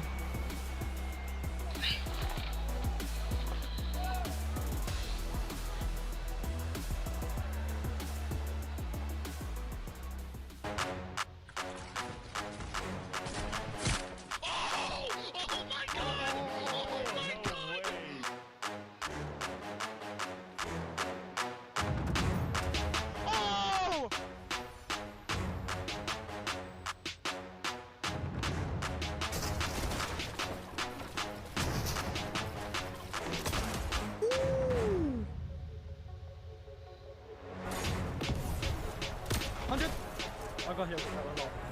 I'm popping in that bit. Wait, so. Got 6 build? No, max up. Wait, if you're mid, wait. 100! 100! Oh my god! Oh my god! Oh my god!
Fortnite fam, welcome back to the FNCS Summit game. Number 5 wraps up. King BR Teus find themselves a victory royale in the penultimate game. Massive for the duo. So Kata, this is big, right? You know, obviously, if you're in a situation where you need to either try with everything you've got to break into that top 19 or get a victory royale, maybe that was the second last chance to try and get that VR, no? Yeah, I mean, it was exciting. The fans were excited. What I'm thinking, they were landing South Battlewood Boulevard. If we look at the players that have qualified from there, you got Benno Curve, you got Sky Scroll above them. So I'm curious, now that they've secured that position, what are they going to do tomorrow? Oh, man, I'll be honest, see, you mentioned some of those calls. When the casters made that call for certain players of, hey, this next game you have to win, or that's it for you. Nothing else is gonna work. That sent chills down my spine. It just gives you the sense of urgency of the point we're at. It's why King and Teos' win is so impressive as far as, again, stopping them from having to deal with that whatsoever. A lot of people refer to the smaller regions, right? And they say EU and NA Central, and then every other region's a smaller region. I've been saying to people for the past year, guys, you can't include Brazil in that. You gotta take Brazil a bit more seriously as a region, because not only do they have so many people who play, but the quality of the players as well is impressive. They have 2 wins today. They might get another one, who knows? It's a great day to be from the Brazil region. They're getting wins. They're holding height longer than NA and EU. I mean, are they really smaller regions? What are we witnessing today? Oh, dude, I don't know. It's just something different in the air. This is the Summit. It's kind of a sneak peek at what a global could look like, but again, only a single game left to go. I'd love to start taking a look at those leaderboards, right? Oh man, with a single game left to go, remember, if you're just tuning in, first off, you've missed a ton of Fortnite. You've missed 5 incredible games. Go back, watch them. With 1 game left to go, this is the lower bracket. We need a VR. We need to end in the top 19 if we want to proceed to tomorrow's finals, or the Summit run is done. Epic Whale in this last game, finding a bit of a moment, right? Some momentum to kind of maybe try and piece something together, but guys, with only a single game left to go, you know, it's gonna come down to that wire. But look, 20th place, Takada, Epic Whale right there, pump right on the ball. And it's a tie between him and Sato at Buttosai at 112 points. I mean, I even see other names. Mr. Savage, Epic Whale is close above. Visuals, Braids, Marius, Eye Drop. I mean, these do not look like names that shouldn't be on the cutoff. I mean, Epic Whale and Pump specifically, Epic Whale, this is one of 5 players that qualified both to the 2019 World Cup and this Major 1 Summit LAN. The issue is, the only player that's qualified so far is Thomas HD. Then you've got King from Argentina, you've got Epic Whale, you've got Mr. Savage. All of these other 4 players just have not made it yet.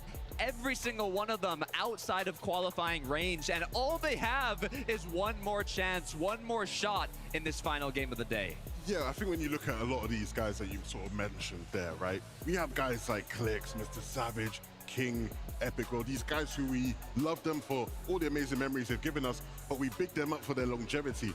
When it comes to longevity, you want longevity of doing well and doing good, right? And so the pressure is on for all of those players because we know that they're more than able, right? It's not a question of ability, it's about the execution. And ultimately, a couple of those names will just miss out. I don't expect to see all of them make it in, and so it's about making sure that last game counts. That's right. Well, really quickly, before we continue the talk, we actually have a blast from the past, rather. Okay. It's a Vivid Masterclass. Oh, he still does those? What's up, guys? Yeah, listen, Iamzo going into that game was sitting 20th place, a little bit less comfortable than I'm sure he wanted to be. Let's take a quick look at what their game plan.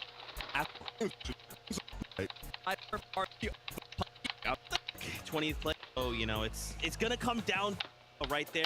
Visuals, right? I mean, there's issue outside of quality. Yeah, full.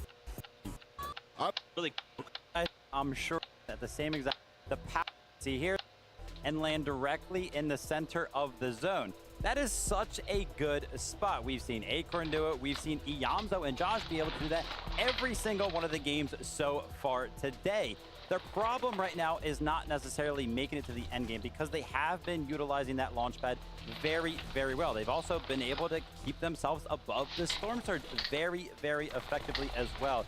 The only kind of thing that prevents them from even breaking into the top 10 right now is potentially some decision making around when they do get put on the edge of these zones. As you can see right here, they are still technically in the next zone, so they're going to actually opt to go ahead and stay. But the problem is actually going to reside with their decision to not just immediately go towards the center of the zone right now. As you can see right now, if they did it right now, they could get it completely for free. But instead, what they're going to want to do is they're going to go ahead and just take shots and kind of prevent all of these teams from entering in by them. But what makes it very, very hard to maintain this position and make it still as effective as it is it's you can't, as a team, prevent all of these teams from sort of making rotations around them.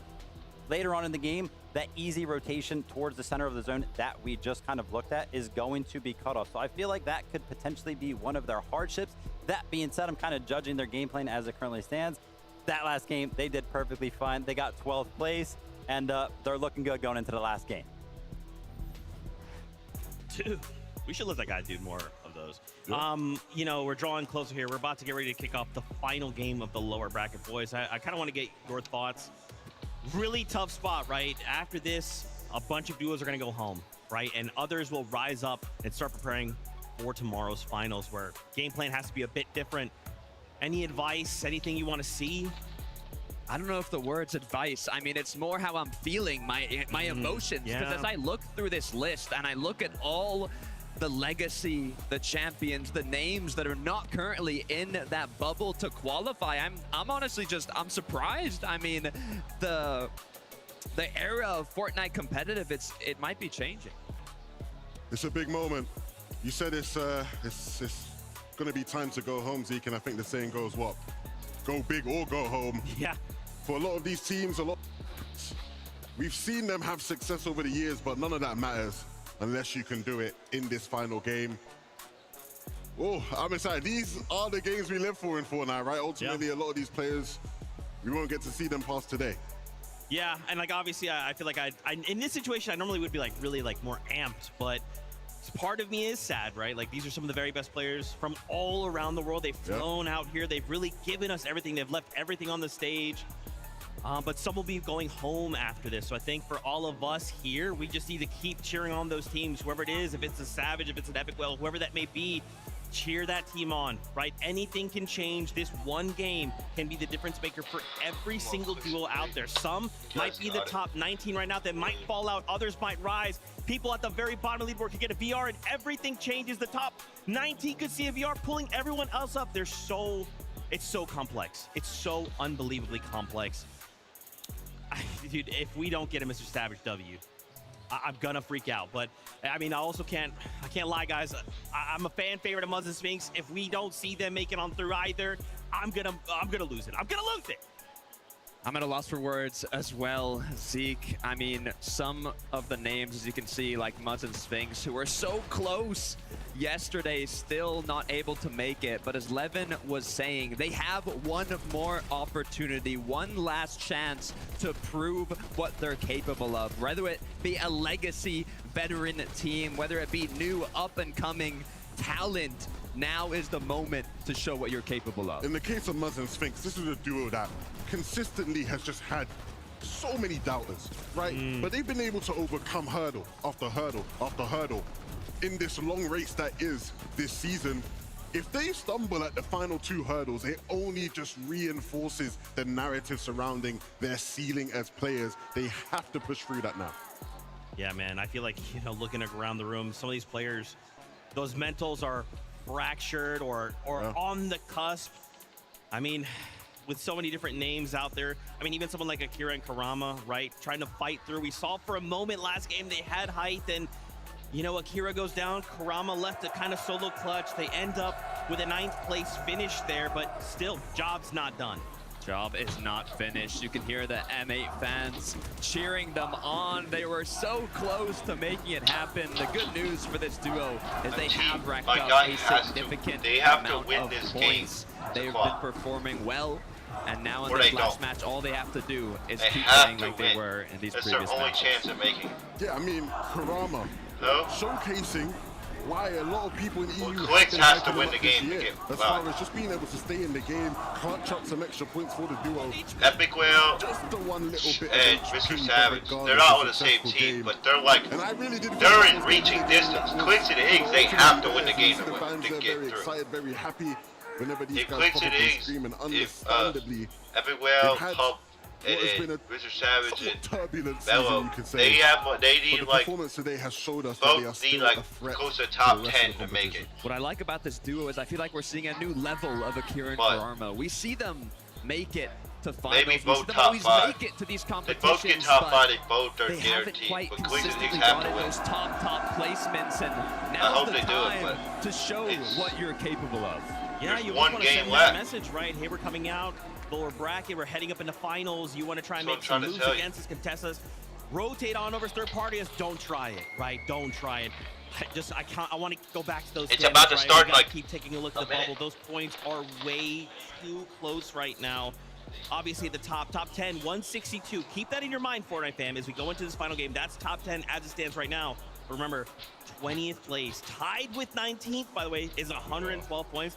And even if we rolled on over to the next page, 110 points, 108, 108, 100, right? Like, Tokata, if any of these teams in that top 19 make a mistake and they fall early, everyone else will immediately enter a frenzy. It's way too close, and not only that, you can look at the duo that's #1 right now in the consistency standings. After the start of the day, their first matches, they only had 12 points, and in 3 games, they've jumped from literally the bottom of the leaderboard to first place in the standings in 3 matches. So it is definitely possible to make that comeback happen, but you gotta pop off, Lev. Zeke, I want to quote one of my favorite Fortnite analysts.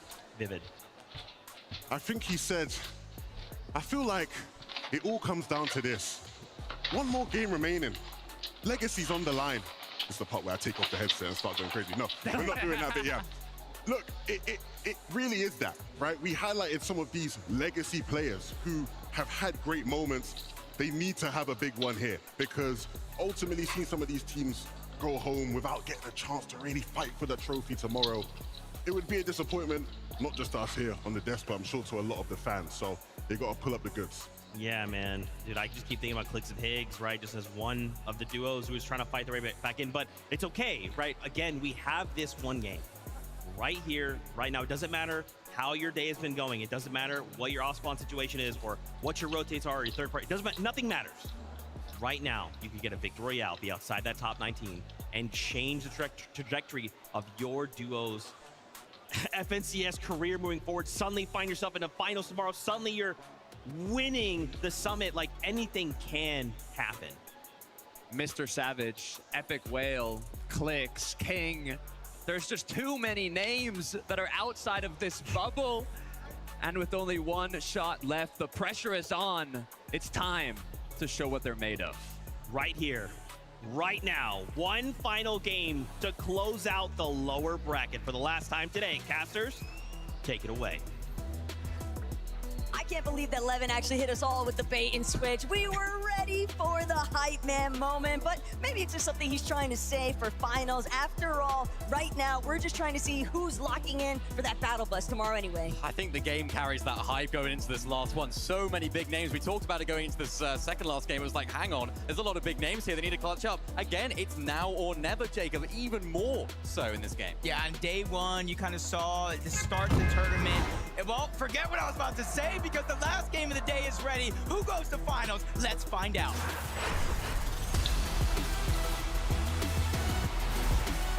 Come on, guys. Let's go. Log in. Last game of the day, and you really see the difference of the flow of how these games went from the upper bracket game one yesterday, where I think we had 85 or so alive when the first storm surge hit. It's getting less and less as each and every game passes here. There's 88 up here in this game, but I think with everything on the line, a Victory Royale, a must for some, or high elim games for others, we're gonna see this one speed through. Already a different change of pace here, though. Giannis and Cheatin', they don't have to fight it out. Not for this final lobby, but more importantly still, Jacob, I think the big thing is that we're witnessing what could potentially be Crash Out Nation, because there are duos whose only option is to get a Victory Royale. One of these could be happening right now. iDrop, Sato taking down one. Marius the only one left. They have the HP advantage. Marius and iDrop are out. Podesai and Sato survive. That is tough, but for Podesai and Sato, this is the moment Levin was talking about. Dreams can come reality. As a Beeb surprise contested in this last game over towards Sus Studios. Randu and GRX, they chose to stray away from the fight of Giannis and Cheatin', bringing the fight on over towards this side of the map, and they already got that elimination onto Cam. Sorry, Jacob, I'm just still not over what we just witnessed. Radius and iDrop were winning that off spawn all day long, but they lose the one they needed most. Still, hope not completely gone here for GRX. That is until Aviv puts him into the dirt, and Aviv knows just how desperate he is for this one to vote in his favor, because he cannot afford to lose out up against Randu, but it's all over. Randu is going to be the sole survivor here at Sus Studios. What a clutch that was. That keeps them in it. Aviv needed it, but so did those guys. But look who's here. We've got a third party. It's Cheatin' and Giannis making their way on over. What will happen there? But another team that needs a big game. It's Muzz and Spinx, and they take down Nathan. Hey, to start the day, Spinx say these guys have been running from him. They went ahead and finally caught up to him and get the elimination. Again, these are the games that truly matter. They started this one with around 66 or so points. They get those 8 because of these 2 eliminations here. That first one on an F, he was out of position by himself. Muzz strikes him down. And remember, Nathan Neb's outside of that qualification now, so they will not be qualifying through to tomorrow. For Muzz and Spinx, they're still in it. The dream is alive. Just giving a moment of pause. Clix and Higgs under a lot of pressure right now. Sandwiched in between Savage, Velo, King, and Phaser, but Higgs, he's trying to see if there's any life left in his eyes, but fortunately Clix gonna look for a backup moment here. Savage, Velo, though, they're just so healthy. They're looking to try and steamroll through Clix and Higgs. They want to shut down Exit here in the final hour. Savage and Velo still looking to close it out, but it's Clix with the turn. Oh my gosh. To the corner, fighting his way out, but just like oh my gosh. Dang it. He needs to go quick. Skyjump and Momsy heard those noise from so far away, and now they're starting to go on a chase. Good job, Velo, but how far can you stretch this moment here? They need to win the game. And Momsy, they're surely on the chase, even using the zip line to try even to my cut both the the distance teams as I want fast to as qual. Hide and seek for Velo. One of the teams just took out the other, and the other might be done.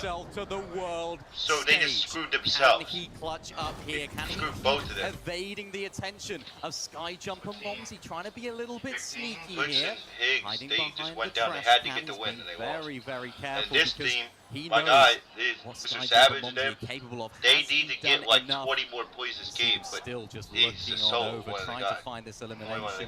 Trying to find it. That elimination, though, those eliminations are the Clix and Higgs, literally on the live leaderboard, puts them on the spot inside of the bubble. Velo right now really needs to dig deep to figure out how he's going to get out, because it's not only about leaving that position, it's about looting up and getting Savage back. But look what's taking place elsewhere. Muzz and Spinx, sure, they might have struck first at Humble Hills, but the leftovers of other teams' desires really taking over in that moment. And no Muzz means that Spinx has such an uphill battle waiting for him. Chap, Flixie hanging out still by Dark Dominion. But Jacob, Mini, one thing I couldn't help but notice, Velo stuck behind the dumpster over at Squibbly. He knows that Momsy and Skyjump are trying to chase him down, but more importantly still, there was still Kazi and Davo off in the distance. And if they go near that hill face that looks directly into Squibbly, they will see Velo. You have to be so careful.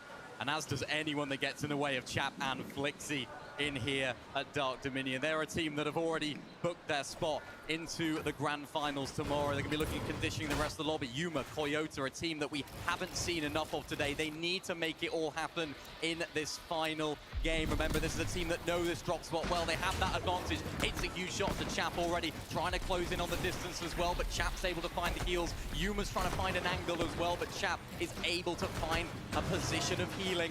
Flixie looking for another angle from a different wall, getting looked at from Koyota. Koyota can't quite find a way through either. Chap's trying to find a response, but it's just a stalemate right now. Yeah, for Koyota, it's a big shot to open up the fight. Unfortunate enough, they were unable to really follow up on it. Big advantage over Chap. The team I want, two of the teams I want to call fought each other. We knew this lobby was going to get aggressive quick, but it's happening. And then now, Clix and Higgs, they had to get the win, and they did not at all. Wasn't even close. And then the other guy, because they were fighting Mr. Savage, I want to go out too. They need to get out of Dodge because so many other he went down because Clix took him down, and then Mr. Savage's teammates the only one alive, and they need like 20 more points to qual. 200 points, safe and secure. And he has to survive. I think he's still alive, but somehow he has to res Mr. Savage too.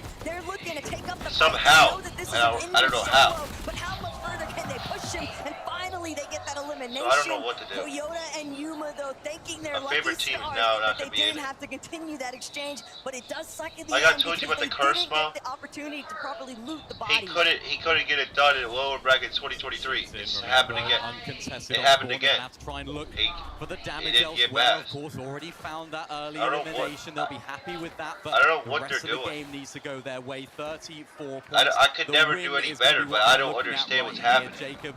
It's not going to be I don't easy, understand though. what's We haven't happening. seen enough of them today. They haven't performed at their best. And for two players of this caliber, you just expect so much more.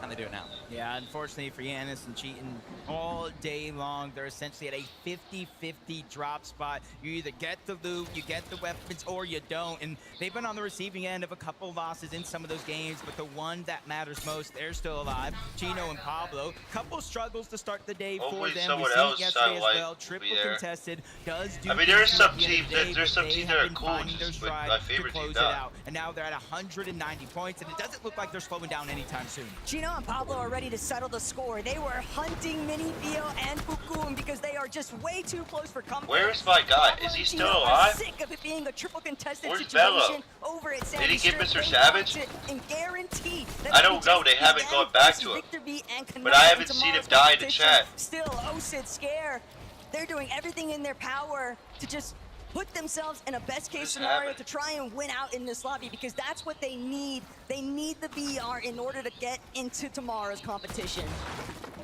Here on the other side, Scare and Osid need these elims. They need a big game. You can see very close on the standings at the moment. So for both of these teams, it is of equal importance. And that's why we see Haman right here trying to look for an overdrive grenade away. But oh no, Scare and Osid, they are scary right now. They are closing on through. Haman will not get away that easy. Scare just needs to try and find the final few shots to take him out. He just can't hit them here. They're still chasing him on through. Spend this much time though, pursuit of one individual.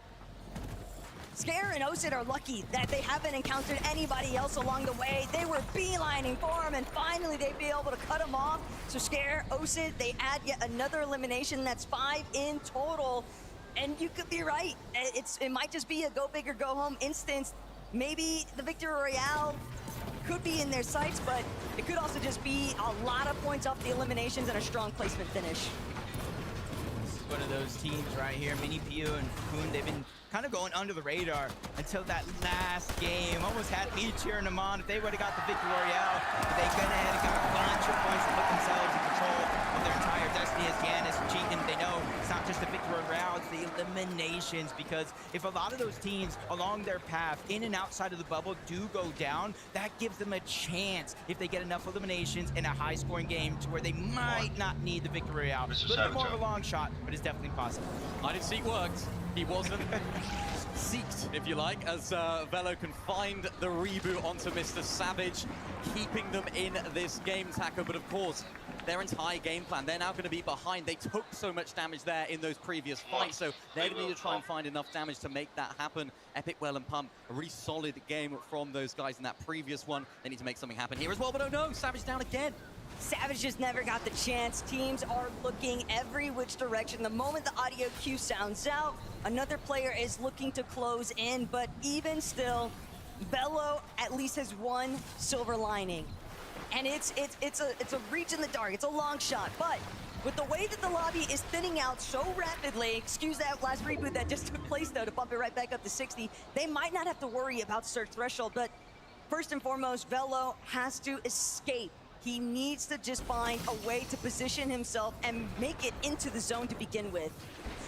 It's really interesting. He moves on over towards Riptides, but doesn't know they're overstaying their welcome on the side of Epic Whale and Pump. It's Mr. Savage. Another reboot opportunity. This is how he went down to Momsy and Skyjump. And you see on the mini-map in that moment, that's when Velo had no choice. I can't continue to be the hero when you have no loot, but he is going to get another opportunity here.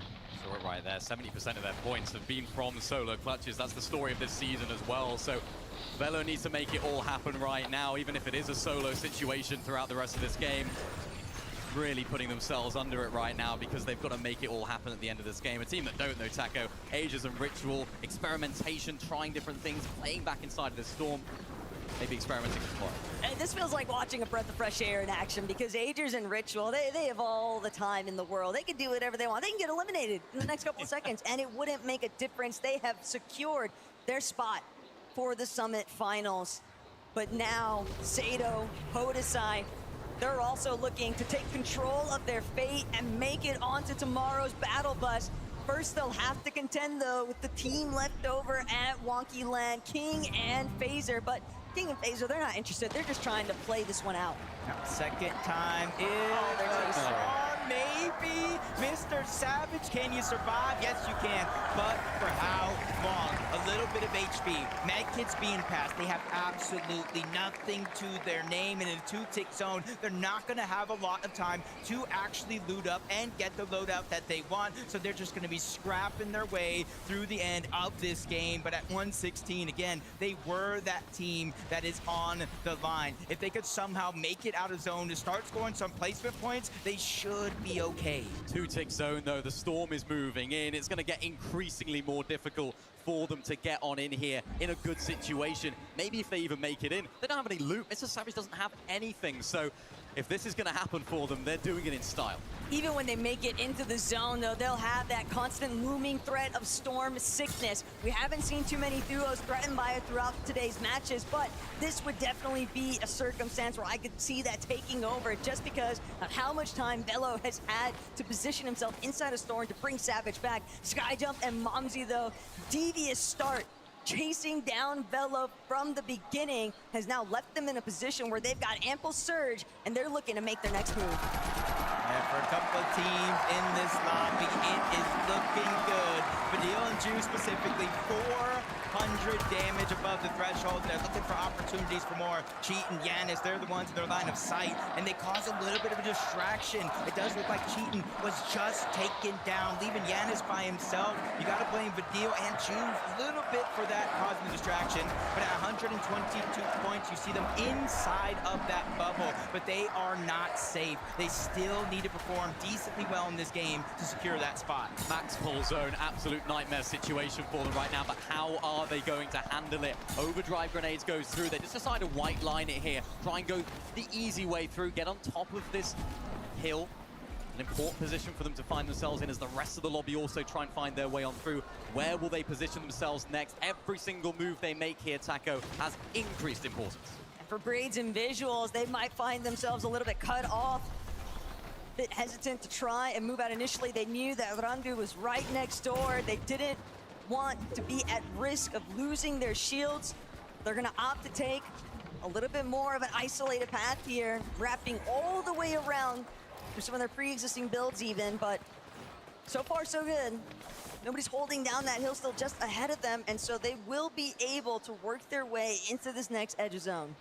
Give or take 3 eliminations worth of points for Visuals and Braids. That's how close this game actually is, as Velo and Savage end up in another scuffle. FaZe and Gerald on the other side, but luckily for them, they're 74 above. They get tagged up yet again, 35, quickly falling. They aggressed onto him. Gerald ends up in the whole box, but they're just trying to backtrack in their steps. They don't want to give it up here. They're 196 above. Surprisingly, look at their loadout, Spinny. You almost would have never guessed they went down. He takes a big shot, but he fires one back. Gerald goes down. Velo getting sprayed from all around. 25 HP, and they lose control and go down. There are no winners in this exchange, though, Jacob. Faison might have won it out initially, but he is still inside of the Storm. Everybody else in the lobby looking his way, waiting for him to try and make his entry point. But Cazers, Xavier, everyone else just looking to shut him out. Odesai Sato had a really good off spawn this time. They needed to make this game count, but no, with Sato going down, Odesai follows. Gino and Pablo continue to find their fighting prowess in these lobbies to again solidify their spot in the grand finals. They're having fun. Yeah, you see 14th place, 18th place, both of them down, and this is just one of those moments where you have to just sit and wait. Pray nobody passes you on that leaderboard, and maybe even cheering for a team like this, for Chino and Pablo, to take out your competition. But they're at 194 points. They've been on fire as of recently, and they don't look to slow down yet. But as we move in this zone, we're going up towards the top of that mountain. So this one, if you don't have enough builds or aren't prepared for the different elevation changes, I bid you farewell. 12th through 14th, though, those duos have already been eliminated from this lobby. The cutoff range really appears to be where Josh and Zoe were last seen, in that 11th place position, and it's going to be very close here. Braids, Visuals, still trying to do what they can to play leapfrog in the final moments. Fast Brokey repairs, looking to play for that height right now. Chino lost Pablo down to 6 HP, trying to hide away, but it's not going to matter. He's down and out, but they'll be rocketing themselves all the way through to the grand finals tomorrow. What a performance from them. Yannis just trying to go ahead and shockwave to try to grab some of the loot. But unfortunately enough, he ends up on the backside of that zone, having to figure out a way out of that position. But for Alex and Reckless, OCE's best. They got 4 eliminations, 116 points. Not sure what that threshold is now, but you see they're just outside of that bubble. 1 elimination, 1 placement point, and if one team goes down, they will take it. Alex was saying earlier on, he's the face of OCE. You want the face of OCE in the top level of competition. Epic Well and Pump here, able to find a little bit of loot here of Karama. That's going to be huge for them going into this endgame. Of course, the zone's pulling back into that way as well, so they can extend into that zone. But oh no, they're getting knocked on the door. There's another team spraying at them here. It's not going to be easy. And Badil under so much pressure right now, but just barely going to be above the surge threshold. Still, he has to try and pick up whatever points he can because it is way too close for comfort. 124 points, 3 teams tied at the same margin. He cannot afford to go down anytime soon. He needs all the placement he can build, maybe some eliminations to go with it. So many solo clutches this season from Badil. What bigger time to do it for him right now? We saw it in the last chance qualifier in Major 1. He came so close to winning out the game. All he needs to do now is find a few more of these placement points. Getting into those is going to be so vital for them. Fast Roki and Repairs reclaim that high ground as well. And looking on down at the rest of the lobby and looking at their points, Jacob, they need this win. Yeah, and they're putting themselves in the best position possible to take it. We know high ground wins games, even though low ground might win a championship. It's about qualifying to Sunday. But if Flank comes in, high ground gets contested, Fast Roki goes down. It's all up to Repairs, 7 HP and a dream.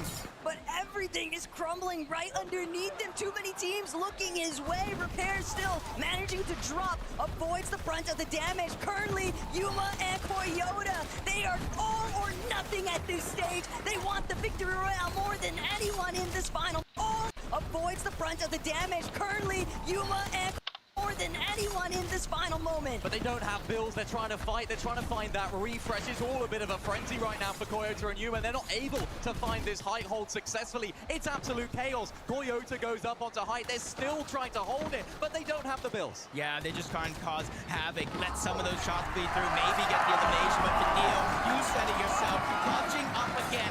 148 points. Sunday, he can taste it. He is right there. He doesn't even need to do much. He just needs to continue to stay alive. Half of the placement points in the game will be granted into the top 10. I think that's the marker he's looking for. But minute goes down. Koyota, Yuma, they lose their high ground. Tiggs. It's just natural reflex right now for Badil. You leave him by himself, and yet he looks like a duo to contend with. 1 elimination to kickstart things, but just like that, the scenery can change so quickly. Badil, unfortunately, caught out. Tiggs and Danikush are going to be able to prevent him from keeping anything else going. Still, Epic Well trying to change his fate. He missed out in 2023 in a similar format. He's not trying to do it again. 3 eliminations already as a solo. They have catapulted themselves in the standings, and he still wants more. 8 bills for Epic Well, getting knocked at the door from so many different angles. Takes down Fukun. Can he find this refresh? He absolutely needs it right now. Another 4 teams in this game. This is huge for Epic Well in these final moments. They look like they've already qualified through, but why not win it? Yeah, he has the med kits in the back pocket. I'm not sure how much Storm he's actually tanked at this time, but that could be a second win condition. But up above, uncontested, nobody able to look up, and the only duo left in this game at 180 points, Javi and Minish, and they're firing down onto Epic Well. These are 2 teams. They don't need the win. They're almost already qualified, so it really goes down to Ozone. This is your moment. Can you clutch up? Because Javi, Minish, they get the elimination onto Epic Well. He has more than enough left on the Chug Jug to get himself healthy before the inevitable happens. The clash between Titans on an Essential. Javi and Minish, 192 points. Can Ozone do it? Because up they go. Minish, Javi, they don't want to just take part in day 2. They want to take over. Ozone left by himself in no man's land. Javi and Minish, take it all. You can definitely feel a little bit of the panic starting to build up there, but Minish, he found the one shot that mattered, the closeout, and they will make it into tomorrow's battle bus. Harvey, it's not bad for your first LAN, is it? Getting a victory royale and getting yourself through to that final. Oh, I'm so happy, man. All the time I put in, all the work, I thought we weren't going to qual yesterday. We did it, but we made it happen. ¡Viva México, cabrones!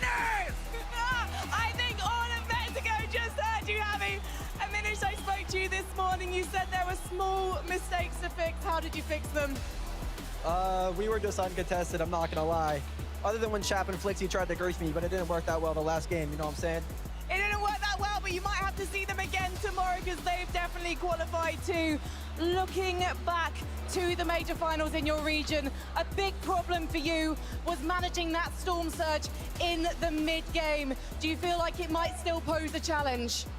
I think we'll be able to figure everything out by the time finals comes around. We have 12 games. We just wanted to get some extra practice in today to see how it'll play out in the finals. Absolutely. Just 8 games now, boys. Do you think NA's going to come out on top? I'm going to come out on top, not NA. Okay, then. It's going to be NA. It's going to be Mexico. I can't wait to see how you do. I can see a Mexican flag over there. Please, Dusseldorf, one more time. Javi and a Minish. Let's send it back to the desk. Oh, man. Oh, man. Shout out to Javi and a Minish here. Dude, so many things to unpack in that last game. But first, of course, we have to shout out the winners. They get themselves a victory out. They secure themselves a spot to tomorrow's finals. But what does this mean for the rest of the lobby? For them, obviously, they got to start thinking, all right, prep begins now. Exactly that. I mean, not only do they have to go through this excitement, I love to see the representation globally. Javi messaged me yesterday, actually, sent me a DM. He said, Tokata, how do you have more earnings than me? I said, Javi, don't worry. Get through this weekend. Prove that you have what it takes. And I think we're not going to have to wait long for him to pass it. Tokata flexing his earnings there for everyone, by the way. Good on you, lad. Yeah. Good on you. Look, Javi and a Minish, they have been working so hard. Every time I've been in that practice area, I have seen them VOD reviewing with their coach, TS. Shout out to him. Look, it wasn't the smoothest of days by any means, but what Aminish said as far as using all the games to gather as much information, gather as much experience as possible to take into tomorrow, and they deserve to be there at the end of the day. A great win in a game, Zeke, that was so heavily contested. So many people giving their best final swings to try and make something happen in that game, and these two did it the best. What's crazy too, I don't know if you saw the point threshold right before we cut away there. They're up there. They're in that top 19, which means they will be pulling someone else outside of the top 19 up to fill one of those spots. These standings are going to go crazy. But once again, shout outs to them. And if you're just tuning in, you have missed some crazy Fortnite action. Here's a look back at the game winners. And as a reminder, every duo who got a Victory Royale on this page, they went straight through to tomorrow's finals. Depending on where they ended up, they didn't have to play anymore. So last game, it's fine. Javi and Minish, they got it. And that's what they'll be playing for, the trophy. But boy, so many crazy things. And I'm getting word, the standings are ready. Let's go ahead. Let's see what this starts to look like with so many big names having these big pop-off performances in this last game. Aegis and Ritual go in as the #1 seed. Guys, I want to turn attention to 10th place Epic Whale and Pup.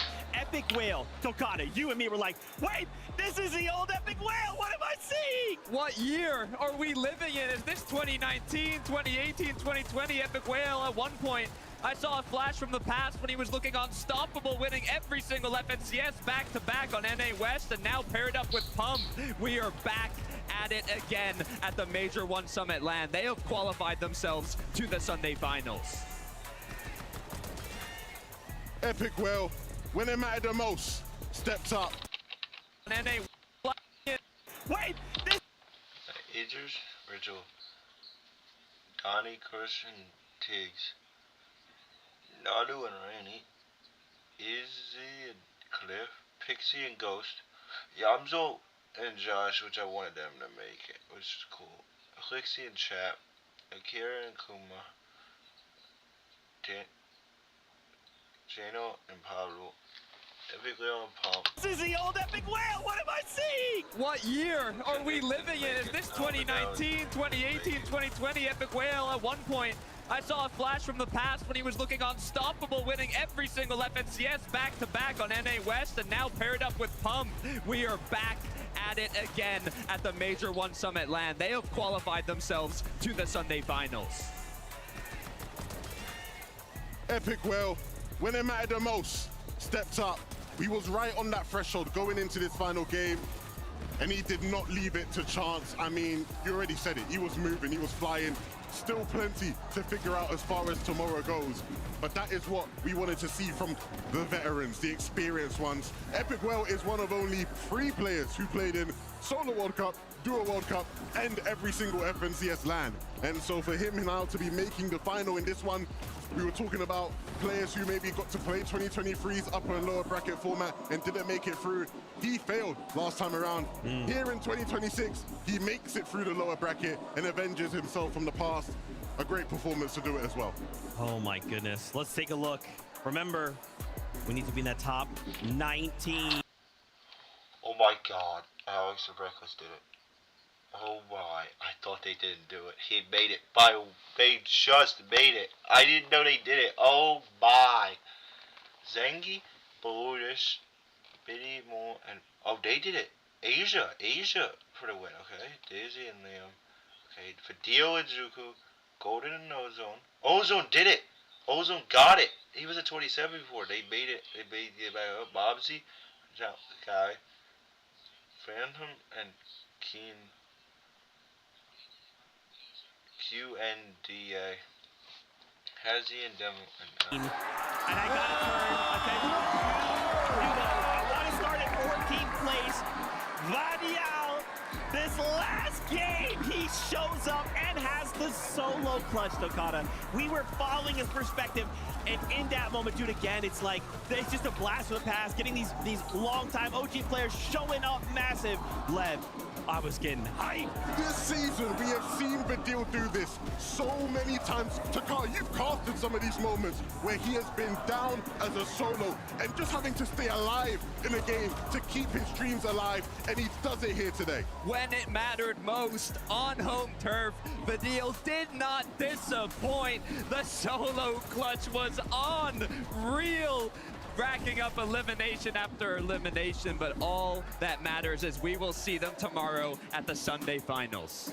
They looked so clean. We've actually talked with multiple players. That solo clutch factor is critical.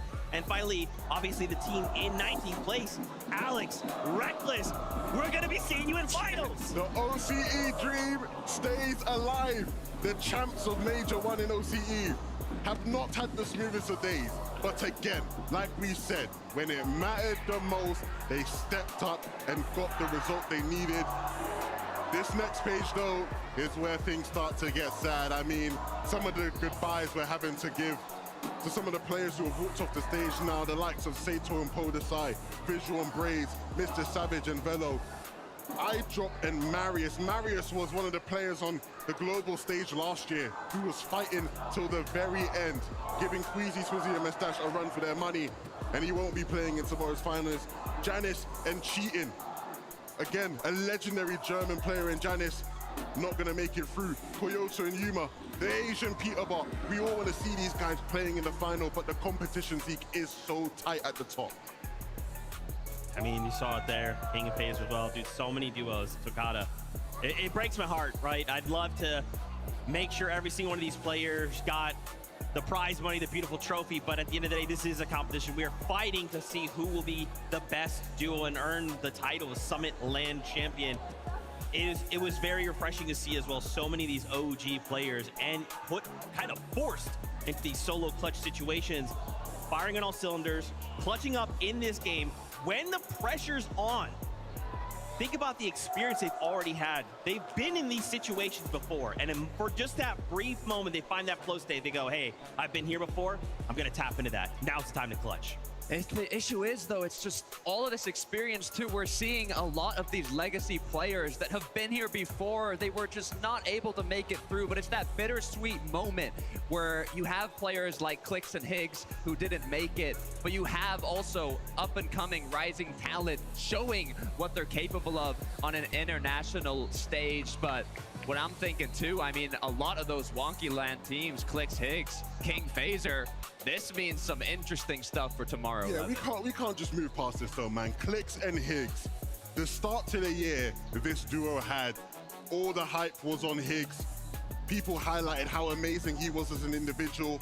The momentum from last year's trio success, everybody believed it carry over into the duos. And even when people tried to build these guys up as a duo who would be able to compete and fight to the very end, it just hasn't been good enough. And this result might just be the shock this duo needs, because I think we can all sit here and reasonably say both of these guys are more than good enough to be playing in tomorrow's final. We love seeing them together. They're a fun duo. Whether you like them, whether you don't like them, they are a fun duo. They bring entertainment to not just NA, all of Fortnite. But it needs to be better, and today, just not good enough. Yeah, absolutely, man. Like you're saying, we need to shift focus. It needs to be a wake-up call. We have Major 2, we have Second Chance, and then we're going to Belgium. We don't have a ton of time left here to try and secure one of those spots, but ultimately, we still need to give all the teams that made it here their flowers, right? Many of them fought through Major 1, then Last Chance, then Second Chance to be here on this stage. So Fortnite fam, even if your favorite duo didn't make it through, make sure to send them some love. They still fought it out on this stage. They brought every single thing they had. Unfortunately, it didn't work out, but that does not mean they are not one of the best players in the world. If they weren't, they would not have been competing on this stage. Obviously, boys, sad moment over because we got to shift focus to tomorrow. Finals. I think the great thing about Summit as an event is usually we have these conversations with teams at the end of the year when they fail or they don't have the globals that they were hoping for. For a lot of these teams, a lot of these players, I reckon some of these guys will split over the course of the year. But for a lot of these players, this is the shock they need so that if they are on that stage at globals, they can remember this feeling. Some of them are in the back listening to me right now. Remember how you feel right now. Make sure that doesn't happen again in Antwerp. Boys, what do we think? Tomorrow, finals, we now know the duos are competing. I'd love to hear your expectations going into tomorrow. I think we have to obviously remind ourselves the plans for mostly so many of these duos. Some made it through. They were thinking, hey, upper bracket, I'm just having a plan for upper bracket and finals. Some had to fight their way back through lower bracket. And we can't forget tomorrow is 8 games. It's not 6, it's 8. That changes, even just adding a handful of games changes so much. I'm thinking back to 2024 Global Championship. Our winners, Peterbot and Pollo. We've seen a lot of EU representation, a lot of NA, a lot of what people call smaller regions, but with King Phaser, Clix Higgs out of the game, these wonky land duos are no longer looking so strong. We know how Peterbot and Pollo like to play. We know that they can perform when it matters the most, so I've got high expectations for them. Look, tomorrow, we're gonna get absolute cinema! It's gonna be so good, I'm telling you. Look, let's dust off the tears, wipe them down, forget all the sadness. The players who are playing tomorrow are gonna put on an absolute show. That is one thing I can promise you. That's right. Well, before we start taking the camera, I do want to get production, give me that graphic. Don't forget, we announced a bunch of things like the new Global Championship dates, where we're going, Belgium, a solo event, Major 2, The Last Chance. There's a blog. If this is the first time you're seeing it, go check it out, FN Comp on Twitter. Find the blog, read up yourself. There's brand new power rankings that Lev made a video on. There's an Acts of Unreal. It's Community Day happening right now. Jump in, double XP, typical gamer, got an icon skin. It's a lot. And we have finals tomorrow where we compete for $250,000 if we come out in first place and the title of Summit Champion. I'm out of breath. Fortnite fam, lock in tomorrow. We run it back 8 games, and it is going to be a movie. Until then, we love you. Keep yourself safe. We'll see you on that battle bus.